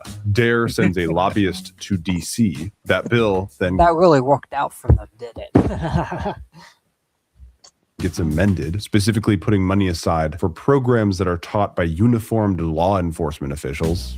Dare uses government money to create regional training centers and develops a decentralized business model. Board of directors, executives, employees, training centers, then the cops. But if they hire cops, they're no longer cops. So they help police departments set up private nonprofits themselves, dedicating much of the officers' training to teaching them how to raise money. They then coach those officers to expand their program and bring on more officers, creating a really unique triangle. No wonder LA's police training so screwed up. Mm-hmm. Because they do shit like this, yeah. Dude, talking about LA, I mean, fuck. They had a gang squad out there that would literally, like, shoot you if you had weed on you, for Christ's sake. Mm-hmm. Yep. And that's why it's like, you can't really, out this bit is important, Oz says. All right. Why does it kind of sound like a multi-level marketing scheme? At the time, Herbalife and MLM was the fastest growing company in America. Perhaps Dare took some inspiration, but I don't know. It's not like Herbalife's founder and executive vice president was on the board of directors. Oh, wait. Oh, my God. Oh, my God. He just dropped a nuke. In fact, let's continue.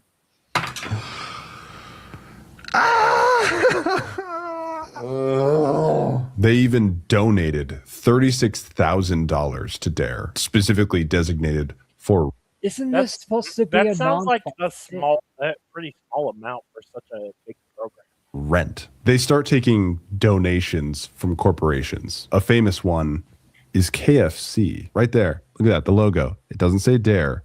Dare America. If I were to have gone back to write this book again, now, like trying to figure out, go into like corporate archives to find out, like, why are they all sponsoring Dare?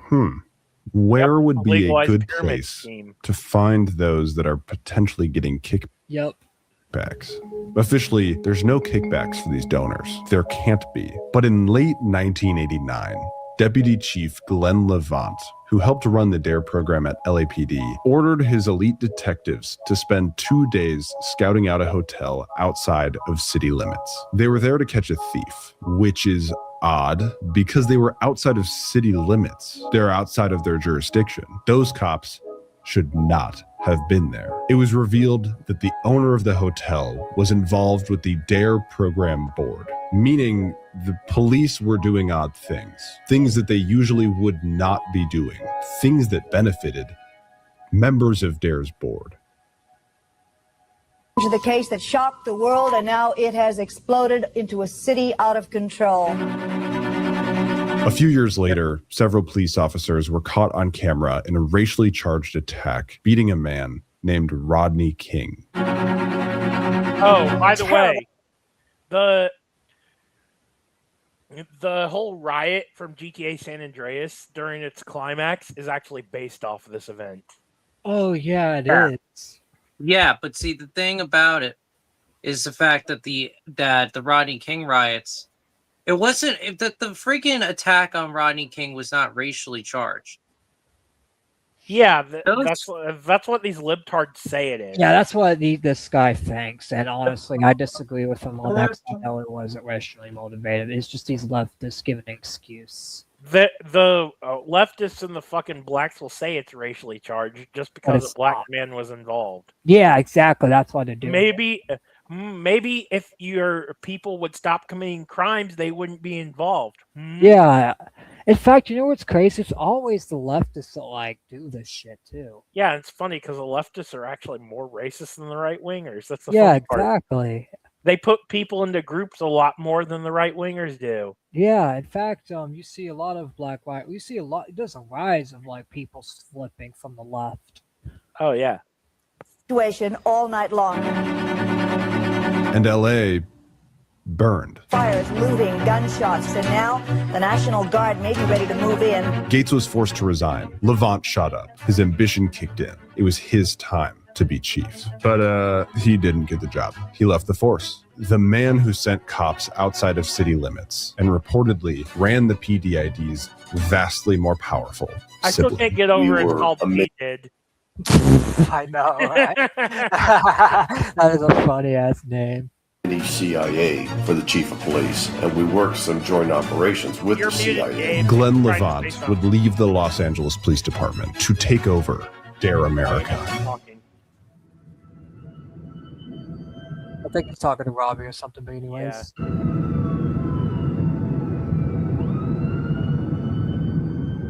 This is a timeline showing DARE's board of directors over time. With an alleged reputation of giving kickbacks to those that are affiliated with DARE's board, these are the people that Glenn Levant and DARE America reported to. You have billionaires and millionaires, high-powered lawyers, government officials or people with connections, high-powered police and their friends, media personalities, and some old friends. The football player that subdued RFK's killer, Bill Clinton's close confidant, a former congressman who is disgraced by financial crimes, who is assisted in those crimes by DARE's friend, the junk bond king, founders and CEOs of Hollywood's largest studios and developers, Michael Jackson, an infomercial king who will soon launder cocaine money, the lawyer who defended the city of LA in a lawsuit filed by the 15-year-old boy whose photos of RFK's assassination were stolen from him.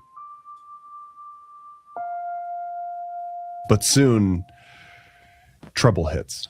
The largest criminal action against a Wall Street figure ever. Federal prosecutors indicted one of the richest and best-known Wall Street figures in America. His name was Michael Milken. Do you remember the movie Wall Street? Michael Douglas, the lead character in Wall Street, Greed is Good. That was based on Michael Milken. Friend of DARE, Michael Milken, is indicted in a federal grand jury for financial crimes. Many of the board's most powerful members directly benefited from his financing. Like this guy, billionaire Ron Burkle, connected to Harvey Weinstein, business partners with Sean Diddy Combs, close friends and donor to Bill Clinton, and his name appears on a list officially made by a man who never had any clients. According to the data available to us, Ron Burkle is the longest running director on the board at DARE. The junk bond king is sentenced to 10 years in prison. He only served 22 months, and then the junk bond king was released. But he had to do That is weird. a lot of community service hours, which he went to DARE for. You can see him here talking to board members. Bro, he went to DARE for community service hours? Not- That is not- fucked. That's not unusual. They were doing that. But I'll tell you what is very unusual. The fact that Diddy was involved in this. I know. Oh no, he wasn't involved in it. Oh, I know he wasn't. That's just what it's called. It was called PDID. It just makes me laugh every time because that's what. the No, name of no. Because he said he was friends with Milken. If he's friends with Milken, that means he was Oh, he involved was. in there too So, with Milken. so we have the group called PDID, and we have We have actor someone P. Diddy connected to P. involved. Yeah, we have someone connected to P. Diddy involved. That's That's funny. sad. And not even that. Not even that. But the fact P. Diddy was involved and Bill Gates was involved. What the fuck, bro? Is this just like a group full of fucking molesters? What the fuck? I mean, it's the opposition. What do you I mean, expect? I mean, some of them were on the Epstein list, so there's no surprise Yeah, there. Bill Gates is on the Epstein list. That doesn't surprise me. Yep. My God. All right, let's continue. Jackson at a gala. And as DARE starts to fail, the board will also fall apart.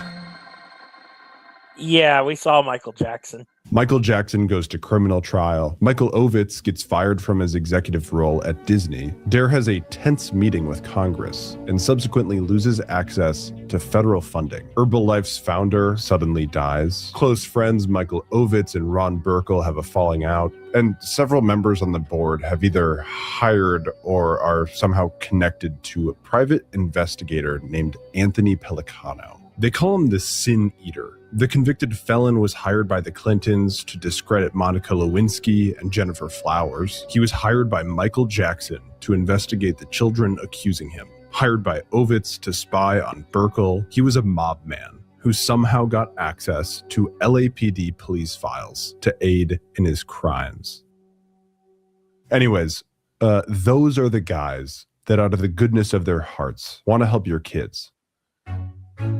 Quote unquote, want to help your kids. Quote Okay, so we're done with it. What the fuck, bro? What the fuck? So what was DARE really all about? We can't say for sure, but we can hold it up to the duck. Money, scamming people, making people federal informants. Demonizing drugs that don't actually do any harm to you. Oh yeah, they went hard Yeah, after but marijuana, one- especially. Like, Yeah, but kids shouldn't be doing that at a young age. I'm gonna be real. oh yeah, honestly, Yeah, but adults I mean, shouldn't you be know doing what I it mean. either. Yeah, You know no, what I I know. mean. Yes. Because they also, the funny part is they demonize cigarettes and tobacco, but the first lady, Nancy Reagan, was a cigarette smoker. Matter of fact, that's actually what it did her in, was her smoking 2 packs a day. All right. Finally. So this is done now. I'm gonna give my final thoughts on it, and then we can move on to like whatever. Because I think Gable, you said you had a topic, but I'm gonna give my final thoughts on it.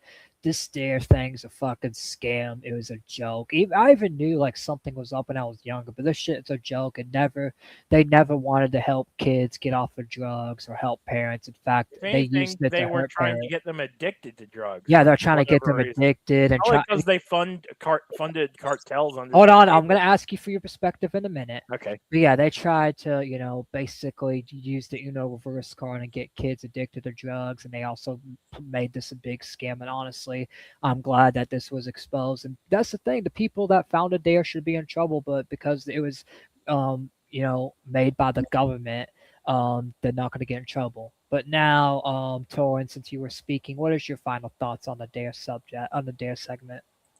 I mean, they were trying to get. I think another thing they were trying to do is, since some of them had like connections to like cartels and stuff, if I remember correctly, they were probably trying to get people addicted to those drugs. Yeah. As well. And that's why they were doing the whole Uno reverse card bullshit. Yeah. All right, Reverse psychology. Yeah. Black Putin, what's your takes on it? My takes are that I'd have to say that out of all the stuff I've ever seen, this is, well, one meme comes to mind. I'm shocked. Shocked. Well, not that shocked. And Gabriel, what is your final thoughts on this subject of Dare being? Ah man, bro, there was obviously an MLM scheme. It doesn't surprise me that they were trying to get people addicted to drugs. I mean, my father works for drug rehabs, and as far as I've seen, you'll go into a drug rehab to get clean. They'll just get you addicted to another drug to get you off that drug. In fact, So, since Dare's anti-drugs, I'm about to do something funny real quick. Hold on. is YouTube going to allow you to do that? Yeah, I do it all the time. And in fact, it's just weed too, and it's legal too, so I can't say anything. I know. I'm just wondering, like, I don't know what YouTube guidelines are nowadays. I'm sure with me smoking cigarettes and a pipe on friggin' line, they'll probably try to say, hey, well.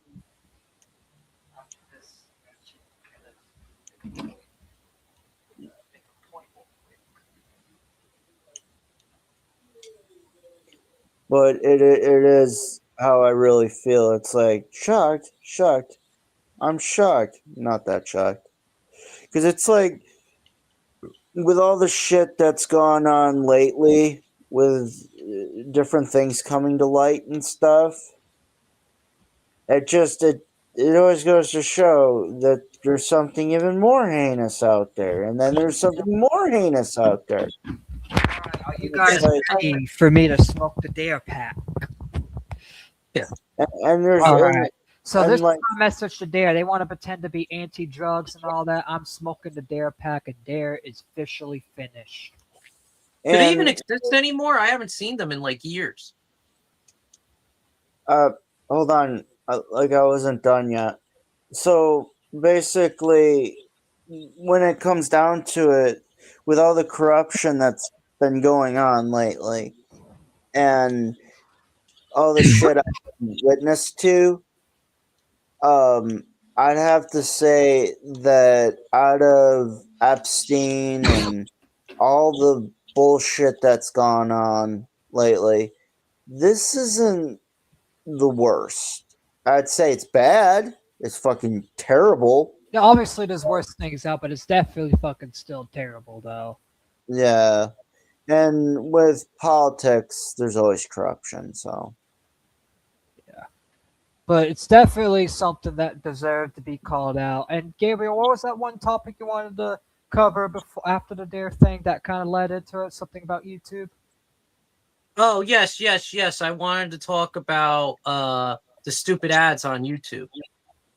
Oh, yeah, there's been a lot of retarded ads on YouTube. Okay, I'm going to start off this topic.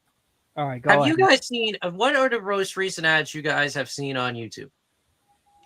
All of you. Liberal shit. Like some liberal stuff saying, oh, stop, this and that. And I've just, Okay, Black Boon, what about you?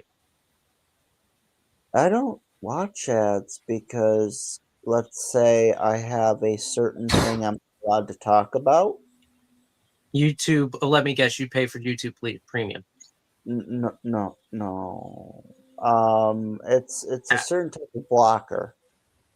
Okay. Ad blocker. What about you, Toron? Wait, what? We're talking What about ads YouTube have ads. you seen on YouTube recently? What about ads on YouTube? What YouTube ads have you seen recently? Yeah, what stupid ads have you seen on YouTube? Because I'm about to get into a topic of mine. I just wanted to see if you saw guys. one about. I saw one briefly. I cut it out. It was about what if you see a Jewish boy getting beaten on the streets? Okay, that's a good one. But so mine, I'll give you this. I keep getting these ads on YouTube. I get them every single day. It's a Temu ad, and they're like, "This is a new glucose monitor. It goes on your finger, and it'll tell you your glucose level." It's not a glucose monitor. It's a heart rate monitor. Those are cringe as fuck. Yeah, it's a heart rate monitor. You know how many times I've seen this thing, and it starts to make me go and say, "What the?" My heart rate goes up because I'm like, "How stupid are you? It's a heart rate monitor. It's not a glucose monitor. Glucose can't be measured by just a sensor on here. It has to be something to your body, like an implant or piercing your finger. Temu is a scam. You didn't know? I know it's a scam. I just never seen ads so fucking retarded. And then you were talking about the Jewish thing. You know, what would you do if you see a Jewish boy getting jumped? Well, I would probably go and figure out what the hell the situation is and be like, why is he getting jumped? You know? I mean, like, come on, man. You got to put an ad like, well, what would you do if you see a Jewish boy getting jumped? What do you expect me to go and say? I'll just walk past it? Let the motherfucker get stomped? Like, what the fuck? You know that they're targeted ads, right? I know they are, but but my whole point is these ads are fucking retarded. Do you want better ads? Do you want better ads? Do you want better ads? Yeah. Install ad. The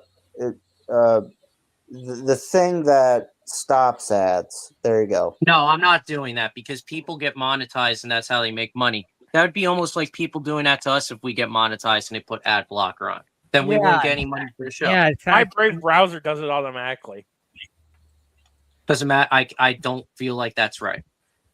Yeah, these guys go I'm through doing so it. much. I don't like ads. In fact, Tanga makes hella money off of my ads. Besides, I'm a pay pig, so. Yeah, well, man. Anyway, but yeah, that's just like wow. Just stupid ads. And if are we going to save the topic that I had brought up before for when we have Chuddy on? And I don't have a choice on both. Unless you want to talk about, because I got all the free time today, so you can talk. Okay, let's go into the secondary topic. Are you done with the ad block talk? The ads topic? Yeah. I just want to talk about how stupid it was. All right. Yeah, we can get into it. So what's going on with the Nigeria thing that you wanted to bring up? Okay. So it's not really Nigeria. It has something to do with Nigeria, but it's about the country next door to it, to the west, known as Benin. Most people don't know about Benin. It used to be a French colony. I do believe it used to be called Togoland. Togo and Benin used to be one whole country. As a matter of fact, even funnier, I think Benin also used to be part of Nigeria, since there's a city in Nigeria called Benin City. But what happened yesterday was, I think it was, like 6 a.m. here when this happened. There was a coup there. A bunch of military officers tried to overthrow the government because they claimed that the president was not paying soldiers, supposedly like infringing on elections. It's not really true. It's complete propaganda because Benin has never had a coup before. Yeah, no, it's just they're just trying to take over the government. They're trying to do what they did to Nigeria to them, basically. Yeah, and what I found out was there's an update today from it because yesterday the coup failed and they arrested the leaders, which was like 12 military officers, because the whole military is only like 2,000 men. I think it's 2,700 last count. Might be wrong. And today, ECOWAS, which is the Economic Community of West African, I think it's West African countries, invaded Benin. These countries include Sierra Leone, Nigeria, I think Togo, Ivory Coast, which in their language, their proper name is Côte d'Ivoire. A bunch of other West African nations invaded Benin today. Supposedly under the pretense to go and reinstall the government, but if the coup failed, why are you going and invading to reinstall the government?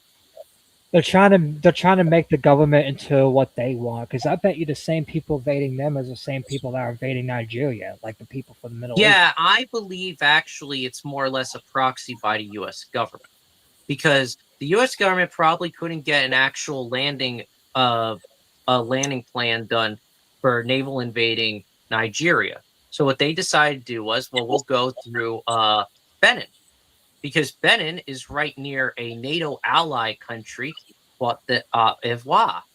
They go through that French protectorate, go through Benin, and then invade Nigeria from the west or east, depending on how you view it.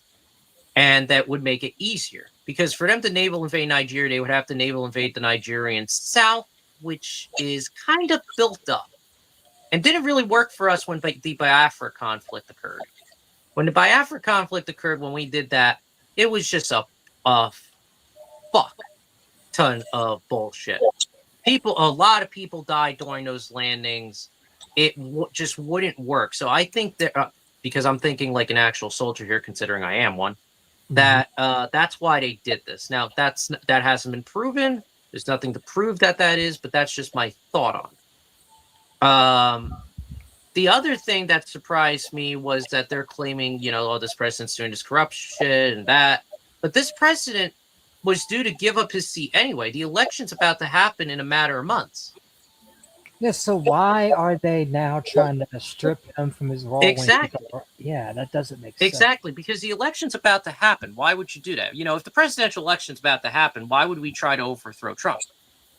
I mean, he's going to be out of office anyway if the election's about to happen, because he's term limited. So why would you try to overthrow him? Same thing with this guy. This guy's term limited. How the hell why are you overthrowing him now? It makes no sense. Makes absolutely no sense. I can tell you. Yeah, hello? What? So the reason why, and my grandfather was in the Marines and the Navy, highly decorated, Purple Hearts, everything. One thing he's always taught me is that don't trust China. And the other thing he taught me is when something happens in another country and invading force, when a politician is about to get ousted and an invading force comes in to take over, what that is they want to control what they usually can't. So they'll use that election, aka the coup was set up by them and whoever wanted change. Therefore, now it's going to be their government. So they're going to come in, take over, and install what they want, not what the people Yeah, want. not what their people want, what they want. And that's why it's like I'm critical of it, because why even take it over if you're just going to do your own shit when you have your own land anyways? It's a lot like what the government here in America does.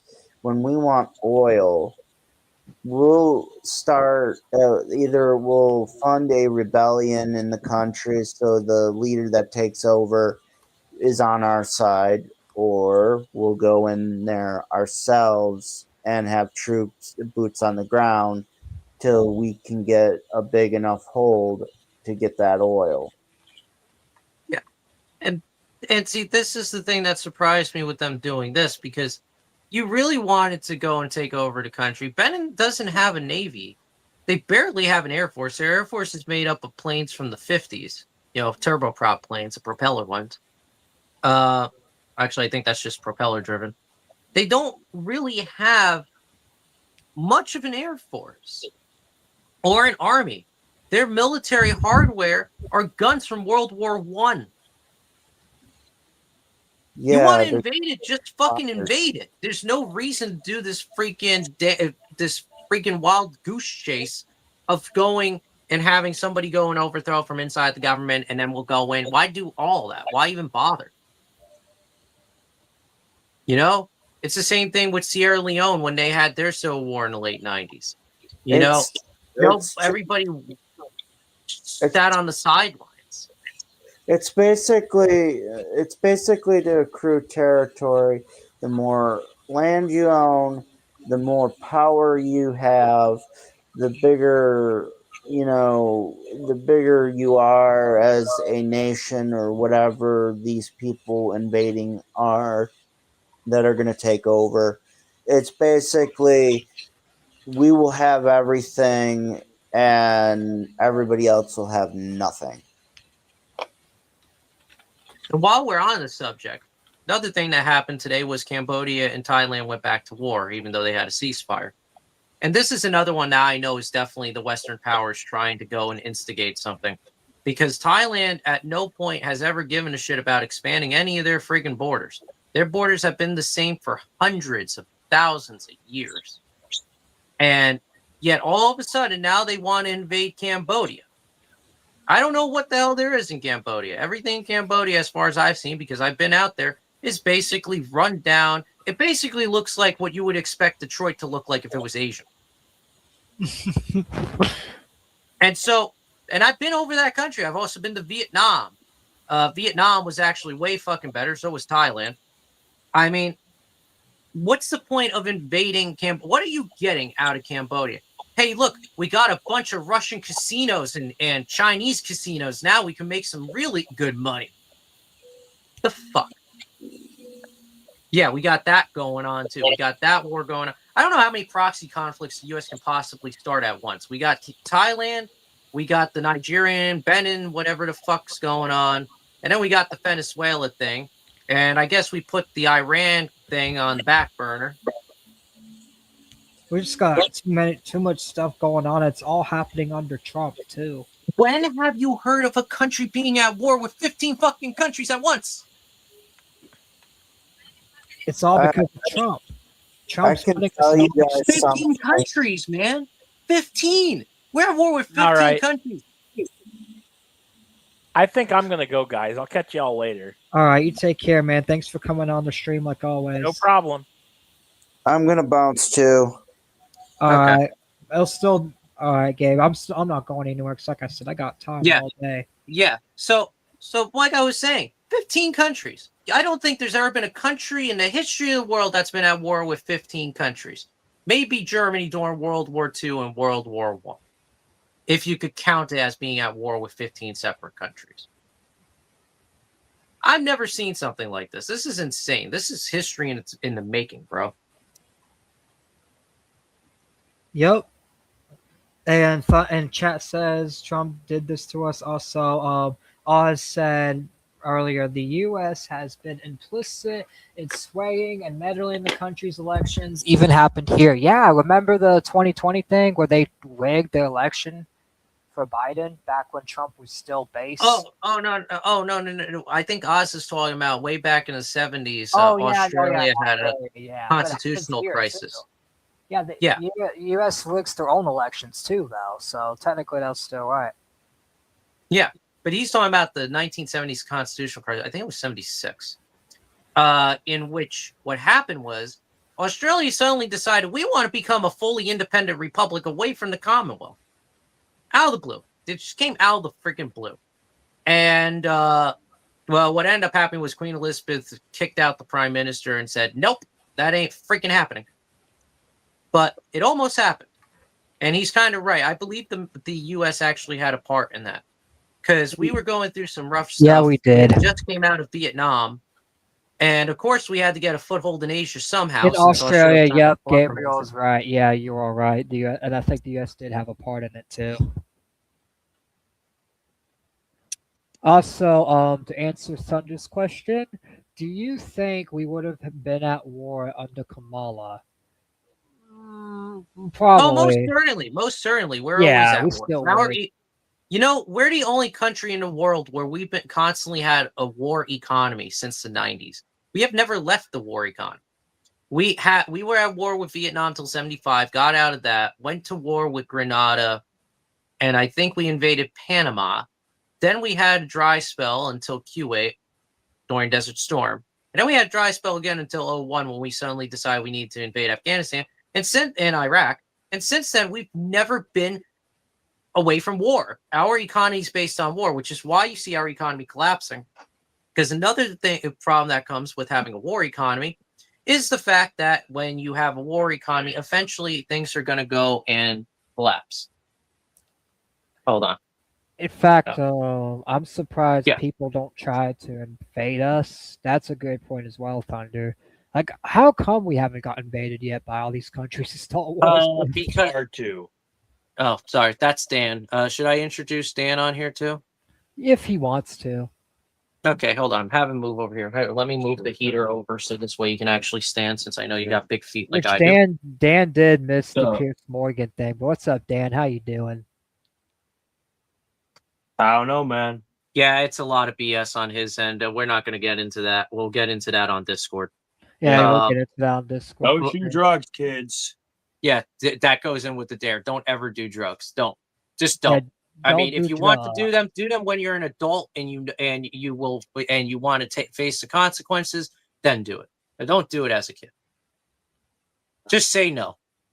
That Jody knife right there. I want to see how that works. There you go. So, yeah, as we were getting back to the war economy thing, that's why our economy is collapsing, is because we've constantly been at war, and eventually, with the war economy, you're gonna go and run out of steam, and the dollar's gonna go. Also, it doesn't help that our economy is built off the petrodollar and being inflated by the Federal Reserve that keeps on printing. You know. Yeah, but for the topic right now, it has to do more with war. That's most of the reason why we're constantly at war. Yeah, because I mean, it's a big money making business. That's why we're one of the most advanced countries in the planet, because we constantly got into wars. Yeah. So yeah, it's bullshit, Ryan. It's complete bullshit. Yeah, it is complete bullshit as well. Like this. Let's see the comments. Hold on, I see a shitload of comments. I want to actually see this. Whoops. Let me see the comments. In fact, chat's been a hell of more alive on this stream than the others since it's been back. Wow, I can't believe I was actually right about that. Bring the seat over here. Bring the heater. Yeah, we'll bring the director's seat over here and then put the heater towards you, man. I don't want the director's seat. Okay. And also, we had close to 10 people earlier as well, which is really good. Yeah, that's actually amazing that we're actually getting a lot of viewers. They're exposed. See, I always knew there was something shady about that. Oh, yeah. Wait. You want to run up on this? Yeah. Let me give you a run up on this. Bill Gates funded that fucking shit. That's Bill Gates. Hey, Gabe, I'm gonna read this chat real quick. America has been constantly aware for something like 240 years at war. Yeah, America has been constantly at war for 240 years. Yeah, off and on, basically. Yeah, off and on, because we have a war economy, and when we've actually gone off the war economy, our economy got pretty good. But now we're reliant on. But if you realize something, we didn't start doing the constant war economy thing until we actually went to the friggin' Federal Reserve. Yeah. When we got off the gold standard was when we suddenly said we got to be at war. Yeah. Because you know why? Because when we're at war, we're back on the gold standard. We're not on the Federal Reserve. We go back to the gold standard every time we go to war, and which is why you suddenly see everything become cheaper. Like, let's say during the Obama administration, when we went into Iraq to go fight ISIS. Everything was cheaper. Our money had value. But that only works for so long.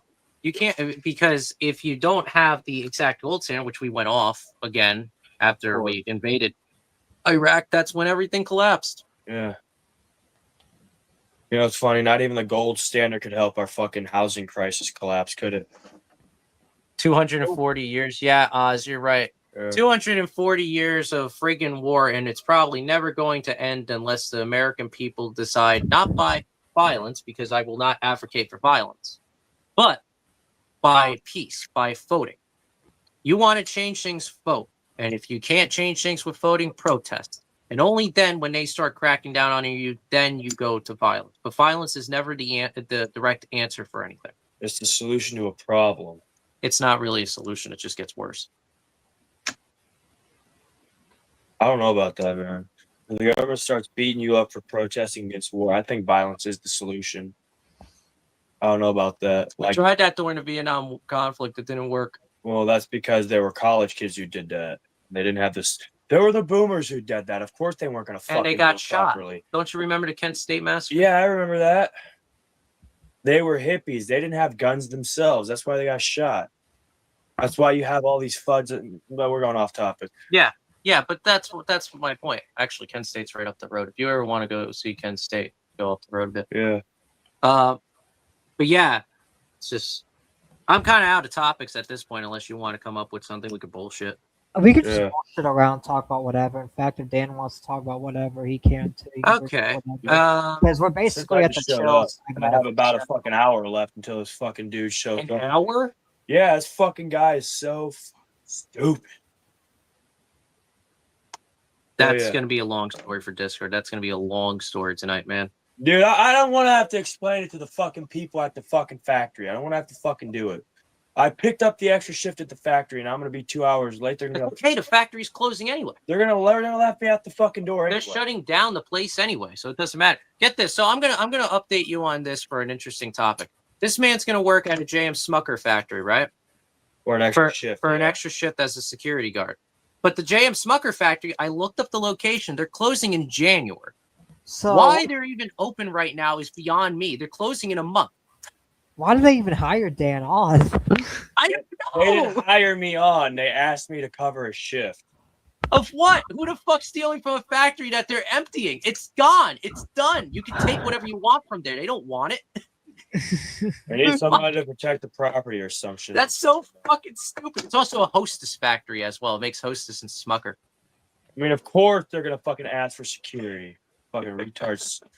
Isn't there like some really old boomer that owns those fucking two companies acting like they fucking built a room? Actually, funny enough, it's Blackstone. Being dead fucking serious. No wonder they're shutting it down. They're gonna use it for an asset flip, the fucking assholes. Let's talk about that. Shut up, dog. Let's talk about that for a minute. Asset flipping. Asset flipping. Okay, let's get started with what was the first one that Blackstone brought up? Damn, what It numbers doesn't come matter. up? The most prominent one I want to bring up is housing. Like back in the fucking day. All right, you hear all these boomers talk about. Sorry, it's fucking cold in here. Well, they talk about how it's cold, but they also like to bring up how hard they had it growing up, but also how easy the kids have it these days. And also in the same breath, after saying those two fucking things, they also say, life was so good back then. First of all, they're bullshitting on all three. They didn't have it hard at all. Just because you had to walk a mile to school in the snow doesn't make it hard, motherfucker. People went to war and went up to your fucking parents, motherfucker. They went up on Iwo Jima, dodging 50 fucking cal machine gun fire from the fucking Japanese. Most of them died, but they still put up that fucking flag. You have no fucking right to call your fucking childhood hard when you could go into a fucking manager's office and say, hey, I know you know my dad. Mind if I get a job here? I was like, at least you showed up. You can get a job right now if you shake my hand. Shake his hand, you got the fucking job. Your childhood wasn't hard. Second of all, kids have it easy. We would have if you didn't ruin the economy. Third of all, if it was so easy and life was so good back then, why don't you try and replicate it for your fucking children? Because let me say one thing right now, okay? These fucking boomers are the reason why Blackstone can invest into property and use it as a sort of pseudo capital. Yeah. What the fuck are we doing, man?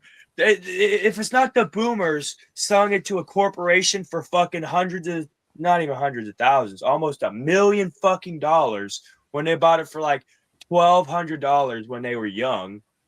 They're selling it to some fucking illegal immigrant who doesn't even give a fuck about the country for like 2 cents on the dollar because they already have like 30 fucking beach homes. Fucking assholes. They won't even give it to their children.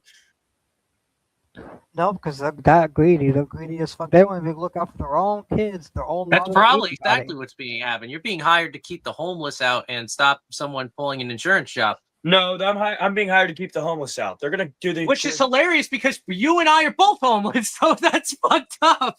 I don't give a fuck. I'll let those niggas in. I'll let them in. Bro, man, we're both fucking homeless. Like I said, and I'll holding let down those jobs. idiots What the in. I'll let fuck? those idiots in. Like I said, I'll let those idiots in. Because, like, I'm an idiot and I'm homeless, so I got to hang out with my homies, the idiot homeless people. They got to have a place to stay, too. You know what I mean? Like I said. Yeah, they're using the homeless to keep the homeless out. Is that fucking ironic? Yeah. And what's even more ironic is look at what Blackstone does. You look at what Blackstone does. All they do is they get involved in a company that's failing. They come in, they're like, okay, guys, so you know that whole thing that makes you popular and gets you money? We're going to ruin it, bitch. Yeah, we're going to get rid of that shit. We're going to Let me tell you a few things. And that's what they do. They did that with Southwest Airlines. Southwest Airlines used to be where you actually got to pick. It was first come, first serve. You picked your seat. Yeah. They got rid of that. They got rid of the affordable fares. They got rid. I mean, they did the same thing to Frontier Airlines, which is a company I apply to. Frontier Airlines used to be really good, really affordable, and wasn't shit. Blackstone came in and said, okay, so you know how you were making your money by having cheaper seats, but nobody else had to pay anything extra? Yeah, fuck that shit. We're going to get rid of that. Oh, you know that in-flight entertainment that you had, even though it's short flights? Yeah, we're going to get rid of that, dude. That's a waste of money. What? You have meals on board? Nah, we got to get rid of that. That's a waste of money as well. You can own nothing and be happy, my friend. Exactly. And that's Fucking exactly dumb how that shit. friggin' works with Blackstone. Well, here's what I keep on saying, and either they're too fucking stupid or they're too fucking narcissistic to realize this shit. Smucker's jelly, right? Yeah. Smucker's jelly. What are they famous for? Have you ever seen the older Grape jelly and strawberry jam. Yeah. Yes, but they're famous because their jelly is natural, all natural, organic. Now it's artificial and shit. Yes, that's because of Blackstone. They got rid of that because Blackstone, BlackRock, they're the same fucking thing. They're just two subsidiaries of each other. They're just going and saving money wherever they can. No, that's no, they're cutting. No, here's what they're doing. It's an asset flip. What they do is no, BlackRock. I mean, Oz is right. BlackRock doesn't make anything. They actually hire advisors onto the. Do we live in the shed together? No, we don't live in the shed together. He's just staying here he stayed here for a few days. But yeah, no. So the thing I wanted to bring up, who gives a fuck about the shed? This is a nice backdrop. They should love it. anyway, so yeah, my problem with Blackstone and BlackRock is that they're either too stupid or too fucking narcissistic, and they believe nobody should have. No, he's not staying in the shed for a few days. He's been staying in the house. I've been living in the shed, and he knows that. That's why I have this little space heater in here. I have a blanket here, and basically what I do is I have a director's chair over here that I put my feet on, and I sleep in the chair. Anyway, stop talking about the fucking shed, okay? We need to stop this. We need to talk about the real problems. The real problems are BlackRock, Blackstone, Vanguard, State Street, whatever the fuck these retards do. They're so fucking. They're either so stupid or super narcissistic or both that they don't realize. It's literally impossible for a human being. It's literally impossible for a human being to own nothing and be happy. That's literally impossible. They don't know how the fucking human mind works. Maybe it'll work for them because they're not human. Viewers want to learn more about the shed and not about this. Blackstone would fucking tear this shit up in a heartbeat and turn it. Blackstone would flip this. They would flip this and start selling it for $1,200, renting it for $1,200 a month. Yeah. This is just as big as the fucking. This is smaller than a fucking apartment we're getting for $700 fucking dollars. No, if we took this out over here, we could have had beds up here, and this could have been our hangout spot, and we could have probably put a kitchen somewhere. Yeah, fuck it. I don't know where we would put the toilet, but I'm sure we could figure one out. Outhouse, buddy, outhouse. Fuck, I can't even do this. Careful, this is his father's tool thing. You're gonna notice. Motherfucker don't notice shit. Yeah, he might. But Blackstone let me turn the shed into a liquor store? No, they do it for you, and then they'd kick you the fuck out if you didn't do what they asked. If you didn't hire turn the shed into a liquor store. What is it? Oh, are you trying to reference Trailer Park Boys where what the hell was his name? The two kids went and ran the liquor store and the corner store out the back. And they went on TV and they're like, yeah, so we like to sell cigarettes and all. They'd let you do it only if it had DEI. If you didn't hire a black woman as a cashier, then you probably wouldn't be able to keep it. Yeah. What was the name of those kids? Hold on. What was the name of those kids from that show, Thunder? I can't remember. I know it was something Trevor or something. I can't freaking remember. No, I want to talk about Blackstone killed him. Blackstone. No. I believe it was not Pierre. Something Trudeau. Forgot the other guy's name. Justin Castro's son. Trudeau, yeah, Trudeau fucking ruined it. That's what happened to the Trailer Park Boys. They became woke after that. Trudeau came in and they're like, ah, shit, we got to become woke. Oh, fuck, man. I'm sorry about that. Fuck. We got to go fucking woke now. Oh, sorry, mate. I didn't mean to go woke, but now we're going to have to. We're going to have to I get can't even woke. fucking have shit in Saskatchewan. What's all that about? You gotta be fucking kidding It's all water under the fridge, bro. This is all water under the fridge for us. Water It under the doesn't take fridge, rocket you mean appliances to rich? get an apartment. Fuck. You got to get 2 birds stoned at once. It's not really anything but Corey and Trevor, that's it. Corey and Trevor. Smokes, let's go. That's it. Wow, I got it. Oh my god, I love that show. We should, if you were staying here longer, I would have had you watch that show. No, also, you want to fucking tell me why fucking Robbie keeps on playing that same fucking scene with that one fucking montage of all these fucking retards doing their fucking thing on Peacemaker? Why? I always hear that fucking song playing. Jesus Christ. You can't hit him. You know, he's like a broken record player. You just got to hit him hard enough. No, of course, but this retard, literally, he hasn't passed the scene yet. He's still on the same scene from 2 fucking nights ago. Maybe he's actually on that stuff we thought he was on. When I walked down, He's been taking Adderall. When I walked down, he fucking skipped it. Like it was playing when I fucking walked down. And when he saw me, he started skipping, and I'm like, "What the fuck are you doing, dude? Still watching that same fucking scene from 2 nights ago?" And he's like, "Yeah." And I'm like, "Bro, what are you fucking doing?" Is he on drugs? Not as Which much as one my are you father. talking Not about? as Are you talking about Dan or are you talking about Robbie? Because Robbie is probably yes. Probably yeah. Probably yeah. Is that one scene in Peacemaker when it's like the montage of all these people? He did use that excuse. He did use that excuse earlier where he was like, "Oh yeah, I was just taking a shit, man." What, He said, "Robbie, yeah." Yeah, wait, what Yeah. drugs do you think he's on? Like, is he on like acid? Marijuana, Adderall. Yeah, marijuana and Adderall. Marijuana and Adderall. Yeah, but Which I mean, I wouldn't say that's an addictive substance. When have you seen somebody addicted to Adderall sucking dick behind a dumpster? What the fuck? For money. Well, I'm just saying, like think about all the drugs out there, right? Have you ever seen a pothead go and be like, "Ah, shit, I'm out of fucking pot. Ah, fuck, listen, I'll suck your dick for some pot, bro." Like, you don't see that. It doesn't happen. But it does happen if you smoke crack or snort coke. Or you do morphine or heroin. Motherfucker, give me your money. Yeah. Yeah, that happens with those drugs, but you don't see that with Adderall. I haven't seen somebody on Adderall sucking dick for money. Yeah, because everybody that fucking hates Adderall doesn't want to have it. And all the people who have actually experienced Adderall are fucking autistic. Haven't you been prescribed Adderall? Yes, it didn't fucking work. It made me worse. Yeah, of course it does, because you don't fucking need it.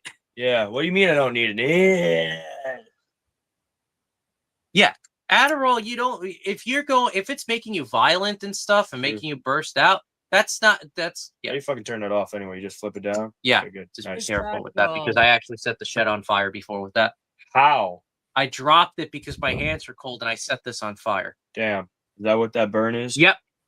Fucking. I set the shed on fire to. This guy's the firefighter who's an arsonist. Fucking put him in jail. Yeah, I went to go light a cigarette the other night in here, right? I went like this, and my hands were cold, and I went whoop whoop whoop and dropped it onto the freaking counter. Oh my god! Set the fucking shed on fire.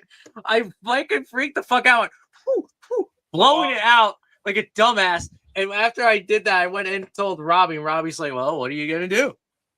What did you actually say? Well, what are you gonna do? Yeah, I'm gonna burn my box down. I'm not even on crack. That's the best part. I'm not even on any drugs, and I almost burnt down my. I don't know what you're McDowell while you're Wait, how did you put out the fire? I blew on it because it's lighter fluid. It's a lighter fluid fire. Can you stop? Yeah, it was a lighter fluid. So lighter fluid's pretty easy for you to put out.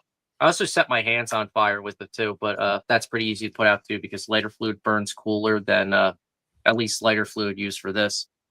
That Ronsinol's right there. I could show him the bottle. Hey, Gabriel, how long do you want to keep? No, I wasn't going to set it on fire. I was just going to show them the damn bottle. But yeah, lighter fluid burns cool. I showed the bottle first. Yeah, Fuck. this burns cool actually. If it goes on fire, it takes a while before it actually burn you. Dave, how long do you want to continue? You want to continue to 4 hours, or you want to go for 8? Let's do it. Do it for 8 or 4? I'm on a shitload of caffeine right now, bro. I'm on some jet pills, so let's do it. Do it for 8 or 4, though. I'll be right back. I need to go in the fucking house and take a you know. Yeah. The answer is yes. Guess to which one?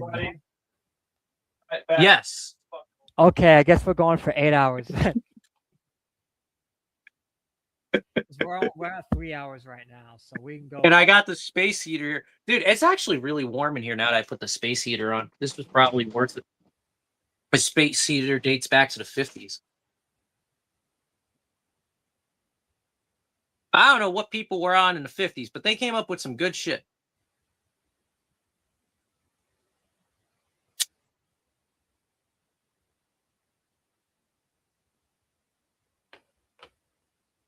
But yeah, getting back to what. So I guess we'll talk about the shed since you guys are actually wondering about the shed. Would you guys like a tour of the shed? Let me know in the comments.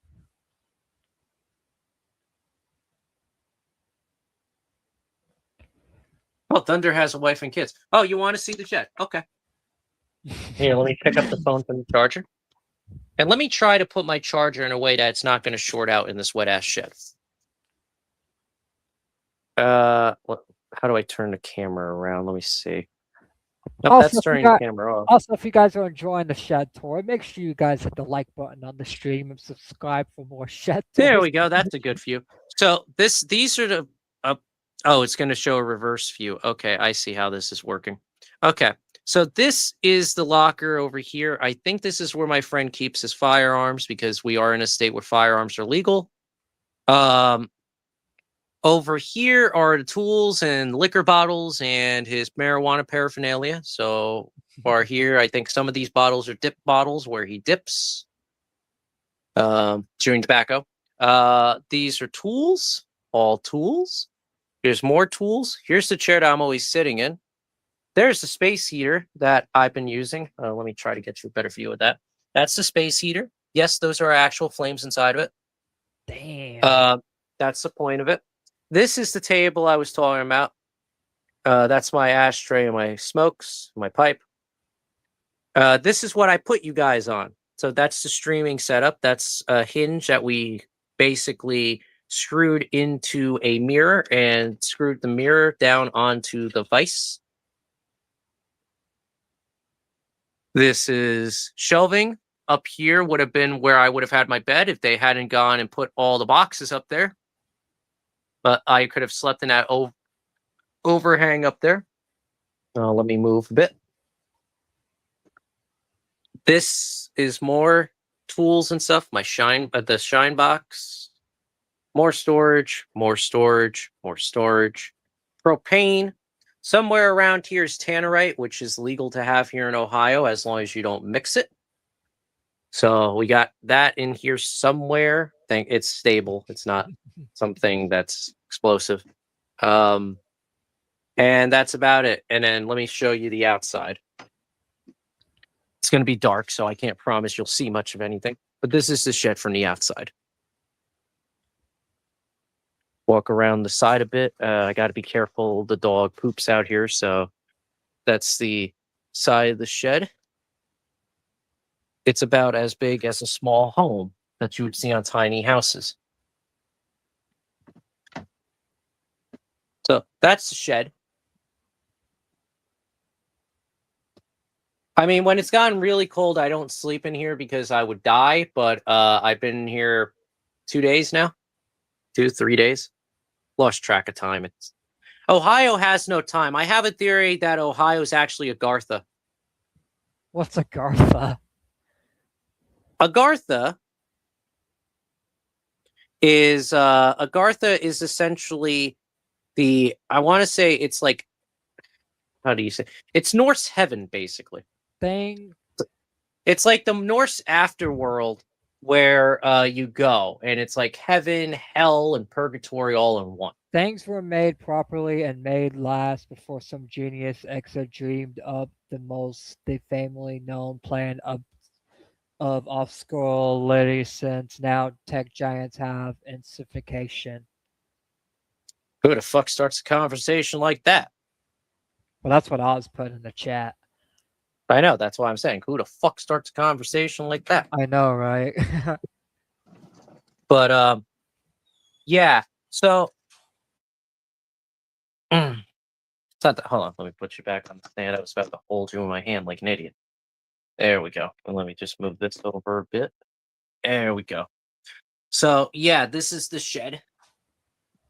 I would show you the house that I've stayed in for a little bit. The house that I'm apparently being evicted from soon. So get the GoFundMe going a bit. Donate a little money because apparently I'm gonna have to pay for a hotel room until this freaking apartment becomes available.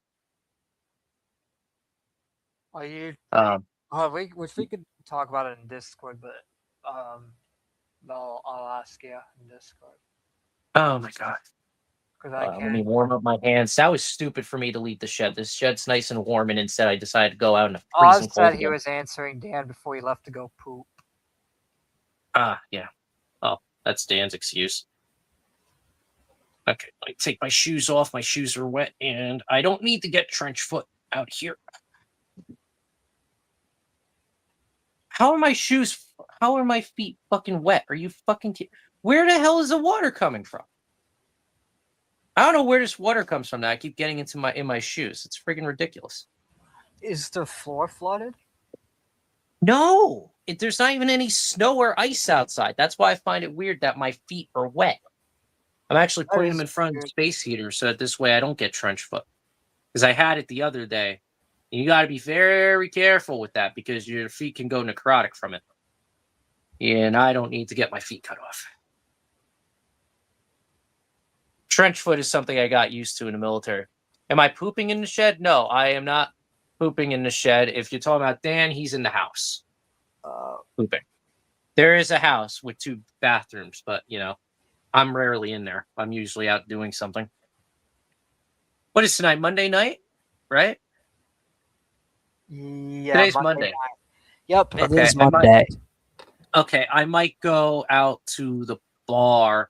Yeah, I might show you guys what a bar looks like out here because I can legally stream in there. Ohio has laws where you could stream as long as you give them, what is it? You got to go and give a release form. Yeah, for still. Although yeah, I might just go and say I could go and just say, hey, listen, I won't show your face. I could take it. We could take it out post. If you want to. Whenever you go out in the bar, I can switch to my phone and just walk out the trails at night, and we could just do turn it to a little IRL stream. Yeah, because that we would already be kind of care. interesting. Yeah, because that's the thing. I'm free. There's not really much going on besides like the stuff we covered today. I'll have to get cash from Robbie though, because I think all the bars out here take cash, so I might have to get some cash from him because there's not a Chase Bank anywhere near here, so I can't take out cash from my bank. There's those cashless stores here where I live. Oh, that would be great because I'm so pissed off at everybody being like, you gotta pay cash. Oh, you gotta pay cash. It's like, dude, how many people do you think actually carry cash on them? We're in the middle of buttfuck nowhere since outside of Cincinnati, where if you're carrying cash on you, you're gonna be a mark. And you're gonna get robbed. Yeah. And I haven't been carrying a gun on me because Robbie's mother didn't want me carrying. I guess she doesn't think I'm responsible, although I don't know why she thinks that when her son hasn't been in the military. And I am. I know. I didn't even carry the friggin' round in it. Like, most people will go and chamber around into the gun. I don't even chamber around into the gun. I keep it empty for an obvious reason, because you're going to forget at some point that you have it chambered and shoot yourself by accident or shoot somebody else by accident. Or maybe like you just go and accidentally shoot off the gun. And that's why I never chamber around into it. If I'm in danger, I'll chamber around it. It's not exactly hard. Just go ching ching. That's it. I don't need to do that out here. There's no need to do that. But, let me know what the comments are saying. Well, he said, guns are illegal there? Yeah. Wait, in California, no, they're not. You could still own a gun. You just need to have a license. I mean, same thing out here, but because I'm military, actually, hold on. I'll cover up my... Do I really care about if I dox myself? Not really, because it does show my location on my cat card anyway. It doesn't show my location, so I don't give a shit. And even if it did, it wouldn't be the right location regardless. Here. This is my cat card. This is what I can use in place of an FPID in certain states. I like how the numbers went up too as soon as you started showing that. Yeah. So that is my cat card. No, I don't care if you steal the identity. Who gives a fuck? I mean, if the military, I mean, the military's already fucking me on claiming I took out a loan when I didn't. They took out a loan in my name, and then went and said, you took out a loan. No, I didn't. Why would I take out a loan for $2,000? Can you tell me how that works? If I'm taking out a loan, I'm going to take out more than 2,000. Who the fuck takes out? If I wanted to take a loan out of 2,000, I go to a payday loan place. I'm retarded. Anyway. Well, just know if people start fucking with you, that ain't me, because you did just put your shit out there. I didn't really dox myself because, quite frankly, you could look up my name. I have nothing online. Yeah, and not only that, but there was only like 5 people watching it. I doubt. Yeah, but I can't really dox myself with that because you need a special reader to do that. And besides that, it's a military card, so it's public knowledge anyway. You can look me up on military register regardless. Doesn't matter to me. Plus, it's not my driver's license. Wait, so hold on. Plus, he lives in a box shed. Oh my god. Yeah, exactly. What the fuck are you gonna steal from me? I have nothing. You know, unlike Boogie, who had like the whole friggin' meltdown the other day on the stream, I literally have nothing. I don't have a house. I don't have a job. I don't have family anymore. My family completely tossed me out of the fucking house and told me to go fuck myself. I have nothing. So what is there to dox? Yeah, what are you going to do? Oh, we're going to go and claim that he's armed and he's dangerous. And then they're going to see my cat card and be like, he's a soldier. Okay, you're fine. At this point, I think jail would actually be like an improvement. Man, don't say that. At least, because in jail you can't come on the show. At least you can come on the show in the shed. Actually, can you actually block that out of the stream? Like edit that? What? Oh, your cap card? Yeah. Yeah, I can once it's done, but you probably shouldn't have done that, low-key. Yeah, but actually, no, I don't really fucking care. Let them have it. It doesn't have an address or anything. It doesn't even have my social as far as I know on it. I'll look at it, and if I need to edit it out, I'll edit it out after the stream. Does it have my social on it? No, it doesn't have my social on it. Yeah, I'm fine, man. It doesn't show anything on there that you guys can use against me. All right, then I'll keep it. We'll just talk about that. Yeah, if I showed the opposite side, then that would be important because that's my DOD number. Also, I wonder how that cop in the Dare video discharged his sidearm. I'd love to know what happened there. That is a good question. The cop from the Dare video, how he discharged his sidearm. Easy. He probably didn't know how to work a freaking gun. Which is fucking dumb. If you're And he's also stupid, and not only that, but you missed it. I showed my my cat card. And not only that too, but in liberal states, they do not know how to change the officers properly. So that's also why too. Yeah. Like it would be kind of like if you showed your cat card. Like it's not really going to do anything. Yeah. Oh no, you'll totally be fine. One minute, I'm gonna check who that fuck shit's out there. It's who I think it is. What if it's not him and it's actually Robbie's father? If it's Robbie's father, y'all gotta run. You may need to. Y'all gotta get Ghost. Wait, is he coming? Is he coming tonight? No, not. That wasn't Robbie's father. No, I didn't see anybody. Okay, you're just being paranoid. You gotta stop being paranoid. No, I want it to be my fucking dad, so I can go get my fucking job. Fucking retard. What he is. Dude, it's bullshit, man. It's bullshit. Yeah. Like, fuck. Don't do drugs, kids. Dare fucked them up more than they fucking fixed them. I swear to God. Don't do drugs and actually fucking listen to us because we're smarter than they were. No, give hugs to drugs, kids. No, don't do that. Don't do that. Don't give hugs to drugs unless it's marijuana, which is legal if depending on what state you're in. In fact, should I smoke my pen? No. I'm gonna do it. Dude, these cigarettes are complete garbage. I can't believe I paid like $5 for these things and they taste like farts. Yeah. I ain't even able to sit there in that fucking cold ass, in this fucking cold ass I'll shed, tell dude. you that It's colder than goes. hell. Put your feet up, man. Go and take your shoes off and put your feet up here. No. Warm up, man. We got flames in here. These are legit fucking flames. What I'm actually flames? burning my foot Actual on the flames? Yeah, those are actual flames inside the damn thing. It's a heater. Thought it was an electric one where it just blows air from Nope. heated coil. Nope. Give me this fucking studio chair. Let me move my chair up a bit so we can share the same heater. Shed living, guys. Shed living. Corey and Trevor, smoke. Let's go. Halfway there. Oh no! Wait. What? We can't sing that because then we can Living in a shed, motherfucker. we'll get copyright strike. Fair use. We didn't. Nah, they won't. Fair They use. won't. They won't do that for you. Just singing the shit. That's only for like fucking films. That's not for like YouTube videos. You guys have to see this shit of what we're fucking doing. Dan and I are huddled around this fireplace. Take your shoes off. No, I need it for my hands. My feet don't really get cold. Also, Dare, you know how you say no drugs? This is what I have to say to that. Isn't it funny how they really went hard after the most innocent drug of all, marijuana? Isn't that funny? Well, actually, you know what's even more funny? What? They went after tobacco, and Nancy Reagan and was actually smoking 2 packs a day. That's what did her in. No, glad the bitch died.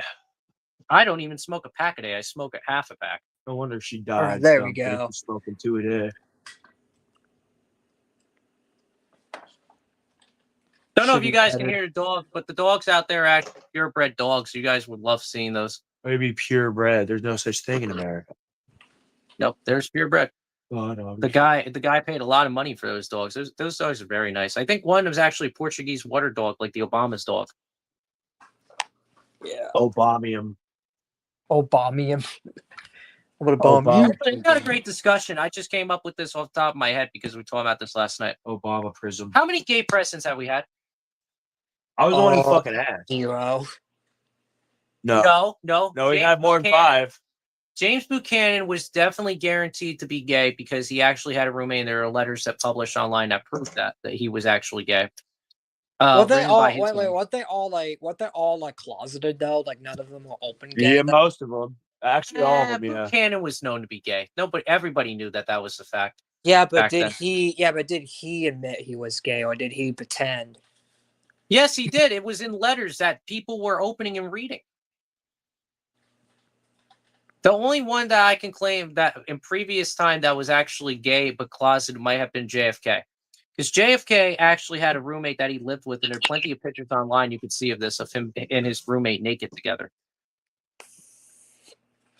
Which I think is more than a roommate. Also, And, he advocated heavily for gay rights too. Yeah, he advocated heavily for gay rights, and he didn't marry Jackie until like way later at his parents' insistence, which I think was probably because they wanted to make sure that nobody really found out that he was gay.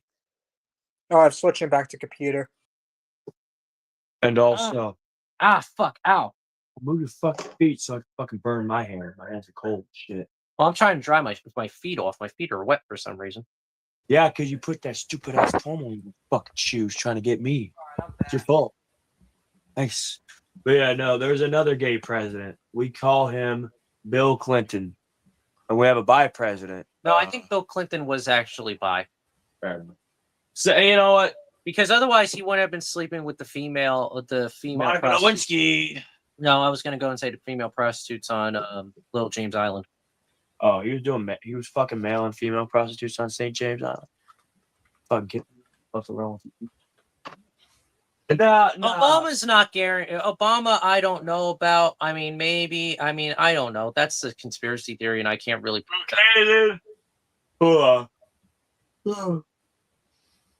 Patrick Buchanan, John F. Kennedy, James Buchanan. Okay, James Buchanan, JFK, John Kennedy. Oh, wait. Yeah, who else? If you say Richard Nixon, I'm gonna beat the fuck out of you. No, he's gay because he got caught anyway. No, he's not. Was Richard Nixon gay? Look this up. No, he's gay because he got caught for Watergate. And everybody else is even more gay than him for thinking it was such a big fucking deal compared to the shit now. Somebody research this topic. I'm actually an avid Nixon supporter. Obama was bi. That's what I was saying. But okay, so Obama was bi. I am an James avid Buchanan- Nixon supporter. I was gonna go and say Martin Van Buren was gay because he perfumed his mustache and all that, which is kind of gay. Like you got to think about that. Who the hell perfumes their mustache? Even I don't do that. Yeah, you use cologne like a real man. Anyway. Imagine But anyway. Uh-oh. Chat's not happy with that one. Chat's not happy with what? Which one? Thunder said, imagine supporting Nixon. Imagine not supporting the guy. Imagine being mad at Nixon when he didn't do shit. Half the fucking shit that politicians get caught in nowadays. You're going to be mad at Richard Nixon? The only reason why he got kicked out was because the Kennedys didn't like his ass being in office. His biggest adversary was a fucking Kennedy. No fucking wonder he got impeached.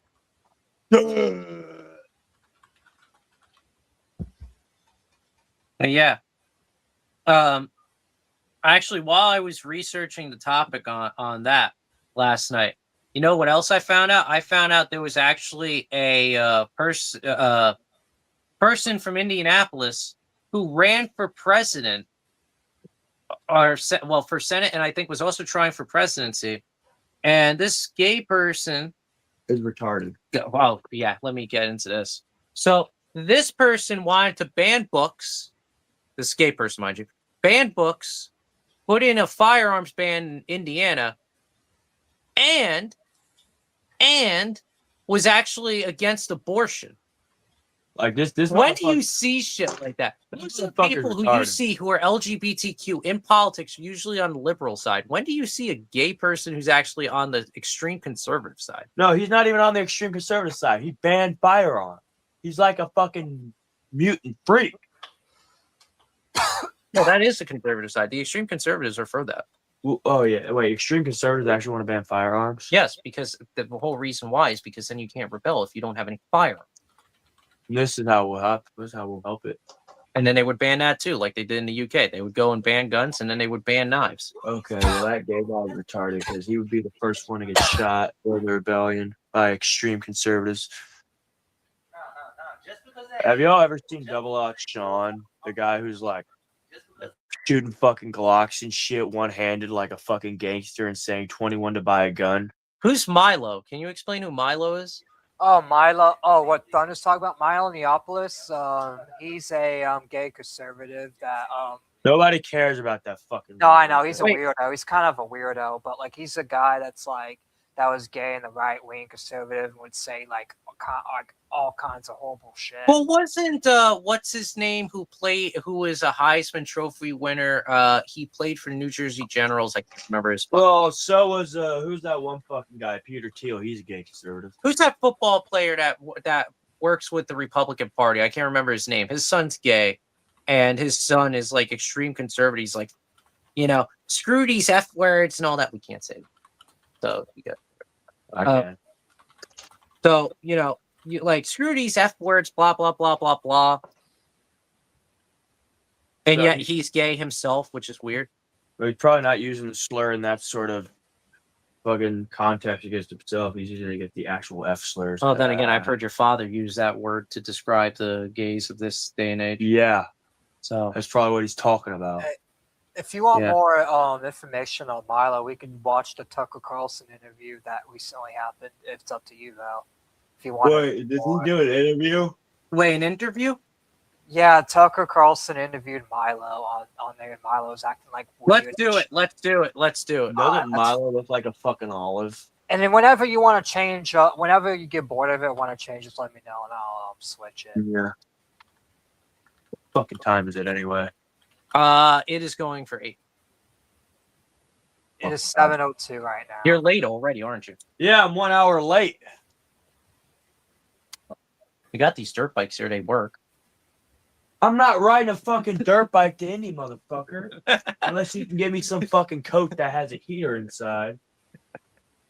Fuck no, dude. No, you got to put those hand warmers in your jacket. Yeah, and light myself on fire. No fucking thanks. Give you this jacket, but then I wouldn't have a jacket to stay warm in. And I would have to basically, I don't know, connect myself Dude, to I'm gonna God's Wi-Fi. fucking lose my shit. Don't do drugs, kids. Don't do drugs like the Partnership boomer helps kid. preserve the joy of life and supports mothers in need, mothers who didn't expect to be pregnant but who have decided to have that baby. Every day, Preborn's clinics rescue hundreds of children because when a mother sees her baby on an ultrasound, the chance that she will choose life doubles. It's a real statistic, and it makes complete sense. She understands this is a person, this is the future. This Christmas, gifts from this show's listeners will be doubled. Loses me because there we go. You fucking British, nobody man. is gay. He looks like Mr. Bean. We've been encouraged to think of He looks like Mr. fucking Bean. this. It's an I icky told you subject. Like this straight men don't want to motherfucker think looked about. No, it's okay. I mean, it's reached. But you invited me. Well, I invited you because I have not, not wanted to be engaged with the topic at all. I don't have super strong personal feelings about it, but all of a sudden, it has become like a defining fact of the West that we have a huge gay population. Like, what does that sodomy? But no one wants to talk about giving aid with strings attached. So I'm trying to, what metaphor am I reaching for? Strings attached. Yes, you can, but only if you have a gay pride festival. Right. What is that?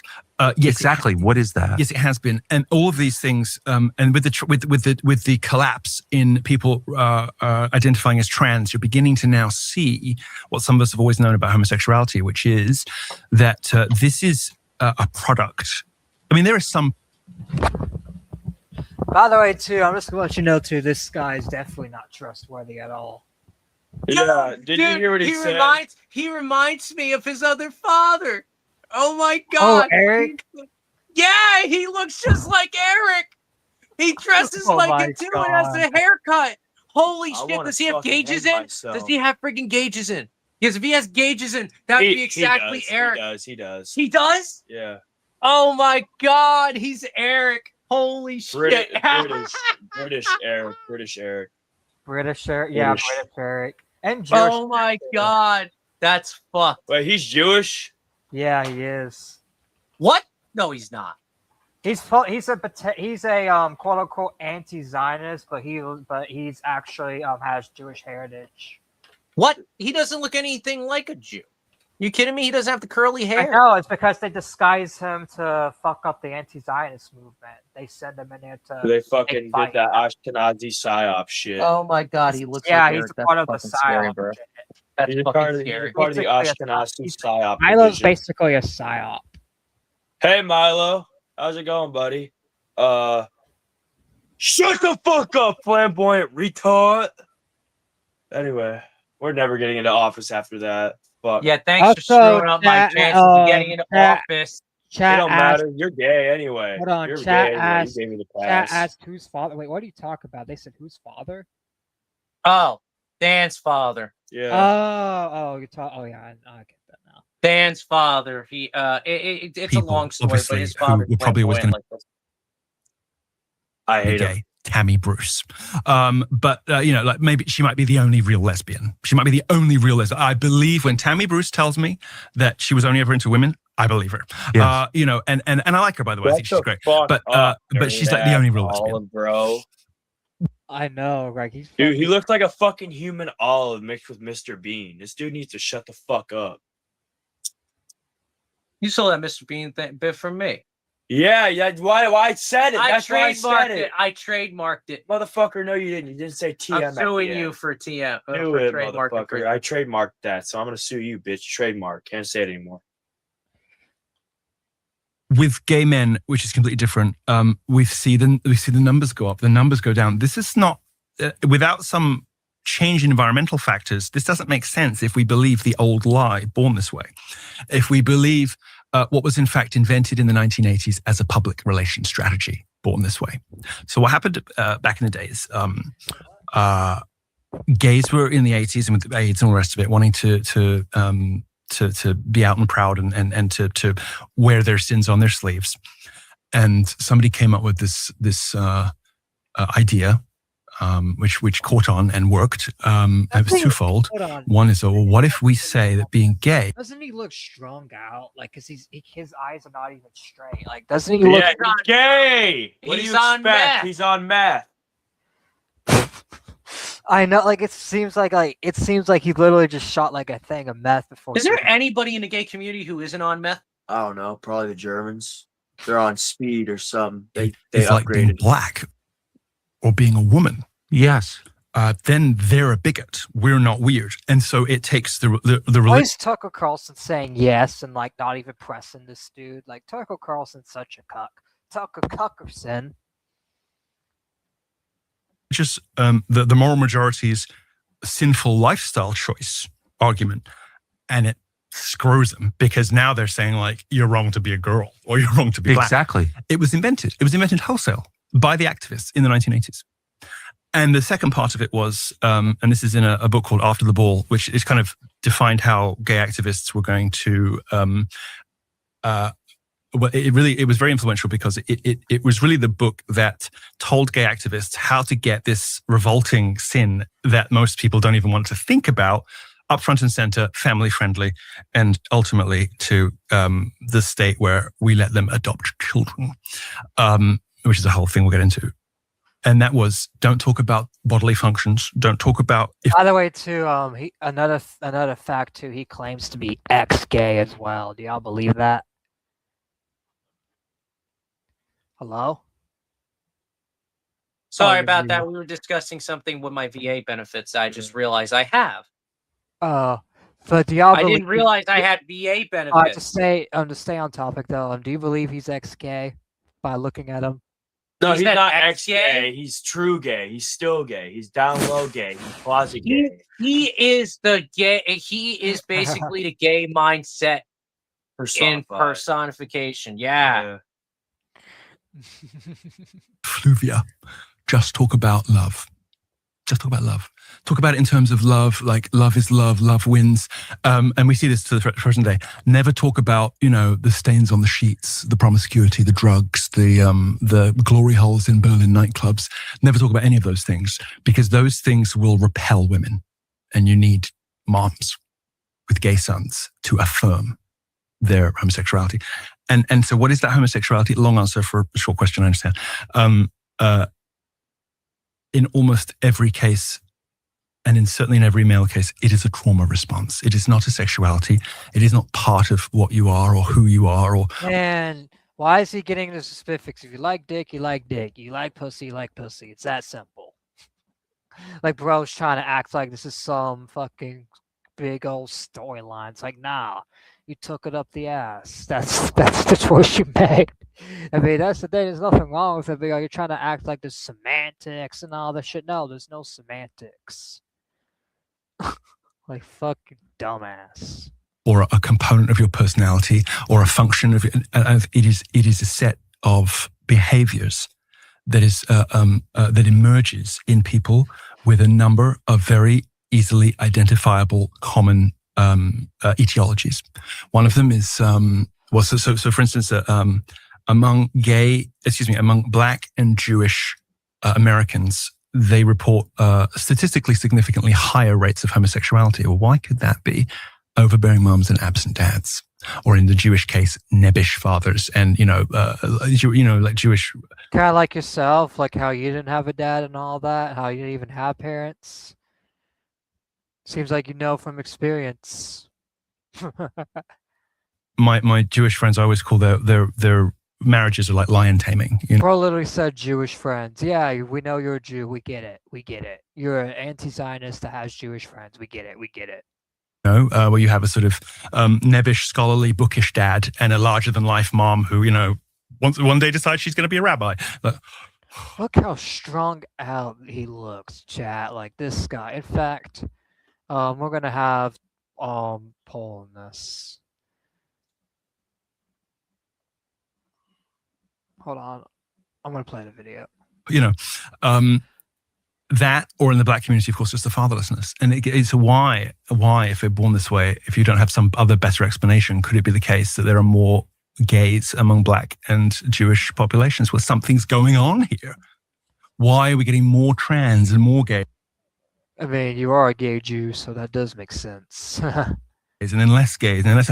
Why? Because this is, in fact, a symptom. In fact, this is a product of something. It's a result of something. Well, this was Freud's position, which was kind of conventional wisdom for the better part of 100 years, that this was a response to the environment, and particularly to the relationship with the mother that a young boy has, and a relationship with his father. I mean, this was like, people just assumed that was true when I was a kid. They were not gay haters or homophobes. That was a state of knowledge on the subject. One of the only things Freud got right was that.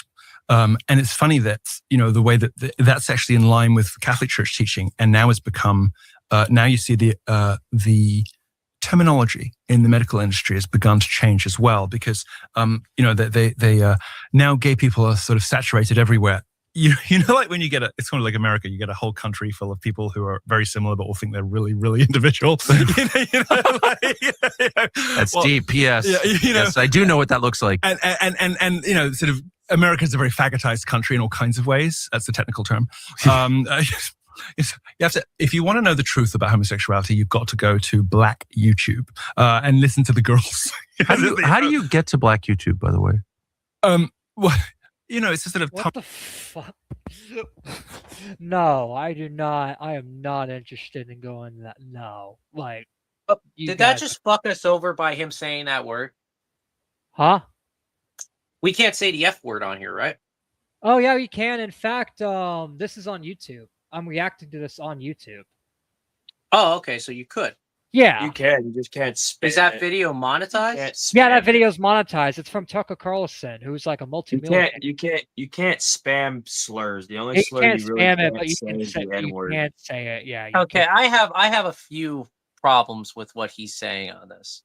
Go First ahead. thing first, what the fuck is Black YouTube? What is that, like the D'Angelo Wallace? No, I was gonna go and say that was more or less like how you have the dark web. Like, what is that? Like the dark web version of YouTube? No, it's just the Black community's part of YouTube. I think D'Angelo Wallace and retards like that. Don't know who that is. D'Angelo Retard. Wallace, commentator. But These are completely- besides that, I also have an issue with this guy. How are you gay, but you hate the gay community?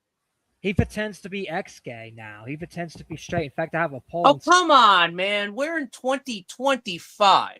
There is no such thing as ex-gay. You're either gay or you're not.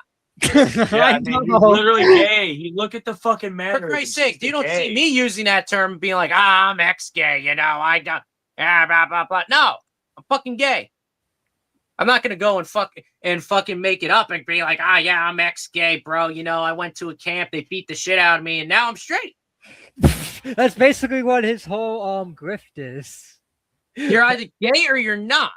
And if you're bisexual, you're just experimenting, trying to figure out what you are. God damn it, man. Seriously. It's a tumbling kind of thing. You right find now. one. You can't see it, but Dan's fucking losing it. Losing it over because this guy is literally fucking gay. He's not ex-gay. He's literally fucking gay. He's probably has some dude sucking him off right now. Yeah, as he's talking, there's a dude underneath him. That's why they have it cut off. He's actually getting blown like in the Oval Office. Yeah. Good video by somebody who's like, like, Steph Curry, you faggotized. Sorry. And then, and then you'll tumble through the algorithm. I'll send you some links. I'll post some links on my Twitter. And I don't know if I dare, but but you're saying that's the more honest YouTube. Even Tucker's like, oh, I don't know if I dare. Even he knows, like, I'm good. Tucker's looking at this guy and being like, what the fuck did I get myself into? What the Who why? bribed me In for fact, this you know fucking who told him to get him on? Most likely, Candace Owens, because Candace Owens is really friendly. Oh, and I bet you he's like, Candace, you motherfucker.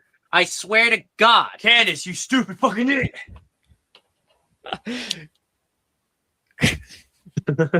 It's the only honest YouTube. It's the only honest anything. Because you go past the churches and you'll see, the white homo demon stealing your man. And it's not the pastor who comes up with this stuff. Stealing nobody, you fucking flamboyant fuck. You're wife. ex-gay, It's his apparently. wife. Yeah, that's Have what he fun said on sucking off Peter Thiel. Literally. I wish I knew what the fuck you guys were talking about. I feel like an old man. I'm like, what the fuck? How did your fucking who's got? okay? Well, How did the drone? How do you get your surveillance on targets who you then drone strike? Who came up with that? Who came up with that?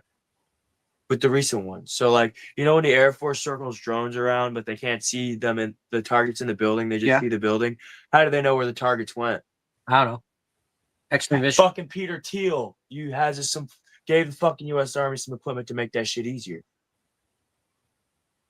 Dude literally made Palantir, which is a fucking program used to spy on people. Oh, he owns. He's Palantir. gay. He's gay. He's literally gay. And he owns weapons. Yeah, he's manufacturing gay. company. He's gay and conservative. Peter Thiel is a gay conservative. What Yeah, the fuck? I think Milo's And also I think this fucker right here is fucking Peter Thiel. Swear to God, there's no way. There's no way. No fucking way he's not. Bro, this podcast has gone off the freaking hook, man. True. That's why we have no viewers. I can't. I know we had a shit ton of viewers. No, I in wouldn't fact, be surprised. we have 3 right now, and we had 8 literally like a second ago too. Yeah, the moment I show my cat card is when I fucking goes through the roof, right? I guarantee you, we're gonna get drone striked any minute now. Yeah. Oh yeah. U.S. so- Air Force Security yeah, Forces so as soon coming as in. you showed your cat card, it went up to like 8. Like there's Show it again. Let's get more viewers. Show it again. Let's get more viewers. Show it again. There's definitely shit more fucking people back watching. and touch it like, front in the with the face shadows. on it. Hold on. I'll show you my freaking Australian debit card. Let's see if that does anything because that's no use to me. No, Anyway. let's see it. What does an Australian debit card even look like? Yellow and nothing like ours. In fact, Fuck he's you mean yellow and nothing like ours. more viewers. Okay. Fuck, is that Capital One? Now, this is so here's my card for the casino in Australia. See if the numbers go up. Oi, bruv, we got a fucking casino. And here's this side over fucking here. This was queer-cino. my rewards card for the casino. Queer-cino. It's no use to me anymore anyway. I can't go back to Australia. Apparently, I'm not allowed back. Why? Did they fucking deport you physically? No, it's because of me not paying that medical debt. Is that what it is? By the way, Yeah. make sure you guys like the stream as Gabriel's doxing himself. Looks like my fucking car. What the fuck? It's Gabriel's doxing himself. This is an Australian debit card. I'm not showing the back of this because I think I still have money on it. Then take it out. From what? How am I taking money out with an Australian debit card here in America? What am I going to do? I'm going to magically wave. Oh my god, bro! Oh, it went up to It went up to 5. Shit. Wait. I gotta go and answer. Right. I'm gonna call him right now. I'm gonna All call him right, right by the now. way, Okay, go out the shed. All right, I'll continue. Hold on, he's leaving the shed. He's leaving the show, guys, so that he can make a phone call. All right, Dan. Peace out until you get back. But Yeah, then- because his father just like video called me. I don't know why, but Oh yeah. Also, when you doxed yourself, it went up to 5. Of course it did. Of course it did. You know how many people are bots in this? Bro, that's the thing too. It's the number only shows how many people are on the chat. There's definitely people watching in the shadows that's not detected. Because as soon as you show your doxing information, all of a sudden, it goes. No, up. I'm not giving them any You're information. supposed to go on the highway. Not No, I know you're not giving any information, but still. But yeah, you want to continue? Like if I showed the back of the DoD card, then they would have info they could use against me. Yeah, but- actually, I really wouldn't care if they did. Honestly, Because okay, it's but no for real, use to me. stop doxing yourself. All right, you want to continue to react to this? Or you want to talk about something else? No, let's talk about something else. All right, yeah, Yeah, fuck just that up. go and edit the friggin' I think you could edit the video out and just delete that friggin' part, and it could just be blank. Where that's not really doxed. I'll just cut that part out. It's no big deal. Not the cat card part. Maybe I don't know. Yeah, I'm starting to think that was stupid, but at the same time, I didn't show any personal information, so other than my name, which is common.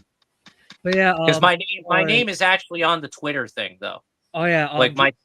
Before we transition, what was your final thoughts on the introduction of Milo? Your first impression. Bro, I'd rather just dox myself. Bro, Milo's making you dox yourself by just being that retarded. Well, does it really count as doxing if you don't give out like where you're located or what your bank account is? Oh, no, not really. Not only that, but like you said, you can't use it against you. So Yeah, because I'm a soldier. That's public knowledge anyway. In the records, I looked myself up anyway. That's how people were able to do the background check on me for the firearms. That's besides that, my name my name is actually connected to my Twitter anyway. So yeah, it is. Also, make sure you follow Saint Gabe 98 on Twitter, and also you need to be more active on there. Yeah, because on Twitter I put my actual name because I had to connect my bank account to it. Yeah. So I had to actually use my actual name for that. It's also on my GoFundMe as well, my personal information anyway. So, and because they had me do that. I'm not gonna lie. I'm no longer. I'm just gonna start doing afternoon streams starting at 3:00 because we get more numbers during the day. It seems like. Well, yeah, because people come off of work, they leave school, whatever the hell, you know. Like when I start like at 7 or like 9, like we usually don't get that many. But like today's, like I bet you will have 100 viewers stream again. Like today, after like once it's all processed, it'll be like 100 views. Yeah, I can't believe that, dude. I just found out I actually had VA benefits, like legitimately VA benefits. I didn't know I had that. Here, I'm gonna see if there's other things we could just talk about. We'll talk about. Wait. I got. Oh shit. I'm brainstorming right now. I'm brainstorming. While you're brainstorming, I'm just scrolling through Twitter just to see what else. Water.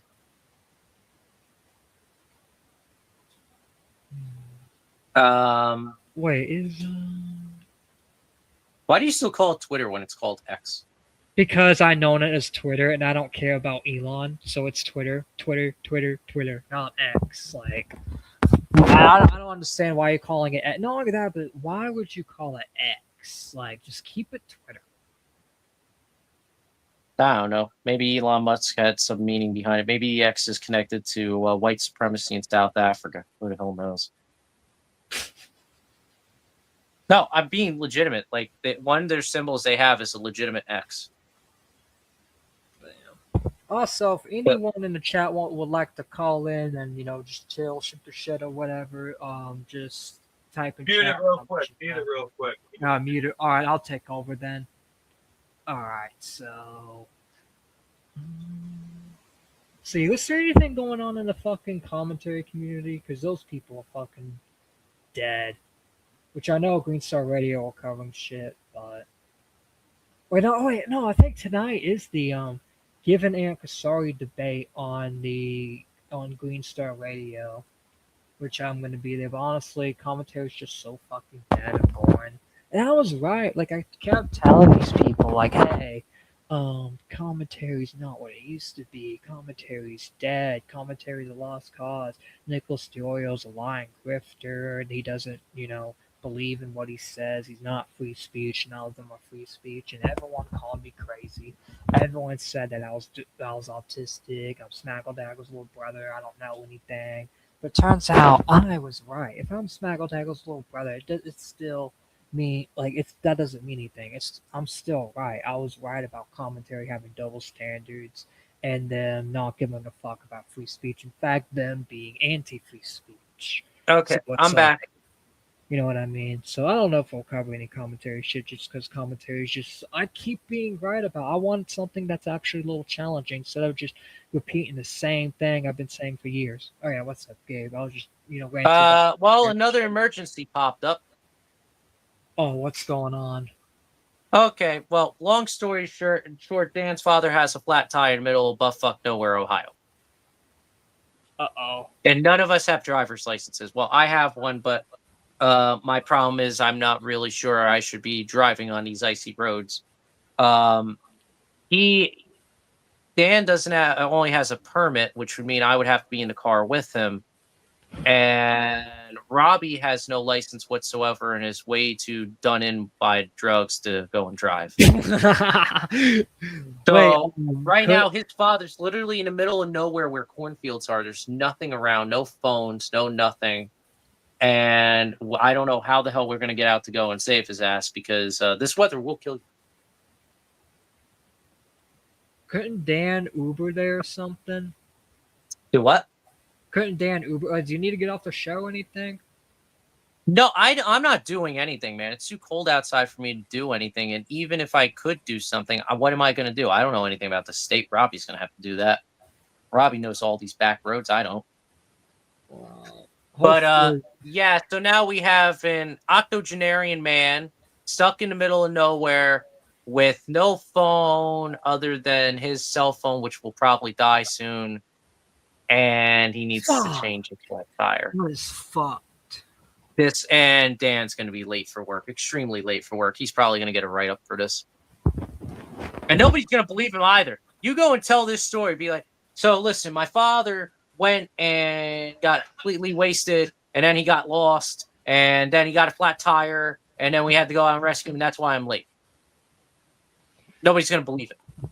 Yeah, no. Not. You might as well So I just told him off. He fucking, dude, he literally got mad at me when I said, you're on 275. You're supposed to take 274 towards fucking White River Road.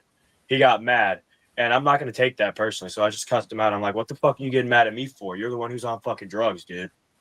Oh, come on, man. You got to stop saying shit like that. That's the only place you're going to be living. You're both homeless. What the hell are you going to do if you pick He wouldn't, dude. He started yelling at me when I told him where his directions were. I was like, dude, you're on 275 near Blue Rock River Road or whatever. You know what? I'm going to have to call him and figure this out. I'm sorry. I'm going to have to go and get him back. The link that you sent me on Discord, I can still join back with, right? Yeah, and I'll still be live. Okay. I'm going to video call him and figure this out because I do know how to do land nav, so I might be able to figure I know how to it get out. over there too. It's 7.5 miles away. You got to. So okay, I'm gonna go and find out what I can do. All right, I'll be right back, guys. Shouldn't take me too long. All right, that is Gabriel. He will be right back. But until then, we'll just find something random on Twitter, talk about something to react to. Let's see.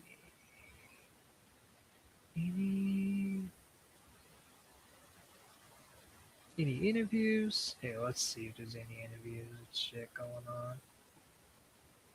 But no, it's like there's nothing going on in commentary. Like that shit's just fucking dead, and I've been right like for several years, and yet none of y'all wanted to listen. Where's my apology from all the fucking stupid ass commentary fans? Come on, say Triton was right about your stupid retarded community, because I was.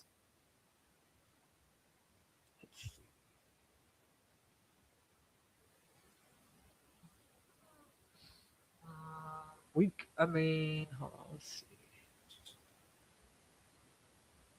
Oh, I could react to the Steven Crowder interview if y'all want. You know what? Let's do that. That can buy us time. Just until Gabriel gets back, we'll react to some of it. Steven Crowder, Nick Fuentes. Let's see.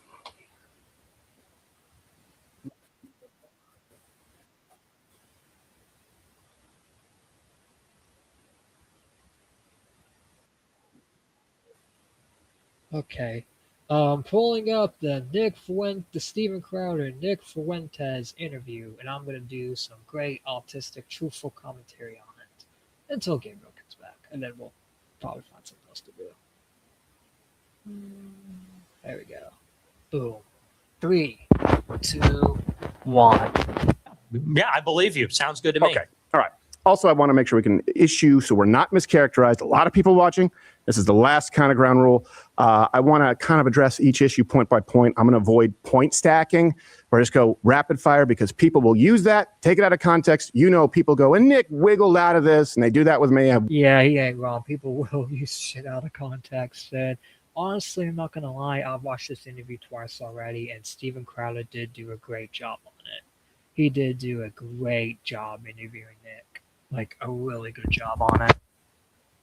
Want no one to mischaracterize it. And I don't even like Steven Crowder like that. Sometimes I think he's fake sometimes, but in this interview, he did do a good job on it. And there are some parts of it I disagreed with, like the whole Trump thing and all that, but we'll get into it. Anything. So with that said, I have a couple of rapid fires, but I think you're going to like them. Okay. Okay. Yeah. Sure. These are layups, and I mean rapid fire. And then I want to give you the floor. Nick, I think there's some misconceptions of you. I've heard this said. Can you clear the air? Nick Fuentes, do you hate all Jews, sir? No, I don't. Okay.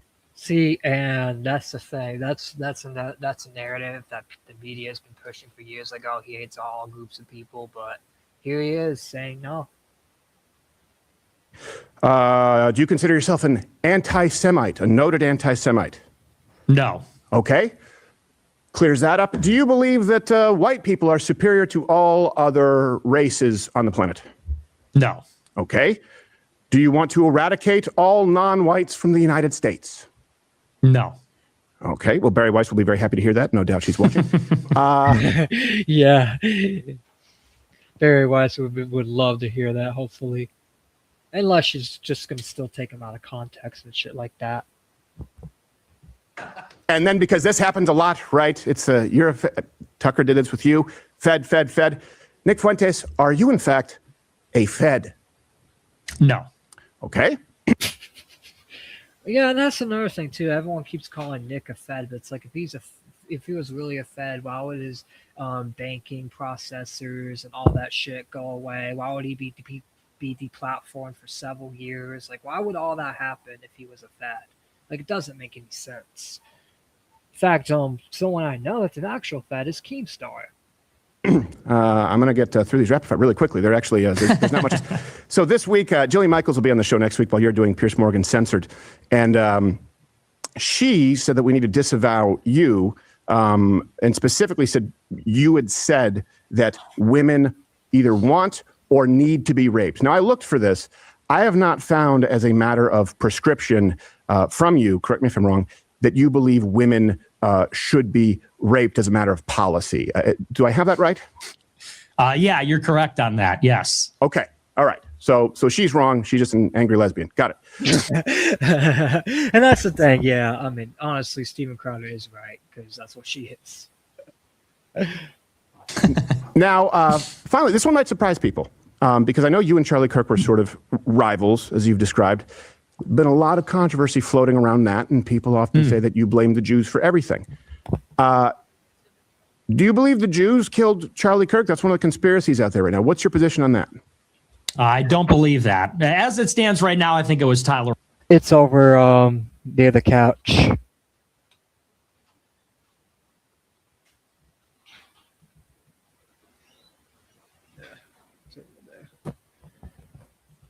Robinson. Yeah. I don't know. I mean, it could be, but it's like that whole thing's just a little iffy with the whole Charlie Kirk thing. I'm not gonna lie, guys. Yeah, okay, me too. And if there's something else, I hope that we find out. But I think a lot of people would just hope so too. Sort of toss you in that lot.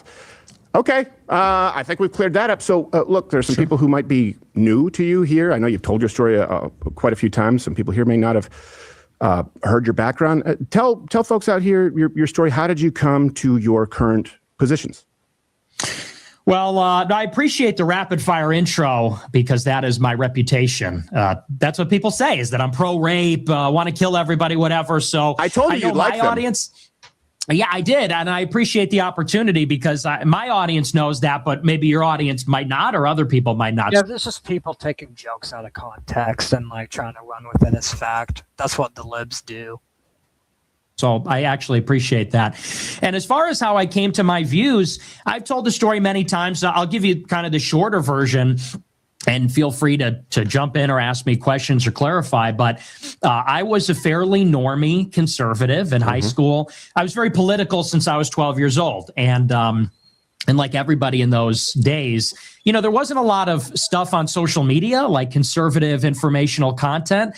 Right. And so what you had was PJ Media, you had the Hoover Institute, you had things like this. And that's kind of how I got acclimated into conservative politics, and Prager University, all that kind of stuff. And I would say that I was about as mainstream as it gets. I was pro-Israel, pro-free market, fiscal conservative, basically libertarian is what I would say about myself. And then the Trump election kind of just hit me like a train. And I had a series of realizations about the media, about immigration and demographic change in America, what the political implications would be for that in elections, but also just in society.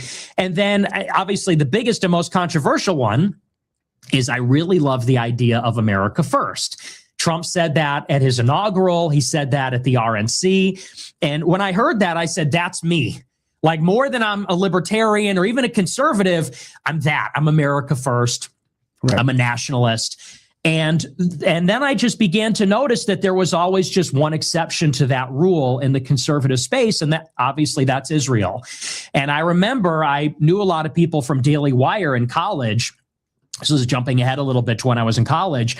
I met a lot of the writers there, and some of them were Jewish and some of them were not, but they were all extremely pro-Israel. And I remember first just thinking that was weird, because you had this set of talking points from PragerU, Daily Wire, whatever. And it was like, we're in favor of gun rights, low taxes, the free market, pretty standard set. And then it was always, and Israel has a right to exist and Palestine must be destroyed. And I said, one of these things is not like the other.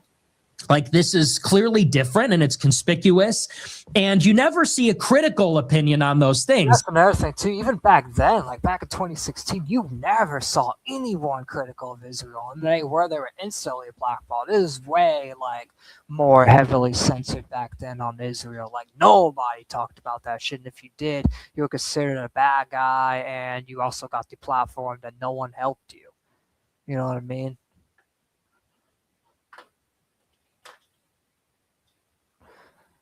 Like, nobody helped you anything, and you're just seen as an anti-Semite, and nobody, that's the thing. Cancel culture was way more intense back then than it is now. It's still bad, but it was way worse back in the day, especially on the Israel issues, because no one really cared about it. And I tweeted that, I want to say 10 years ago. I said, I've never actually seen criticism of Israel on Daily Wire or PragerU. And I remember Shapiro called me an anti-Semite for saying that. And I said, how is that anti-Semitic? And what's more, I said, that reminds me of how if you criticize women or blacks or Muslims, they call you sexist, racist, Islamophobic. I said, so how's that different? Right. And for that, I got blacklisted, and they really made my life a living hell. Yeah. These people went to American Conservative Union. They got me banned from CPAC. Cabot Phillips, who was at Daily Wire now, back then he was Campus Reform. Dad is Tim Phillips at AFP. This guy was out to get me. He was, pushing hit pieces. Shapiro was going around calling me an anti-Semite and blowing up hit pieces about me.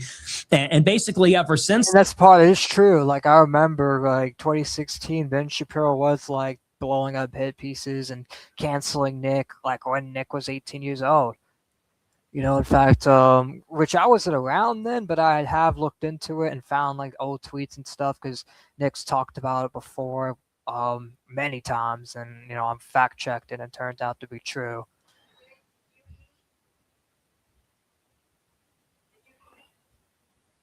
And I guess I've been kind of I consider myself like the Revenant. You know that movie with Leonardo DiCaprio where he gets killed by a bear? Yeah. And then he has to fight through the wilderness. That's kind of how I feel. I was Left for Dead at 18, and then I had to kind of fight to repair my reputation and prove what I'm saying. So that's kind of the what's crazy about that movie is the real story. The guy's actually more badass. I don't know if you've actually read about him.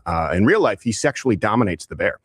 But it's I remember that big controversy when there were a bunch of conservatives saying we're not going to go see The Revenant. There was this rumor that he was raped by the bear. I don't know if you remember that. That was a big story, and I watched. I'm like, it's just a CGI bear. I do want to go back. So Daily Wire, sure, because I don't know if you know this. We also mentioned PJ Media. That's where I was first doing stuff in 2009 after YouTube. And like you, I grew up in Canada, so we didn't have AM radio. We didn't have Fox News. I was at Fox News for about 4.5 years, and I'd never seen anyone who was there on air. They just threw me on a panel with Alan Cohen.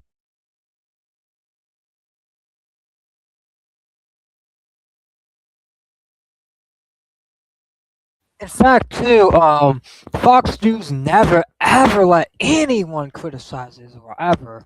Like Fox News, like if you did, they'd kick you off and take your contract. Like, even now, like Fox News does not like criticism of Israel at all. They're not fans of it. They've never been fans of it, and it was really bad. Like 2017, 2018 with that. And said, debate this guy. And then it just kind of went on for a while, and I reached the end of the road. But I don't know if you know this. I've had a little bit of a, I guess you could say, turbulent history with Daily Wire myself. Not for the same reasons, but I will say this. There have been some things that I haven't talked about publicly regarding Daily Wire. In fact, Daily Wire itself is just a grifting ass show. Like, it's a scam. No one should be subscribed to Daily Wire in 2025. In fact, I don't even know how you was back then. All they did was show for Israel. They claimed to be for free speech, but yet they silenced people that spoke out against them. Like, Daily Wire is such a fucking joke. Like, it really fucking is. Daily Wire is just such a fucking joke, and it's lame, and it's gay. People knew the contract issues, but I know you've used the term gatekeeping, and I can tell you that was something that bothered me behind the scenes too. Let me ask you this before we get to that, because it sounds like you're saying, and this is something that I kind of seen, I've kind of watched you develop a little bit, and I can understand why someone who's young, I hate to use the term lashes out. I'm not going to put you on a couch and ask about your mother, but I can understand why you'd be upset.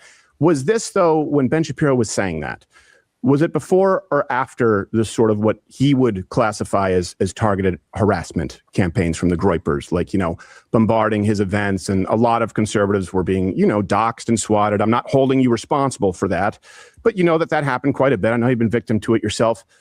Was his blacklisting before that, so that your sort of campaign or your fans' campaign was a response, or was it after?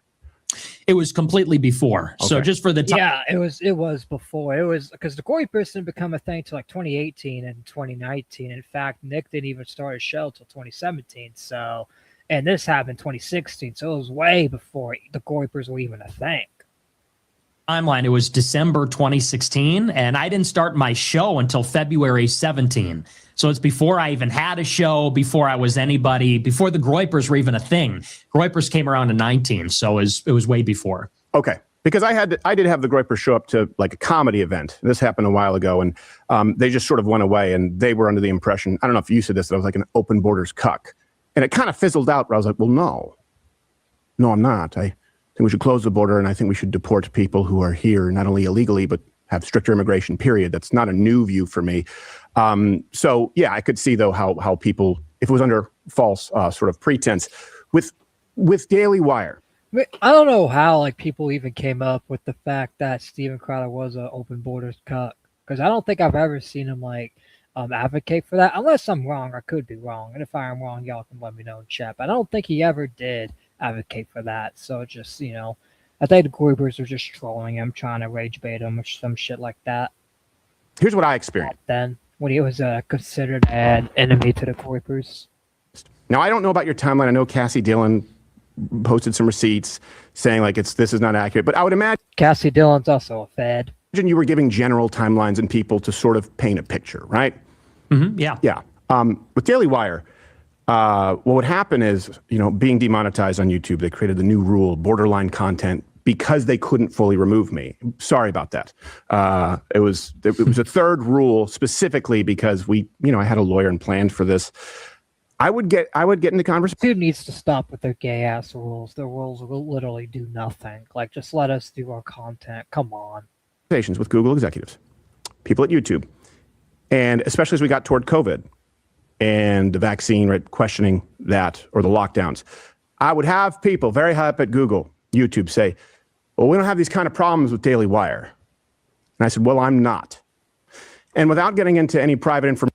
The fact that they said, oh, we don't have any problems with Daily Wire, and Daily Wire is given money to be promoted on here just shows that Daily Wire is literally really federal. And not only that, but it also shows that they're not really free speech advocates at all. Like they're doing deals to censor people and all that. Like that's just dumb. There were conversations that took place, and that was something that really rubbed me the wrong way. It was sort of, rubbed me the wrong way too. I'm not gonna lie. You'll kill us last, right? And they famously bragged about spending more money on Facebook and Google than anyone else. And then there was pressure being applied from YouTube to sort of step in line. So I can corroborate that that was something I experienced behind the scenes, if that helps illuminate it at all. Yeah, and I remember it very well. I remember the adpocalypse, and I remember your tiff with them. I remember you going on Tim Pool. I remember the whole thing, and I've heard that. Even I'm not connected, I'm not tapped in at all. I was radioactive for so long, but even I had heard rumors that they had made deals with Google behind the scenes or Facebook, and it's well known they were like the number 2 advertiser on Facebook. Yeah, it was well known that Daily Wire was making backhanded deals with Google, Facebook, and all that shit just so they're protected from the rules. Even like that's another thing too. So you can't really trust these platforms, and these platforms are doing shady deals with Daily Wire to let Daily Wire basically bypass the rules while everyone else has to suffer. Like that's just really dumb and pathetic, and that should have never been allowed. Facebook like number 2 overall, right? Not like among conservatives, period, for many years. And so, even notwithstanding the Israel stuff, nobody knows the fact that they were kind of the beneficiaries of a monopoly in the sense that like all their competition got banned. Oh, they are. Then they still are the beneficiaries of the monopoly. They still are. Daily Wire still is currently a beneficiary. Sorry, I'm being a little autistic, but you know what I'm saying. Like they still are a beneficiary for Israel to this day. Ben Shapiro and Daily Wire get paid by them still to this day. Anybody that was dissident, anybody that was controversial, basically was no platforms, not deplatform, no platform. Yeah, no platform. Like that's why you never heard of anti-Israel and anti-Zionist stuff back then, because they were all deplatformed. They were all shut down. They were all censored. Yeah, and I think you got caught up in that as well. I remember it pretty well. Well, their contracts require it. And by the way, I was never the one to release. Just to be clear, there are some people there who I'm friends with. Jeremy Boring was never one of them. The contracts necessitated it, right? Where they would penalize their own creators. I believe it was 25% for the first YouTube suspension, 15% more. Yeah, because they're greedy as fuck. Another 50. If you read the contract, 15% for Facebook suspension. And so my issue wasn't the money. My issue was like, well, first off, this would be 110% penalties for me because I'm literally suspended from all these places right now. But yeah, that's another thing too. It's like you're suspended from all these places. You got Daily Wire just want to screw you over. They're not for free speech. They claim to be, but they are not. They're definitely not. This is de facto doing the bidding of big tech. And that's the reason for it. I didn't like being put in that position, but yeah, so I can understand it. I can understand why a young guy would feel betrayed or feel hung out to dry. And I think that might explain it quite a bit, even if we disagree with your views. Like I told Ben Shapiro in 2016, 2017, I don't think we should be giving any money to Israel. Now, unlike you, I support them over Hamas morally, but I think we should stop funding all sides of the war in the Middle East. And hopefully you find that a reasonable position, whether you agree with it or not. I don't think that's extreme. And Ben didn't seem all too bothered by it. But I also invited him to be on the show, and he was going to, and he disappeared. But I just saw him on with Don Lemon and David Pakman. So I guess they're not so abhorrent. Yeah, Ben Shapiro's chickened out on purpose. Like, there's no valid excuse. He just chickened out because he's afraid of Nick. And that's that simple. That's interesting. So he agreed to come on, but then he canceled? Yeah, it was just sort of informal, by text. And then I just haven't heard back from him. He's been on the show many times. So I'll give you credit, Nick. Candace, Tucker, Ben, Mark, everyone invited on. You're the only one with the balls to show up. Yeah, because everyone else is chicken shit. Because they're all scared of Nick. Because they all fucked Nick over, and they don't want Nick basically exposing them. And they don't want to lose to another debate. Or Candace. But Ben Shapiro doesn't want to look stupid. I give you kudos for that. Yeah, no, and I appreciate, even though you didn't call me out, I saw the clip. Well, I was like, where's my I knew you would call-out? show up. You're like the candy. You're like the candy man. I say your name 3 times in the camera, you'll show up. No, but we did reach out. I said we didn't want to because we didn't want it to be a conflict. We had already communicated, or my producer had, and I didn't want to call you out as though you were ducking. Those other people have been ducking. Oh yeah, totally fine. No, and I'm here, and I appreciate the opportunity to speak with you. And I think we agree on. Maybe this is going to sound like I'm kissing your ass a little bit, but I do always feel like you were less bad than all the other people in the conservative movement. That's high praise. Well, and I know that sounds lame, but I mean, during the Groyper War, I know that Groyper showed up to your events. And I remember thinking, like, Crowder's he's not even really bad on many of the issues, like Daily Wire, even like Turning Point was 6 years ago. They got a lot better in the intervening, maybe the past 3 years. Yeah. But I always think you have balls. So I think you're one of the more creditable people in the Con Inc. kind of scene. And he is interviewing Nick, and the other people are just so autistic that they don't have balls to confront him.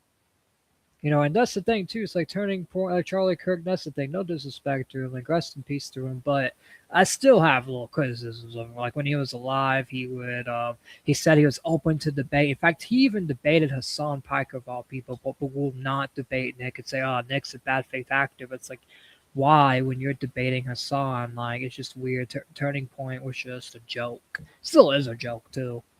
It does not justify what happened to Charlie Kirk whatsoever. Like, Tyler Robinson definitely did fuck up doing that, but I'm just saying, like, Turning Point was still kind of gay. Well, come on, don't put me in that scene. That's the thing. I'm not in that scene at all. I've been rejected by that scene, just maybe not quite like you, but quite a bit. I mean, I said the N-word on Piers Morgan. That counts for something. I will say this though. Did you encourage the Groypers to go, or was that their own thing? That's just to clear the air. I don't know. It was so long ago. You were not one of our major campaigns. In fact, I kind of wish I reacted to this interview first before the Pierce thing, but it's whatever.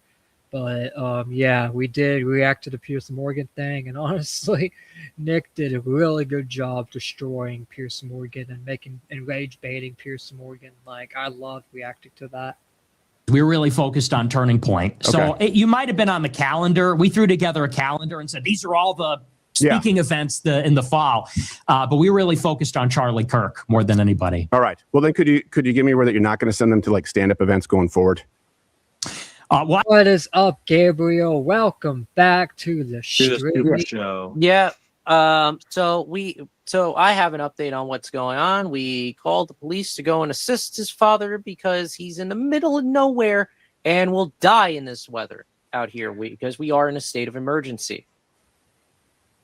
Well, it ended at 3 p.m. Hopefully Doesn't they matter. can. Hopefully they can help him. Like Yeah. He was like, "Oh, don't get the police involved." I'm like, "No, we have no friggin' choice." And it's not like they have anything else to do in Hamilton County. So, isn't he in? He's in the county though. Like, he's close to y'all. yep. Oh shit. Oh yeah, you did dox yourself too, by the way. I'm editing that out for sure. Don't worry though. But anyways, yeah. While Gabriel's muted and talking to Dan and handling personal information, I'm going to continue reacting to this interview.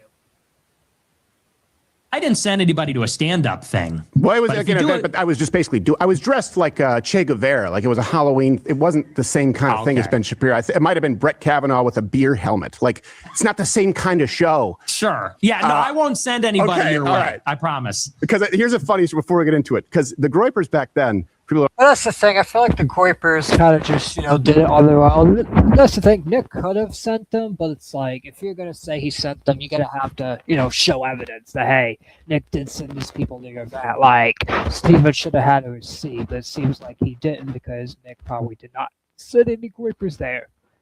they kind of had like rankings. Do you remember that? Do you remember this? Okay.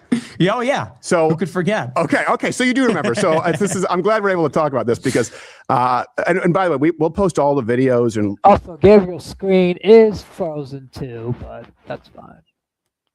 Links like references in the description. So if we have a clip or some people can see the whole context. I believe it was at SMU, and I knew they were coming because I was posted on this calendar.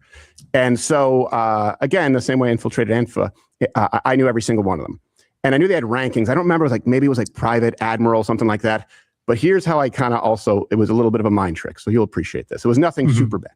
I said, okay, everyone who agrees with me, you line up on this side of the auditorium. It was like 2,500 seats. Everyone who disagrees here, we're going to go 1 and 1.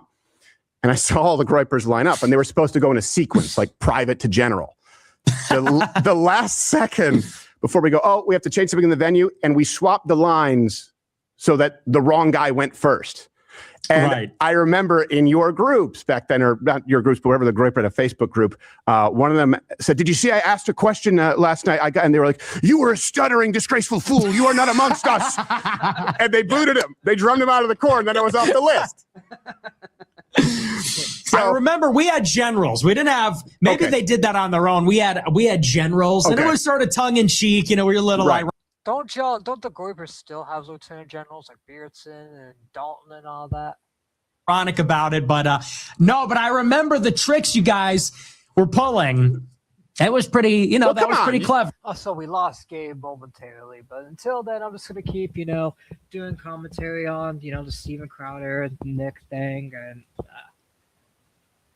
I'll give you that. It was pretty clever. That was a good counteroffensive. You were tricking, and we were tricking, and the truth is, I just wanted to do some fun stuff. All right. So since we got through that, look, America first. I identify as a conservative, as a nationalist. I wear that since it became a pejorative. I thought that was sort of a default thing for America.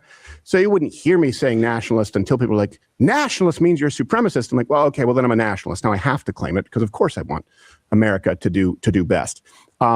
Since you, I know, are very clearly America first, let me ask you, what do you love most about America? What I love most about America is its free speech. Free speech, and also that, it's just a country where, different kinds of groups can come together and be positive. Well, I love that we're a superpower. I love that because I really love that too. Love that we're a superpower as well, because let's be real, America is probably the strongest country in the world. I do believe that, when you look at the history of Western civilization, I love the idea of an empire. I love the idea of the Roman Empire, the Spanish Empire, British Empire. And I love the idea that we just have this crazy productive capacity, huge population, huge resources. I like the power of America. That's something I've really been liking a lot. Love the power of America too, because we are a really, really big, huge power force. Not only that, but we control how other countries' politics work too.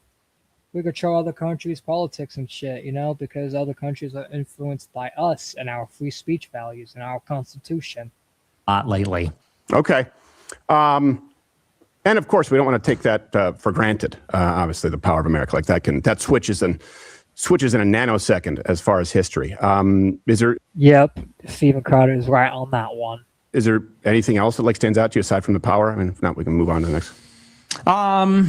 Yeah, I mean, I love political liberty. I like the Constitution. I like. Yeah, the Constitution is really good. I mean, that's what basically made this country what it is. I like our culture. I like that we're like a pan-European empire. I like that, because when you compare us to Europe, you look at Europe and it's sort of petty and small, and they're squabbling and they're fighting, between these little towns and villages. And I like that there's just this sense of nationhood in America between European Christian people and other people too, of course. But for the most of our history, it was mostly the Europeans. But, yeah.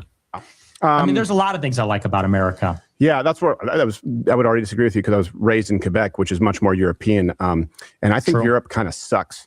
I'm not a big... Why? Well, because there's far less freedom. I mean, in Quebec and a lot of these European nations, they had... That is true. There is far less freedom in Europe and a lot of the other nations there. Enforced. That's why y'all need to love and respect America, because, that's the thing. We are blessed to have our freedom. Denominational form of Christianity, which didn't work out. That breeds atheism. I believe that Quebec is possibly the most unchurched population in the industrialized or Western world, even though Catholicism was a provincially enforced denomination. I think we're better than Europe. That's why we left. But I do understand that the founders, obviously, were largely white Christian European. mean, Protestant, obviously, I know you and I, we'll quibble about that, but that is the basis here. Doesn't mean that Catholics aren't welcome. But let me ask you, what about the founding, like founding fathers? Is that something? Because I know you have opinions kind of on George Washington. Like, I'm gonna give my opinion on the founding fathers made of George Washington. George Washington was a good general, but he was a pussy as a president. Like, he should have, stayed as like a leader and stayed longer in office than just, leaving like that and being basically like, he was a good general, but as soon as the war was done, he just gave up and wasn't really like a true leader that we needed. both sides of that, and I think they're more nuanced. But is that a big part of what you like? I love the founding fathers. I think they're brilliant. I love George Washington. I love Hamilton. I like John Adams. I think they're remarkable people. So yeah, absolutely, yeah. Okay. Political liberty. Can you kind of explain, I guess, that a little bit? Because that's where I know you've said that you differ with conservatives. And I don't want to mischaracterize you. I understand you've said that you're not quote unquote conservative. That's not you identify as America first. So political liberty, what does And I'm America first too. that mean? I would say I'm more reactionary than conservative. That's why I don't mean when I say I'm not conservative that I'm something else. In fact, hold on, I'm going to put a poll.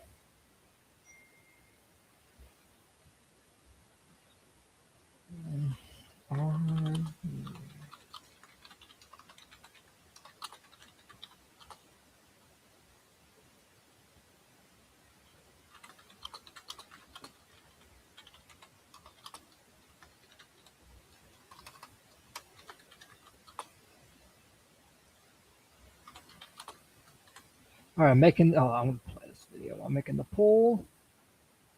There we go. And so, as far as political liberty goes, I like that in our country, we have a generally permissive climate. I think, of course, that's gone too far in some ways. But I do like that we have a free press. I like that we have the right to own guns. I am a capitalist. I'm not an ideological free market person, but I like that we have private property. I like we can own what we earn. And on some level, I like that we have a republic. I don't mean to offend any Americans here, but quite a few founding fathers were slave owners looking for unification. Yeah, they were, and that's the thing too. It's like, I'm glad they gave us freedom, but at the end of the day, it's like even the founding fathers, they were corrupted. You know what I mean? Like, as an American, I can admit that's the thing. I don't trust any government. Like, every government so far in the world, well, not every, but like most mainstream governments are corrupted, unfortunately. And these people wear masks and shit to get in power and all that, and they're just, dumb. But no, you're all right, Oz. Like, you're not wrong. You didn't offend me. I know there will be a few Americans and a few, right-wingers in America first be offended, but I don't give a fuck, 'cause I speak the truth. I'm very into the idea that we have Republican sovereignty, that we have rights. They're protected by God. The Constitution respects that also. Okay. And I would say, because I could kind of see maybe, I don't know if you're comfortable with this, if I could go a little further here. Sure. I mean, go wherever you want. And as long as you're comfortable with me disagreeing and understanding that it's meant to be fair, but I'll let you know where I do. See, that's how an interview should go. They should, let them know, hey, this is where I disagree. Like, it doesn't need to be hostile. It just needs to be a grown-ass man conversation. And watching this twice, this was a grown-ass, discussion. Yeah, they had, a few heated disagreements, but never got personal. And it was never like, oh, yeah, we're not friends. We can't be friends. Like, fuck you. Like, it's actually, like, they're showing you how politics should work. Like, how disagreements should work. Yeah, because maybe I could see where you're going with this. I'm really not like a totalitarian. I don't want a police state, to the extent that people say these things about me, like you're a fascist, you're a communist, or a socialist. I'm very much not in favor of that sort of thing. I just think that, in the past 30 years, we've gone a little bit too far in the other direction. That's all. No, and I wouldn't disagree with that last part, by the way. For example, I think it's very reasonable to say, you know what, maybe OnlyFans isn't a good thing. When you have libertarians going, oh yeah, if they ask for identification to prove you're of age to get pornography, the next thing you know, they're going to take your guns away. I'm like, yeah, I think that being 18 to get hardcore pornography kind of makes sense. So if addressing the hardcore libertarian sort of ideology, I would agree.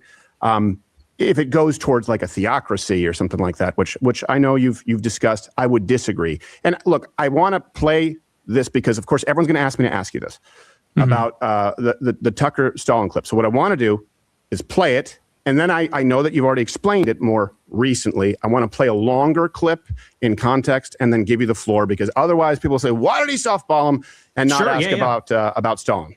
Here's the clip for those who haven't seen it from Tucker Carlson.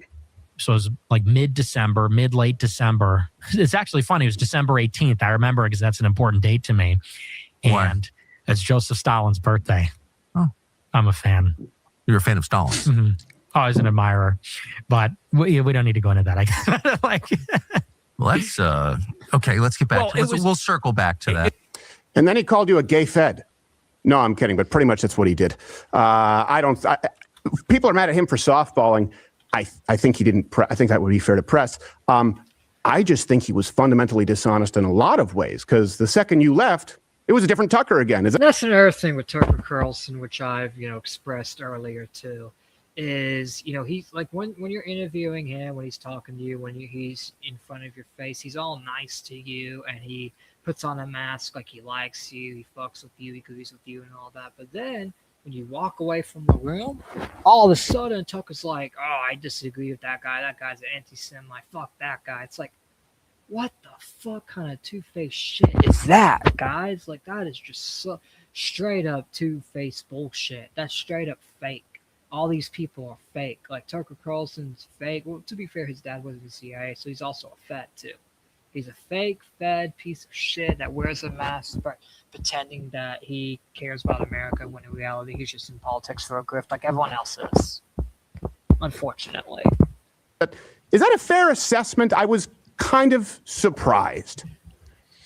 Yeah, 100%. And, I had the same experience with Candace. I went out there because him and I had beef. Me and Tucker had been privately and then publicly beefing for years. And, he called me on the phone over the summer. And when he interviewed Nick, he didn't even bring up the beef much, and he acted like everything was cool, when in reality he probably still held a grudge from it. Fake ass shit. We talked a little bit, and then somebody arranged, Alex Jones was a part of it, and somebody else kind of put this together. I went out. Wait. Dinner for Alex 3 hours. Jones was the mediator? He was. You two kiss and make up. All right, come on, this is enough. I mean, I can't imagine him being the middle ground, but okay.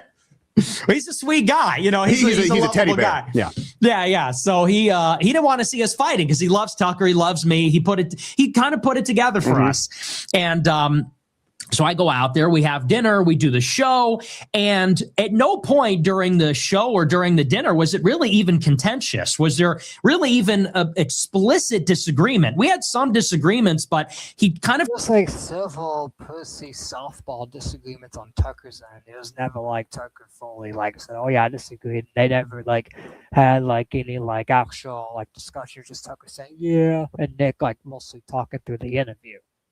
Tried to avoid those. I don't think that he was very forceful or direct about those. And then forceful, he wasn't even direct, and that's the thing. It's like me, I am direct. I'm always going to be direct. Like every guest I have on, I'm always direct with them. I'm always real.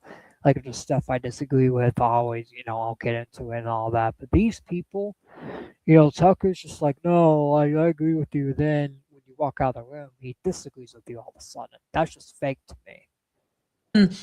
I went on my show the next day and said, yeah, it was a great interview. I thought it was really nice. And we're on the same page now.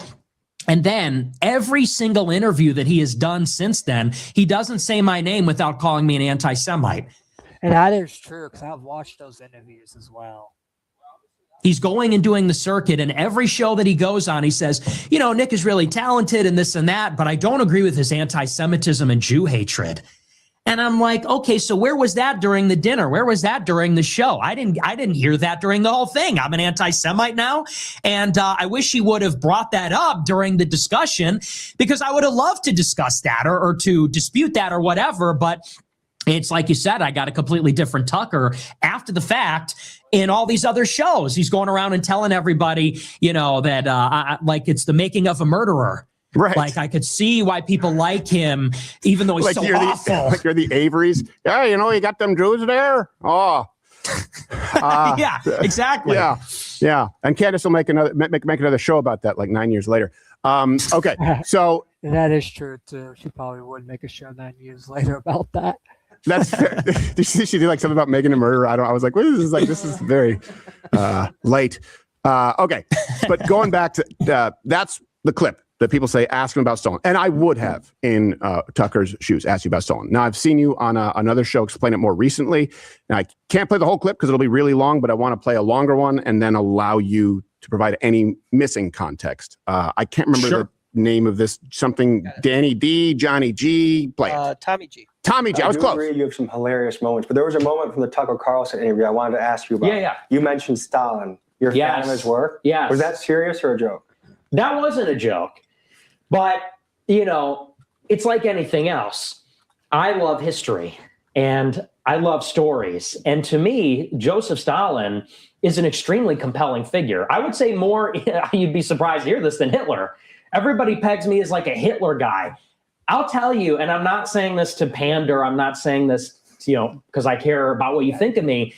I really don't even know that much about Hitler. I never found Hitler to. And that's another thing too. Piers Morgan got rage baited so hard when the clips like this of Nick even admitting he doesn't even know anything about Hitler. So it's like Piers Morgan didn't even do his research and got felted and rage baited hard live today.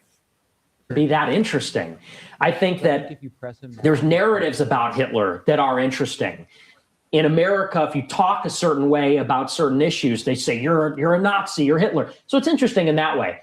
But for me, Stalin is the far more compelling figure. And I say that because, while everybody focuses on Hitler, Stalin is a person who takes Russia, which is the most backwards country in Europe at the beginning of the 20th century, serfs and peasants and just all around immiseration and poverty. Yeah. He takes a country like this, and by the time he dies, it's a nuclear empire. It's a global superpower. It's like the most unbelievable story in the history of mankind. And so I don't think he's a good person. He's an evil person. He's one of the villains of history. But in terms of his effects, he's an effective ruler. And I think that's interesting. Okay. Now that clip goes on, we'll make the link available. I don't want to do an interview where everyone's watching you watch you. But so with that, and I was asked about this on Piers Morgan, and I, again, asked to condemn, Stalin. I said, look, I don't know. He could have meant, and by the way, I don't know if you have a cold. I have a halls in my throat right now. I notice everyone's a little bit sniffly. I said, he could have been saying he's fascinated. Like, for example, I've been going down a rabbit hole of Stalin versus Trotsky. That's another thing. Like, just because you're fascinated with someone doesn't mean you agree with everything they did. You can still disavow the horrible actions they do and still like some aspects of them. Like, people need to stop with this bullshit. Like, this bullshit's just getting old. Like how much they hated each other, which would seem odd to us because they're very similar. The spoiler alert, it's two assholes fighting. That's pretty much all it is. It is two assholes fighting. And I would be curious to ask him about that.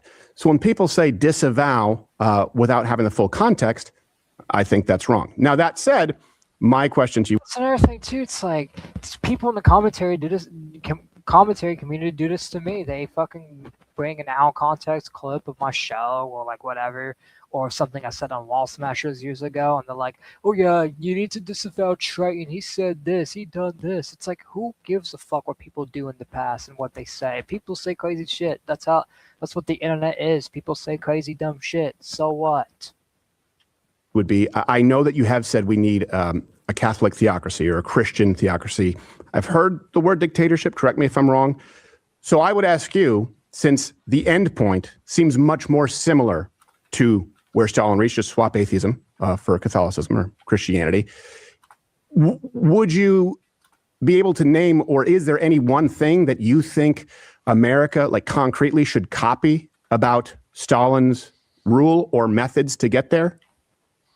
Not his methods, because, like I said, he's an evil person, or a murderer, and genocidal. That's my point. Like, just because you're cool and fascinated with someone about other things doesn't mean you agree with them being a bad person or what they did. In fact, here's Nick disavowing Stalin's actions, so people can say, "Oh, he supported Stalin killing innocents," when here he is saying, "No, I disavow that, and that's what I disagree with."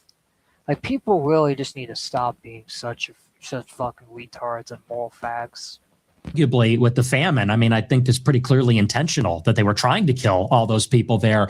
And so I want to make that clear. Sometimes I feel like it's almost childish. And I'm not saying that about this interview, but just in general, when people say, wait, but he was a bad guy, it's like, it is childish. It's like, yeah, we know he's a bad guy. We disavow it. So what? Move on. I know he's a bad guy. Like, I know he was evil. And I suppose the thing that I find maybe more compelling about Stalin as a ruler is the way that he industrialized the country. I'm very interested in this because that is, among the other things that I talk about, a very important problem in the country is that we're deindustrialized. Yeah. And what Stalin did, and I said that in that clip and in other clips too, he takes a country that has no industry. And he literally, and with brutal, evil methods that I would not, I don't replicate, I don't support that. But he does take the country and drag it into the 21st century. And he does that by bringing in heavy industry. The 5-year plans, the collective. That's what we need too. And that's something good. Even though he was a bad guy, that's something good too. It's like, America, we need industry. We need to be making our own stuff, our own industry. Like, we have industry, but it's from everyone else. Like, we need our own industry that's made at home.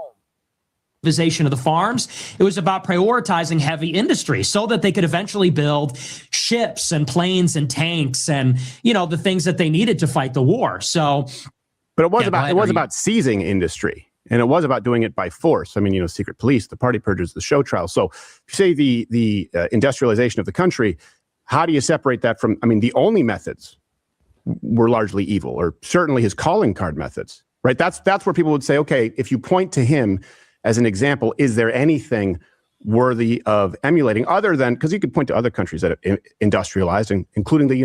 I'll be right back. I'm going to have this playing, but I'm going to go use the bathroom. It'll be like 30 seconds. United States. Well, I don't think that is necessary. I think because it starts with the idea that a country, an empire, needs industry. You need to be able to make things. We don't make things. We don't even make the machines that make things anymore. China makes all the things. And so starting from the idea where Stalin says in the 20s, he says, we're either going to do in 15 years what it would normally take us 100 years to do, or we're going to die. Our country will not exist anymore because we are encircled. And I feel like America's in sort of a similar position where we need to race ahead of China or else we are going to be destroyed. We need industry back in the country. And I don't believe in taking grain to feed the factory workers and enslaving people in gulags. But I do think the government needs to set. It's sort of like when JFK said, we're going to go to the moon in 10 years. I like the idea, this ambitious idea of we're going to catch up in 10 years. We're just going to go out there and do it. We're just going to build it. And I don't support, killing people. I don't think you need to kill people to achieve that. But I like the idea of urgency, setting targets, having a national strategy, and doing it for the sake of power projection. Well, and I agree, by the way, industrialization, right, is good. We went through that in America quite a bit before Russia. The reason they had to play catch up is because it was an awful place and they had to do it by force. So my question is, am I mischaracterizing? And everything that I ask is genuine here because I'm trying to see where we disagree. Because I think Stalin is a fascinating historical character. You're talking to a guy, we did the great Diktoff, where we did brackets for 3 days. I'm back, guys. The reaction will continue now. I'm back from the potty. Days of Hitler, Stalin, Pol Pot, Mao. Funniest one was Papadoc in Haiti because he sucked Pinochet, who wasn't all wrong. And we were very clear about this. And I think Mao ended up winning. Might have been Pol Pot, though the number wasn't as high, but he was just really dumb and Of course he won. Of course he won. Steven Crowder's little thing. Really brutal, which is a bad combination. How could you get, if we're talking about now, to Stalin's industrial results without Stalin's methods? If you want to get to a Catholic, first off, have you said Catholic theocracy? Am I misquoting? I might have said it, but I don't believe in a Catholic theocracy. I think that the government should be Christian, but not a theocracy. Okay. Not a dictatorship either? Another thing too, it's like I think that the government should remain Christian because we were founded to be a Christian country, and even if you're not Christian, it's like the government still needs to be Christian. America still needs, Christian values, and still needs to be what America is, and this is a Christian country, and the Christian government still needs, to be the majority that runs our country. Like Christians definitely still need to run our country because we are a Christian country. And, if you're not Christian, you shouldn't even be eligible to run for United States, President of the United States. That's just me because, you're supposed to follow the Christian oath and all that. And that's the thing. It doesn't mean like I'm, saying, oh, your other religions are wrong. Any that's just like, this is what America is. America is Christian. So it needs to be ran by Christian leaders. That's just something I personally believe in. If you disagree, you can cope and chat about it. We might need a very powerful executive for a short amount of time. I think that's maybe unavoidable. That is unavoidable, and I think Thomas Massey is going to be probably one that figure. He's definitely an American first candidate, so I'm definitely voting for Thomas just because I agree with a lot of his policies and stuff. In fact, we also talked about him the other night on the show as well. Okay. If y'all were watching that. But not an ideological totalitarian state, no. So how do you get to that in the industrialization that you talk about with Stalin? How do you get it? How do you get there?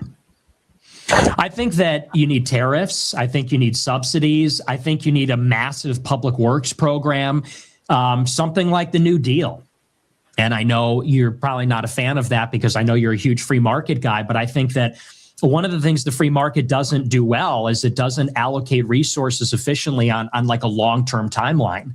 In a long-term timeline, America needs to have a ton of industry to be able to support its Navy, to be able to protect supply chains and trade routes. And the free market has not been able to accomplish that. So I think that the government needs to intervene in this case and basically say, like, we're not going to import these manufactured goods from China. We have to make them ourselves. We need to subsidize them.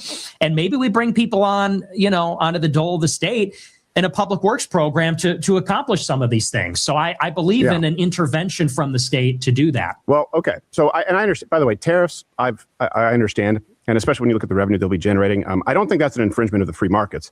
I think it's a correction of an unfair market, of a market where we've been fleeced. So I think we agree on that. Subsidies are massive public works. I mean, we have a debt. Is it 39 trillion? I haven't looked at the clock recently. So I certainly wouldn't say that we haven't been subsidizing things. We absolutely have, and we can't afford it. And the old joke, right, in Russia is they pay us to look like we're working, and we look like we're working. Like they look like they're paying us. We look like we're working. We've done this here in the States. I mean, if you go back to FDR, and maybe you're a fan of FDR's approach. Certainly Barack Obama, the biggest modern spending package. I was around for that. Shovel-ready jobs was awful. And same thing for Russia. I mean, if you throw enough bodies and human suffering at something, you can get something done. But even then, it was still significantly behind the world. It's still going to be behind regardless, so there's no point of doing all that. You know what I mean? World that was more free, the United States.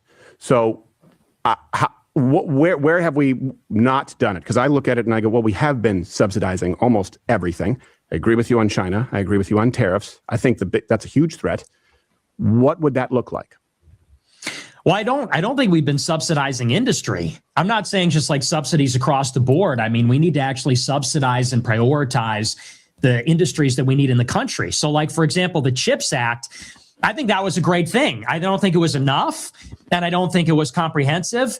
But I want more things like that. Like, there's no reason why, they're doing it in Arizona. They're bringing TSMC over to Arizona. They're building a chip fabrication facility.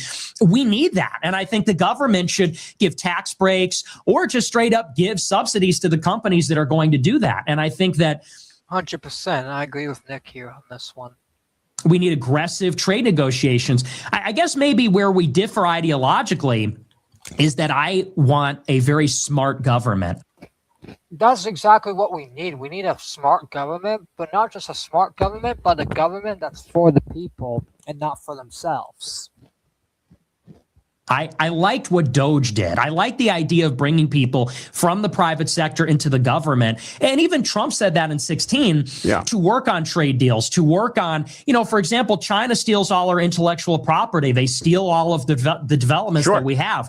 We need people that know about technology almost in a technocratic way, like true experts guiding our trade policy, guiding in some ways our economic policy,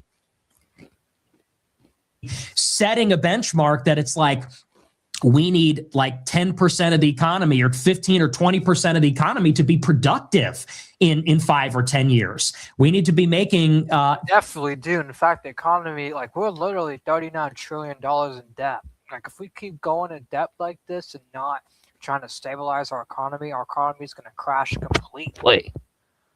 I mean, completely, like gone. Ports, ships... Or we need to have countries in our orbit that can do it for us, like South Korea or Japan. But we just need people that are in charge that are, kind of aware of this problem. So aware of the problems and putting us, America, first. Oh, yeah. Well, I guess that's maybe the difference. No, I don't think that's the difference. I can outline maybe the difference based on what you just said. I don't have a problem with tariffs. Sure. I know what you're talking about with the CHIPS Act. I agree. And I think a big problem is, absolutely, Chinese stealing intellectual property. That's why I think they're a huge threat. What I see, I mean, then you could point, though, to like American auto manufacturing, which has been abysmal. I mean, industries that have been heavily subsidized. I mean, if you look at insurance industries, pharmaceutical companies, if you look at energy companies, I mean, you remember also about Solyndra, green energy companies. Totally. Every company that's been heavily subsidized and regulated tends to be less efficient and it tends to be more expensive. But we do need to protect certainly things that are, I would say that chips are a matter of national security. But my thing there is you say you like Doge. Well, I don't know why you think I would differ. That was largely, axing things. You just mentioned stuff that really for the first time has been done under this administration. And where we differ is I go, It has not been done under this administration, and don't try to lie and sweep for Trump. Is it perfect? No. Is it a step in the right direction compared to Biden, compared to Barack Obama? Yeah. Not really. It's just as bad. Hot take, but it's just as bad as Biden. Literally, in fact, we covered on the show the other day of Trump literally falling asleep in a cabinet meeting, just like how Joe Biden used to do. They're literally the same person. And then I know that you've also talked about having to burn it all down. So where I differ is, you've said you're reactionary, or I've heard you use the term maybe accelerationist. Well, accelerate toward what? Because if that's what you want, and I agree with you, we're getting more of that than ever before. So how would you get there, and why would you burn down the progress that's being made? Well, I'm not an accelerationist. I think that I think that's sort of misguided, because and I agree with you, accelerating towards what? That's the operative question. So that's why I'm not an accelerationist. I think that to make things worse is only basically to vote in favor of chaos and death and, potentially civil war, low-level political violence. And I think you're rolling the dice with that. So I'm with you on that. As far as the Trump administration is concerned, Okay, can I pause you? Yeah, go ahead. Sure. And I don't want to interrupt, but like I said, I want to address kind of the points individually. No, totally. Yeah. Feel free. Okay. And hopefully you think this is fair, because I really do want to be, and I know that I disagree with you on some fundamentals here, but you did say that Kamala Harris would be a better choice. And you did take billboards out against Donald Trump and told people not to vote in certain elections. That would be, and maybe you didn't use the term accelerationist, but you said at least then that would sort of ignite what we need, because it's a uniparty. I disagree about Kamala being a better choice. I think she would just been just as bad, if not worse. But I still think Trump's no better. Like, I literally don't think you should vote for JD Vance or any of these people. You need to not vote until we have a candidate that actually puts our country first, right or left. Like, as long as the person puts our country first, then they're fine. And as long as they're for the people and they're not corrupted piece of shit and they're not, fed for like the media is trying to destroy us, then by all means. But if they're for the opposition, then nah. It's all the same. Right. So I view that as accelerationism, whereas I see where we agree, where we find progress, I would argue is better than 4 years of Kamala. And I would argue that we were at the precipice of we were looking at sending into the abyss 15 million on the low end illegal aliens, and not to mention the legal immigration problem. Add another 10 million with Kamala Harris. we no longer have a country where you and I would both agree. So that's where I don't understand your position. Yeah, well, let's sit in this for a minute. So first of all, and I just want to clarify, I know you know this, but maybe your audience doesn't. I never told people to vote for Kamala. I didn't vote for Kamala. I never told people to vote for Kamala. I didn't endorse Kamala. My plan in and again, as long as we're in good faith, I'm going to explain to you my thought process on this last year. It looked at one point like this was going to be a very contentious election, like it would be very close. It turned out not to be, and eventually it became clear that it wouldn't be. But it seemed like maybe this election would come down to one state, like Michigan or Wisconsin or Pennsylvania, one of the 3 Rust Belt states. And my problem in 24 is that Trump was not promising an immigration moratorium. In fact, he was saying the opposite. He said that he would staple green cards to diplomas, He did say that, and I think he did end up actually doing that. which is a very famous policy. It's been around for decades, and Democrats and Republicans have said, we're going to give green cards to every foreign student. I said, that's a disaster. That's terrible. And then the other thing is there was a rumor that he had a quid pro quo arrangement with Miriam Adelson that he would allow Israel to annex the West Bank and intervene in the war with Iran. And he did both of those things, and not only that, but Trump's really, really close to Netanyahu and has been letting Israel do whatever they want. And giving our weapons to them, giving our money, in fact, making us more in debt, making everything, all the prices and all the gas prices and everything higher and higher because of all this. So those were kind of my 2 issues. As I said, if we elect Trump, we're going to get all these Chinese and Indians. They're going to, and that ended up happening. Get green cards, and we're going to get H-1Bs because that's what Silicon Valley wants, and we're going to get a war with Iran. And both of those things happened. So, and in fact, I think Israel's already trying to break the peace deal. So who knows how long Trump's little peace deal will last? I looked at it this way. I said, if the America Firsters rise up and sort of tell Trump, here's the ultimatum. You can come out and say you're against the H-1Bs and the F-1 and green cards, and you could say you're not going to bring us to war in Iran, and we'll vote for you. But if you don't, we can't vote for you. Exactly. And that's the thing. It's like, I'm not voting for him at all, 2028, him or Vance, because they did not promise anything. They also, which Nick missed this fact, but Trump also promised to release the Epstein files. But then as soon as he became president, he tried covering it up, and Thomas Massie was the one that got it released. So it's like, really, Trump? Trump's just a fraud, a liar, and he's also, not what he used to be. He's not the 2016 person he promised to be. He's not someone that is actually real and honest and will help us. Like, nah, he's a fraud. And that was kind of the idea. It was like a contract with the Trump team.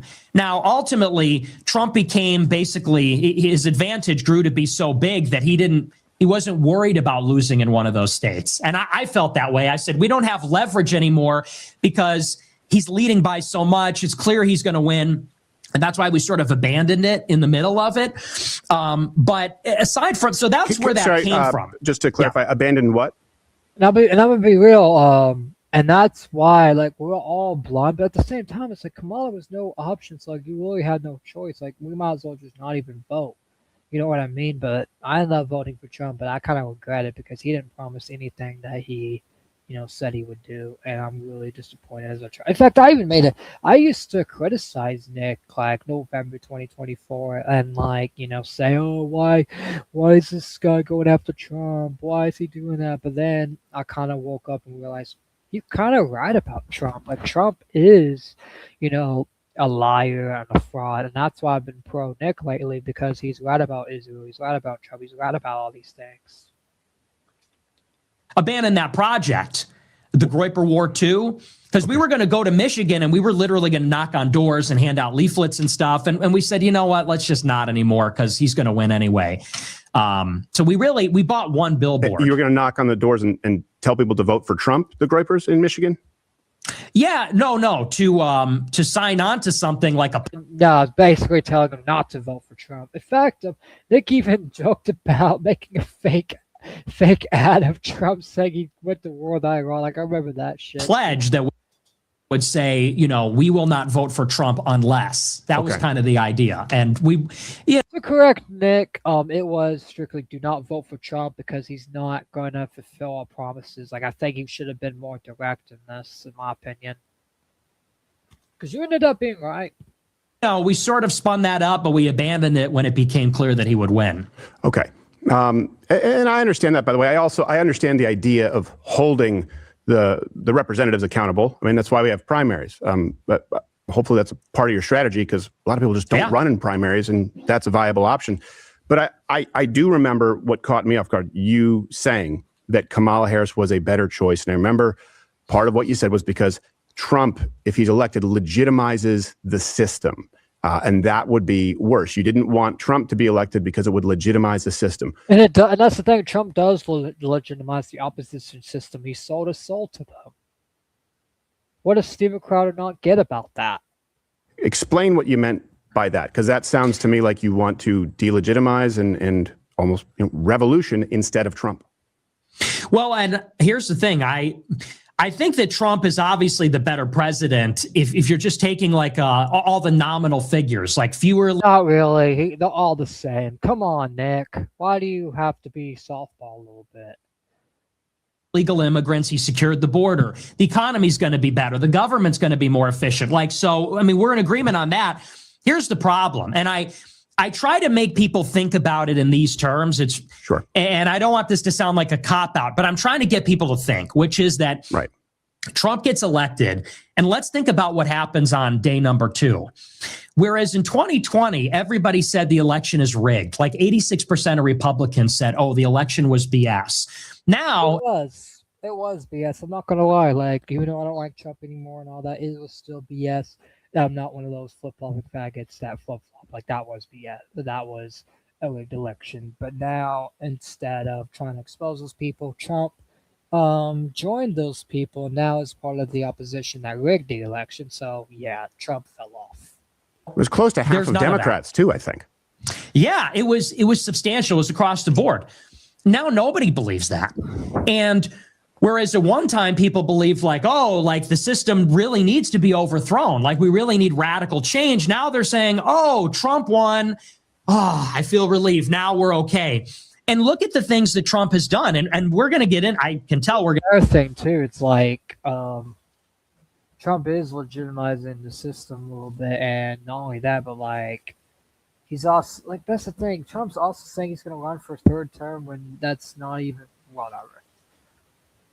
Going to get into some of these things.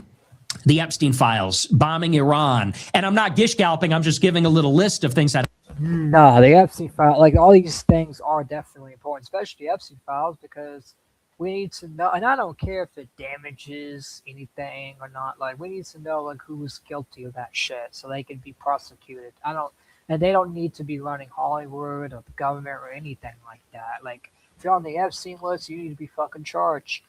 Like the H-1B visas, the 600,000 Chinese students. Yeah. All these things happen. And because they're happening under Trump, he is legitimizing them. And he's legitimizing the moneyed interests that are responsible for them. And I do think that deflates a lot of the fervor for change that does deflate it. Existed before. And I just think sometimes, is that necessarily better in the long term? I don't disagree that Trump is, there's a very big pragmatic benefit, but in the long term, I worry about that. Yeah, I definitely think it's better in the long term. And I agree with you completely on 600,000 Chinese students. I don't know if you saw, we did an entire hour on that. H-1Bs. I was throttled as a result from, well, I can't say Elon Musk directly, but I agree with Nick too. It's like, why are all these Chinese students even coming? Like, why 600,000 students coming here all of a sudden? Like, it's just really weird. In fact, Trump said he was against that. Now he's like, all of a sudden he's for it. It's just weird how he flipped on a lot of positions. I believe I perhaps called him a retard, whatever it was. I insulted him quite publicly. And, for my troubles, made $27 in the course of a month on X. Ashley Sinclair made like 26 grand in 2 weeks. Who knew, right? That's kind of odd. Yeah, I agree with you on H-1Bs.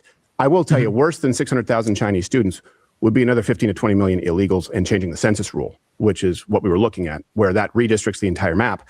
And there's no chance to any type of conservative, Republican, nationalist, populist being elected again. And I do think that there was a lot of progress made. I would go, a lot of wins, not only the board. 99% is not marginal to me as far as reduction. I think that's pretty significant.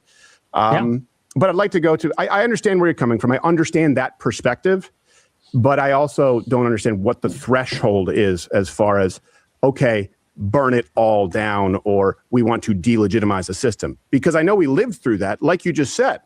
Republicans thought it was an illegitimate election.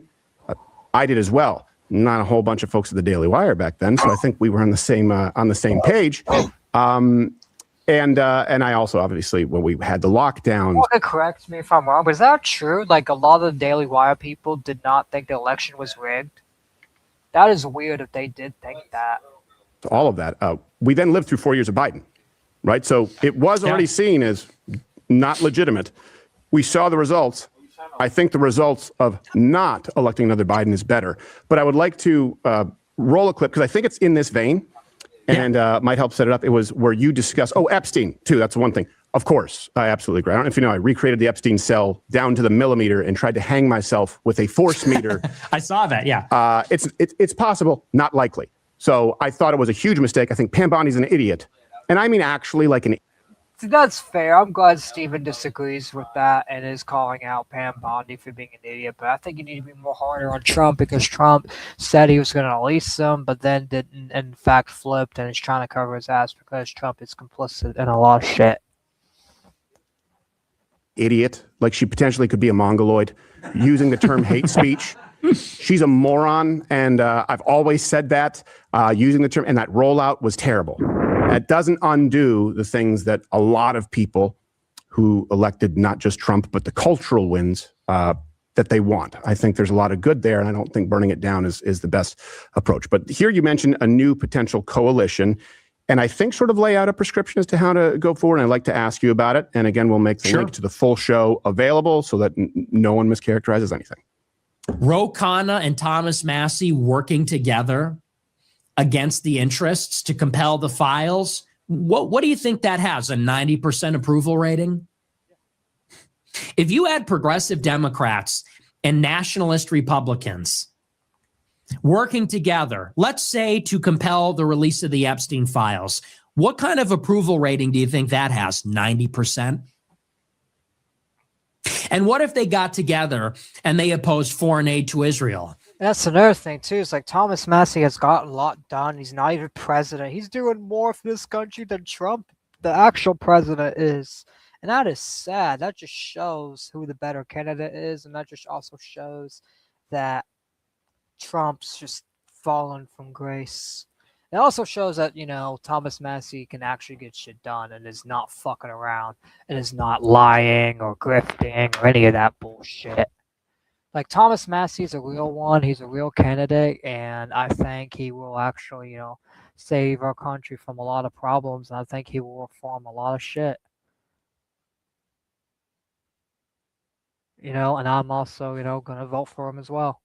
I see a few people left after endorsing Thomas Massie. If you're mad about me endorsing Thomas Massie, then you can suck my dick.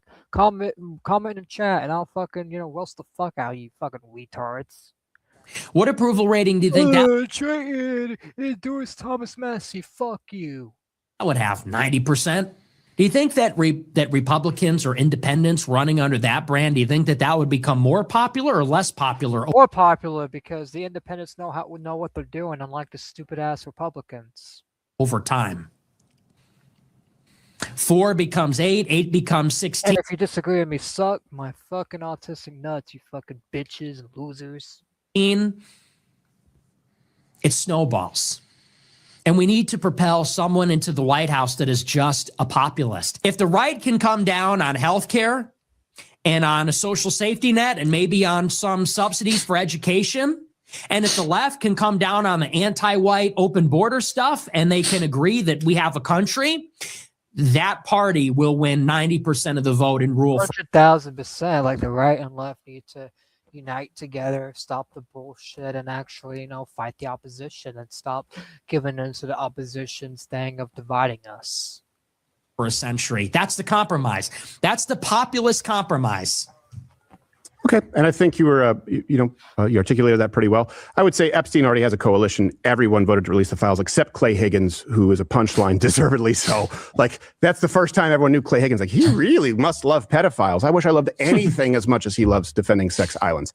I would like to hear your prescription for how that works, because I would say this: if the only compromise was the left on immigration, and if I believe that there was any semblance of a reality in which they compromise on immigration, and compromising on free markets to varying degree, okay. But what do we do with a Ro Khanna on the Second Amendment, on the First Amendment, on transing the kids, on reparations that someone like a Ro Khanna or any member of the Democratic Party, but Ro Khanna specifically says is a priority economically and morally, on abortion? What do you do with all of the other compromises that aren't listed? How does that coalition work, and bring me through the end point? Well, and I'm not a huge fan of either of them, actually. You could also say Thomas Massey on H-1Bs. You could say Thomas Massey on immigration also. You could say him on Israel also, as far as his biggest donor. It's not AIPAC, but a lot of influence. Certainly. Certainly. But what I'm referring to is maybe more something like Trump 2016, who is basically a populist. And you look at Trump in 2016, and to me, I disagree with Nick here. Trump 2016 is never coming back. Trump sold his soul. He made that decision. He ain't coming back. He ain't going to be saved. We're never getting Trump 2016 back. That's just a fact. We're not getting Trump 2016 back. We need something better than that. We need someone that's not going to sell their soul to the industry. And I feel like Thomas Massey is someone that's not going to sell his soul. Of course, who cares if he has a few donors? Like, as long as he's not taking money from AIPAC or any opposition, and the donors are not working for the opposition, then who gives a shit? That's kind of the prescription, where it's like in 2016 he comes out and he says, we're going to get the money out of politics. He says, I'm not going to take donor money. I'm not going to take super PAC money. I don't listen to special interests. He says, law and order, close the border. As far as healthcare, he didn't even give. Yeah, it was good, but guess what? Guess what, Nick? Trump, he backed out on all of that. He flipped because he's a flip-flopping piece of shit. A plan. He said, we'll just take care of everybody. He said, we'll get rid of the lines around the states, and we'll just take care of everybody. Who even knows what that means? And he says, we're going to put America first in foreign policy. Now, I think that here's the thing. I'm under no illusions. We're not going to win 80% of the left or 40% or even 30%. But I'm thinking that if we can win, because I think there are a lot of people on the far left or even some of the abundance liberals, they're getting tired of a lot of the far left too. There's a lot of these liberals in the center that are saying, how are you going to have public transportation when you have people getting stabbed in the neck and there's no police? Like, we can't defund the police and even have these cities that we want to have. I think there's a lot of people on the far left too that are saying, maybe the woke has gone too far. I'm sorry, was that a quote? Did Ro Khanna say that, or was that just a general? No, I'm not talking specifically about Ro Khanna. I just DM'd you back. Is everything okay? Do you need me to end the stream and talk? Well, no. This is going to turn into an IRL stream. You guys are going to actually get to see what Ohio looks like. Nice. Which answer is what I would call winter wasteland, but here, I'm going to charge my phone, and because I'm going to probably end around like 9:30 or 10. Yeah. So long story short, we got Billy a tow, but they couldn't tow him. Like, I was expecting him to get him back to like the state border, because the border of this county is like the borders with Indiana where he's from. They couldn't do that. So instead they got to put 2 new tires on, and we got to go pick him up. So what we're doing now is we're going to take a bus. We're going to go pick him up. And then I guess we'll wait till tomorrow, have the tires changed when the mechanic is open, and then he can go on his merry way. But what this means is money out of my pocket. Money I don't have. Hey, hold on. I can tomorrow at hold on. I don't want to say personal shit on stream, but just so I could probably help. Mm-hmm. Yeah, because I got to pay for 2 new tires. That's probably going to be like $400. All right. If I'm lucky, might be cheaper, but I don't know how much tires are in this fucking state. Yeah, well. Uh, All right, so I don't mean to interrupt for those that were watching the reaction, but for now, and since Gabriel's here doing IRL stream and all that, I'm gonna it's not only that, but we got through like an hour anyways. Like whenever tomorrow, whenever we can react to it again. But yeah, while you were gone, I was reacting to the Steven Crowder interview of them like just discussing politics and stuff. And unfortunately, a few people left, but don't worry, we'll probably get new people back. yeah, because now I gotta go on this freaking state of emergency to go get this man. Oh, wait, are you guys gonna do that on stream? Yes, we're gonna take a bus on stream all the way from Bridgetown all the way up to Montford. Okay. Which is, if you don't know, is a pretty far. I mean, it's like an hour walk. Gabe, you ready? Yeah. Wait for you. Thought you were out. Oh no! I thought we were leaving back there. Here. You're good. Don't wake up his mother. Is his mother sleeping? Huh? Is his mother sleeping? His mother ain't even up there. It's his sister. Oh, where's his mother at? I have no fucking clue. We need to go get him before we fucking freeze him to death. Okay. So. Okay, guys. So we're gonna IRL stream right now. And Dan has the consumption. What does that mean? You have tuberculosis. What? You have tuberculosis. Yeah, sure. Fucking sure. Sure. And we got people You back strapped? already. Fuck yeah, man. No. You can't be carrying it like that. Yeah, whatever. No. You cannot be carrying it like that. We cannot. Did you not read what it said? I did. You're not. Me that they've got. No, dude. I'm being dead serious. Hold on. All right, looks like he's muted. Hold on, I gotta fix my headset anyways. All right, there we go.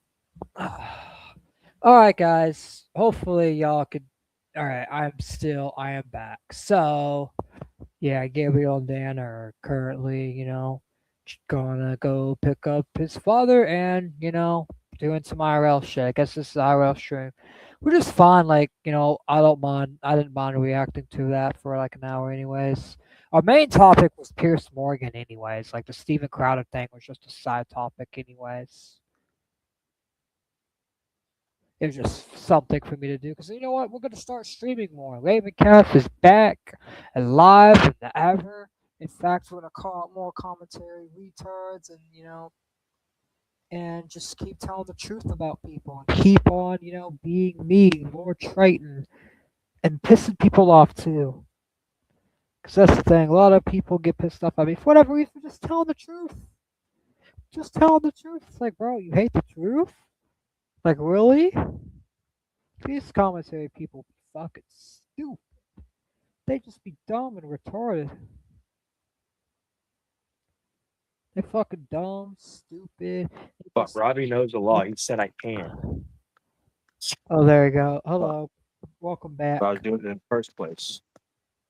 With him last night. He said there wasn't a problem with it. What? They are really stupid. Yeah, them commentary people are all really stupid. That's following us. Oh, shit. Cat's following us. That's not even his cat. Yeah, it is. We got to go. It's 8:55. Okay. Also, welcome back, Shed Man. What the? They're calling you Shed Man.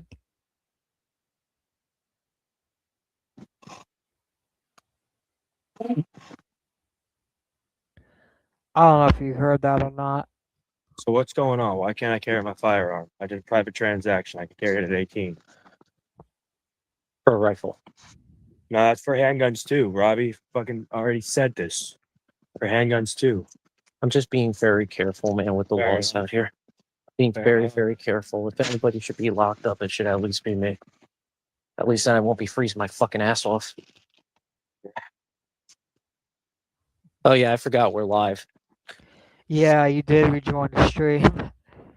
Yeah, I'm sorry. No, No, I'm you're just no, trying you're to educate perfect. You're people good. on friggin' everybody just seems to think constitutional carriage only means you could just carry No, it. I know what. there. No, I know what it means. Yeah. I know what it means. Let's I go. got the firearm from a private transaction. I can carry it, open carry. I can't conceal carry it. I'm not a resident. The opposite for me, but that's weird. He told me. In my state, you have to have a license to conceal carry. Well, I can't.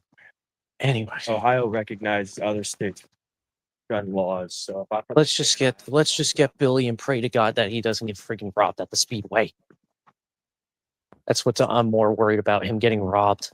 it's not that area where you get robbed. Dude, you were in Cheviot, which is supposed to be a rich suburb, and yet we had crackheads there. So That's not Cheviot up there. I don't think so anyway. yeah, it is. When It you is walk close. past the Dairy Queen, you're now Cheviot. Okay. So Oh fuck, you're right. Yeah, I mean, it's up to y'all, but are y'all sure y'all want to be streaming this? yeah, we're gonna. Well, actually, yeah, I can't really show anything, can I? Because it's dark out. Shit. Yeah, just fucking get the camera anyway. We have 2 lights. I have the camera showing. Oh fuck. It's just so dark out because it's Ohio. Light pollution doesn't help. And yeah, we should have some light pollution here. Hold on, we might get under a street light. Oh my god, it's so fucking cold. Alright, I see you a little bit. Not my gun. Yeah. In fact, once my phone gets like 30%, I'm probably gonna go out there IRL stream too. Join on my Yeah. phone and go. Did Robbie fucking go upstairs and sleep? Is that Yep. what fucking happened? Yep. And now we gotta hope that we can get back into the house from the basement when we get back. Because if we can't, then we're locked out of the house. Yeah, which is a fucking. We'll get a Motel 6 room. Fuck it. At least you could smoke in that. I didn't lock the back door.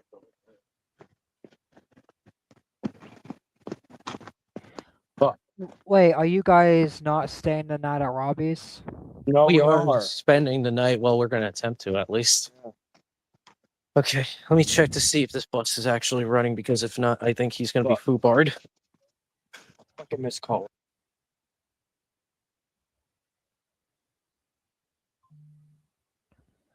And they're having little technical difficulties. If he disconnects, then I'm gonna react to this, more of the Steven Crowder thing. And then I didn't disconnect, there did he I? is. Oh no, you didn't. You were just I didn't frozen for disconnect. a minute. No, you're just frozen. No. What I'm doing is I'm trying to look at the bus stop.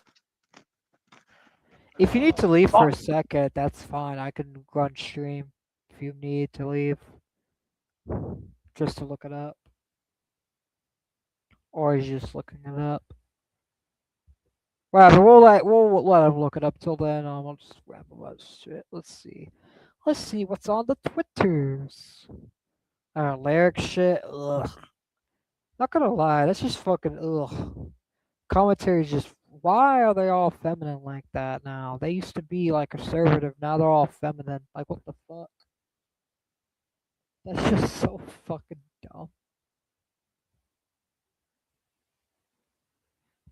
There's a lot of different opinions about the Piers Morgan thing.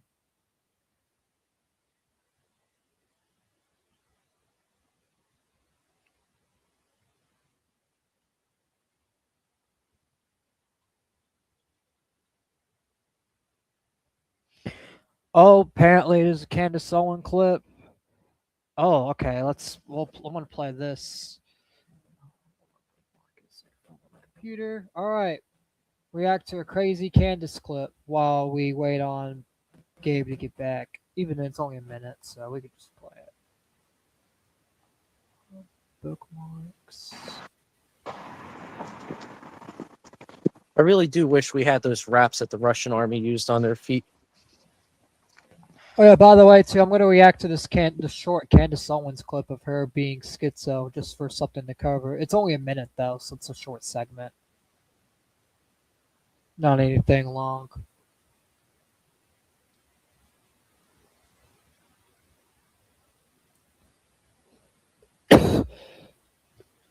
Sickening. Candace Owens says for certainty that Charlie Kirk messaged a donor, somebody at TPUSA, and the security guard who happened to be standing to his right when he was executed, Dan Fula, telling him that he was going to be executed tomorrow. Charlie Kirk was killed that following day at UVU.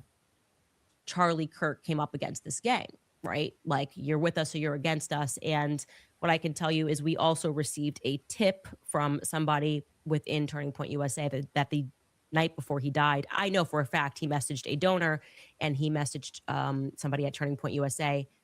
But I did not know, and this is what was told to me, that he also messaged Dan Flood, the security that's to his right. Where are the messengers? Where is the screenshot evidence? Where are the receipts? This is the problem. Candace says shit, it has no evidence, so it's all just hearsay, and we can't really do anything about it because it's hearsay. She's just been fucking saying weird shit like Egyptian plans and all that. Like, this bitch is fucking crazy. And allegedly, explicitly said that And they are going Gabriel's to kill me gone. tomorrow. So again, that many people know that Charlie sensed that he was going to die tomorrow is an absolute fact. Why these individuals are all being quiet about that is a massive question mark, okay? And what we can say for certain is, of course, people will betray one another if money is on the line, right? And it could be for 30 pieces of silver, or it could be for billions. Yeah, but you have to prove whenever these things happen. Like, you can't just say, "Oh, Charlie was you accused Erica Kirk, TPUSA, Trump, Vance, Israel. You accused all these people of murdering Charlie Kirk, but you have no evidence that that shit happened." So it's like, how can we take you seriously when you have no receipts? Candace, you're fucking crazy. You're a crazy bitch, and you need to fucking show receipts or shut the fuck up. That's my take on that. Now I'm gonna give Gabe till 9:05 to, you know what, 9:10. I'll just ramble about shit till like 9:10, and then if he doesn't come back, we will be reacting to more of the Steven Crowder interview until 9:30, and then you know what? I'll just go react to the Steven Crowder thing now, actually, just cause, you know, why not? Because y'all were enjoying that anyways, and I'll just wait till once Gabe comes back, we'll switch gears again. Like Ryan says, the good thing about this show is now professional because it's an autistic show ran by an autistic man.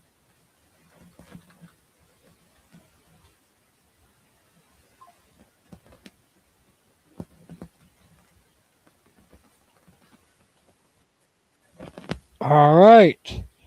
I am sharing this again. 3, 2, sharing this. We are back to where we left off at 11:56. We got 11:56, and we're continuing to react to this shit.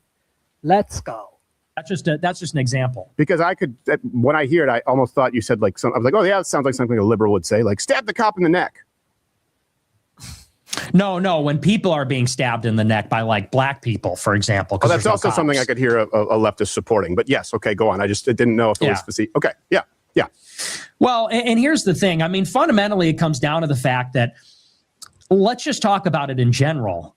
So that's my prescription. It's like populist Trump, and let's just get a small percentage of the left liberals, you know, who I think have come a long way in the past 5 years since COVID. But I would say that in general, I think maybe leftists support all that crazy shit. Yeah, they really do. Less than their things, like they do support that dumbass crazy shit. That crazy fucking dumbass, you know, all that. Where we disagree is I look at this Republican team. What has it actually done for us? Because you seem to be defending like, well, we're supposed to vote Republican and we're supposed to say, well, this is better than the alternative. This Republican team has done nothing for us, so we shouldn't be voting for these people because they haven't done anything. Like they said, they haven't put America first, and that's a big problem. And not only that, but they're destroying the economy even more. And he's making these wins. Well, hang on. And And I look at it and say, it's been 10 years of Trumpism. And, I know Biden brought them in, but we're 10 million illegals up since Biden, and there's no mass deportations. I look at the wars. We're getting into more wars, not fewer. He wanted to keep us in Afghanistan and Bagram. He's building bases in Syria. We're getting into Venezuela. I look at what we have not done in 10 years, and I say, this is a prescription where it hasn't been working. And so I'm very against this line where you say, well, we're going to vote Republican and we're going to, what exactly? I mean, what's your prescription? If Trump is failing us miserably, what are we supposed to do here? Yeah. Well, here's the thing is I don't agree that our representatives are all failing us miserably. I think they failed in quite a few ways. If you're talking about like the Johnsons of the world and the Rhinos, absolutely. But the things that you just listed, and I would, again, ask you for your prescription because I definitely failed us miserably, y'all. I give mine Monday through Friday. I mean, every day, 11 a.m. Eastern. I've done one on voting, what we need to do. I've done one on immigration, done one on big tech and Section 230. I'm very curious as to your prescriptions so that people can contrast them. You mentioned law and order.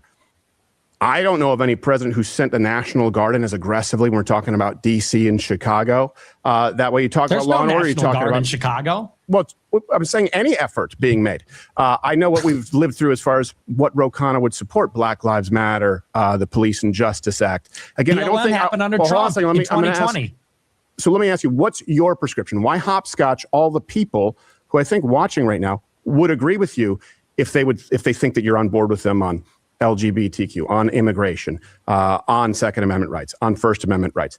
Why hopscotch then to compromise with someone who has actively fought to destroy all those things like a Ro Khanna? Wouldn't it make more sense to form a coalition with more than half the country who already exists? Because you don't want... Not if the half the country are all people that don't even care about anybody. Like, what are you saying, Stephen? Take them for granted. Take Trump out of it. I'm talking about the people, the voters. What's your prescription? I would say that it's a structural problem, which is that the reason, first of all, I mean, we have to deal with the fact that Trump is not delivering. Like, if you don't want to gish gallop, let's just start there. You say, well, I don't think it's a complete failure. Yeah, it is. And you bring up BLM. BLM happened in 2020 because Trump let it happen, because Sean Hannity was calling him every day and saying, this is better for us in November if BLM burns down the city. You know what? It's been 6.5 hours, guys. I think I'm gonna go ahead and call it for tonight. I'll probably be back tomorrow, reacting to more stuff and covering more topics and stuff. If you like the stream, make sure you hit the like button. If you did not like the stream, hit the like button. Anyways, dislike button is gone. It's been me, your boy Triton. If you like the show, make sure you subscribe. And I'm signing out. Peace.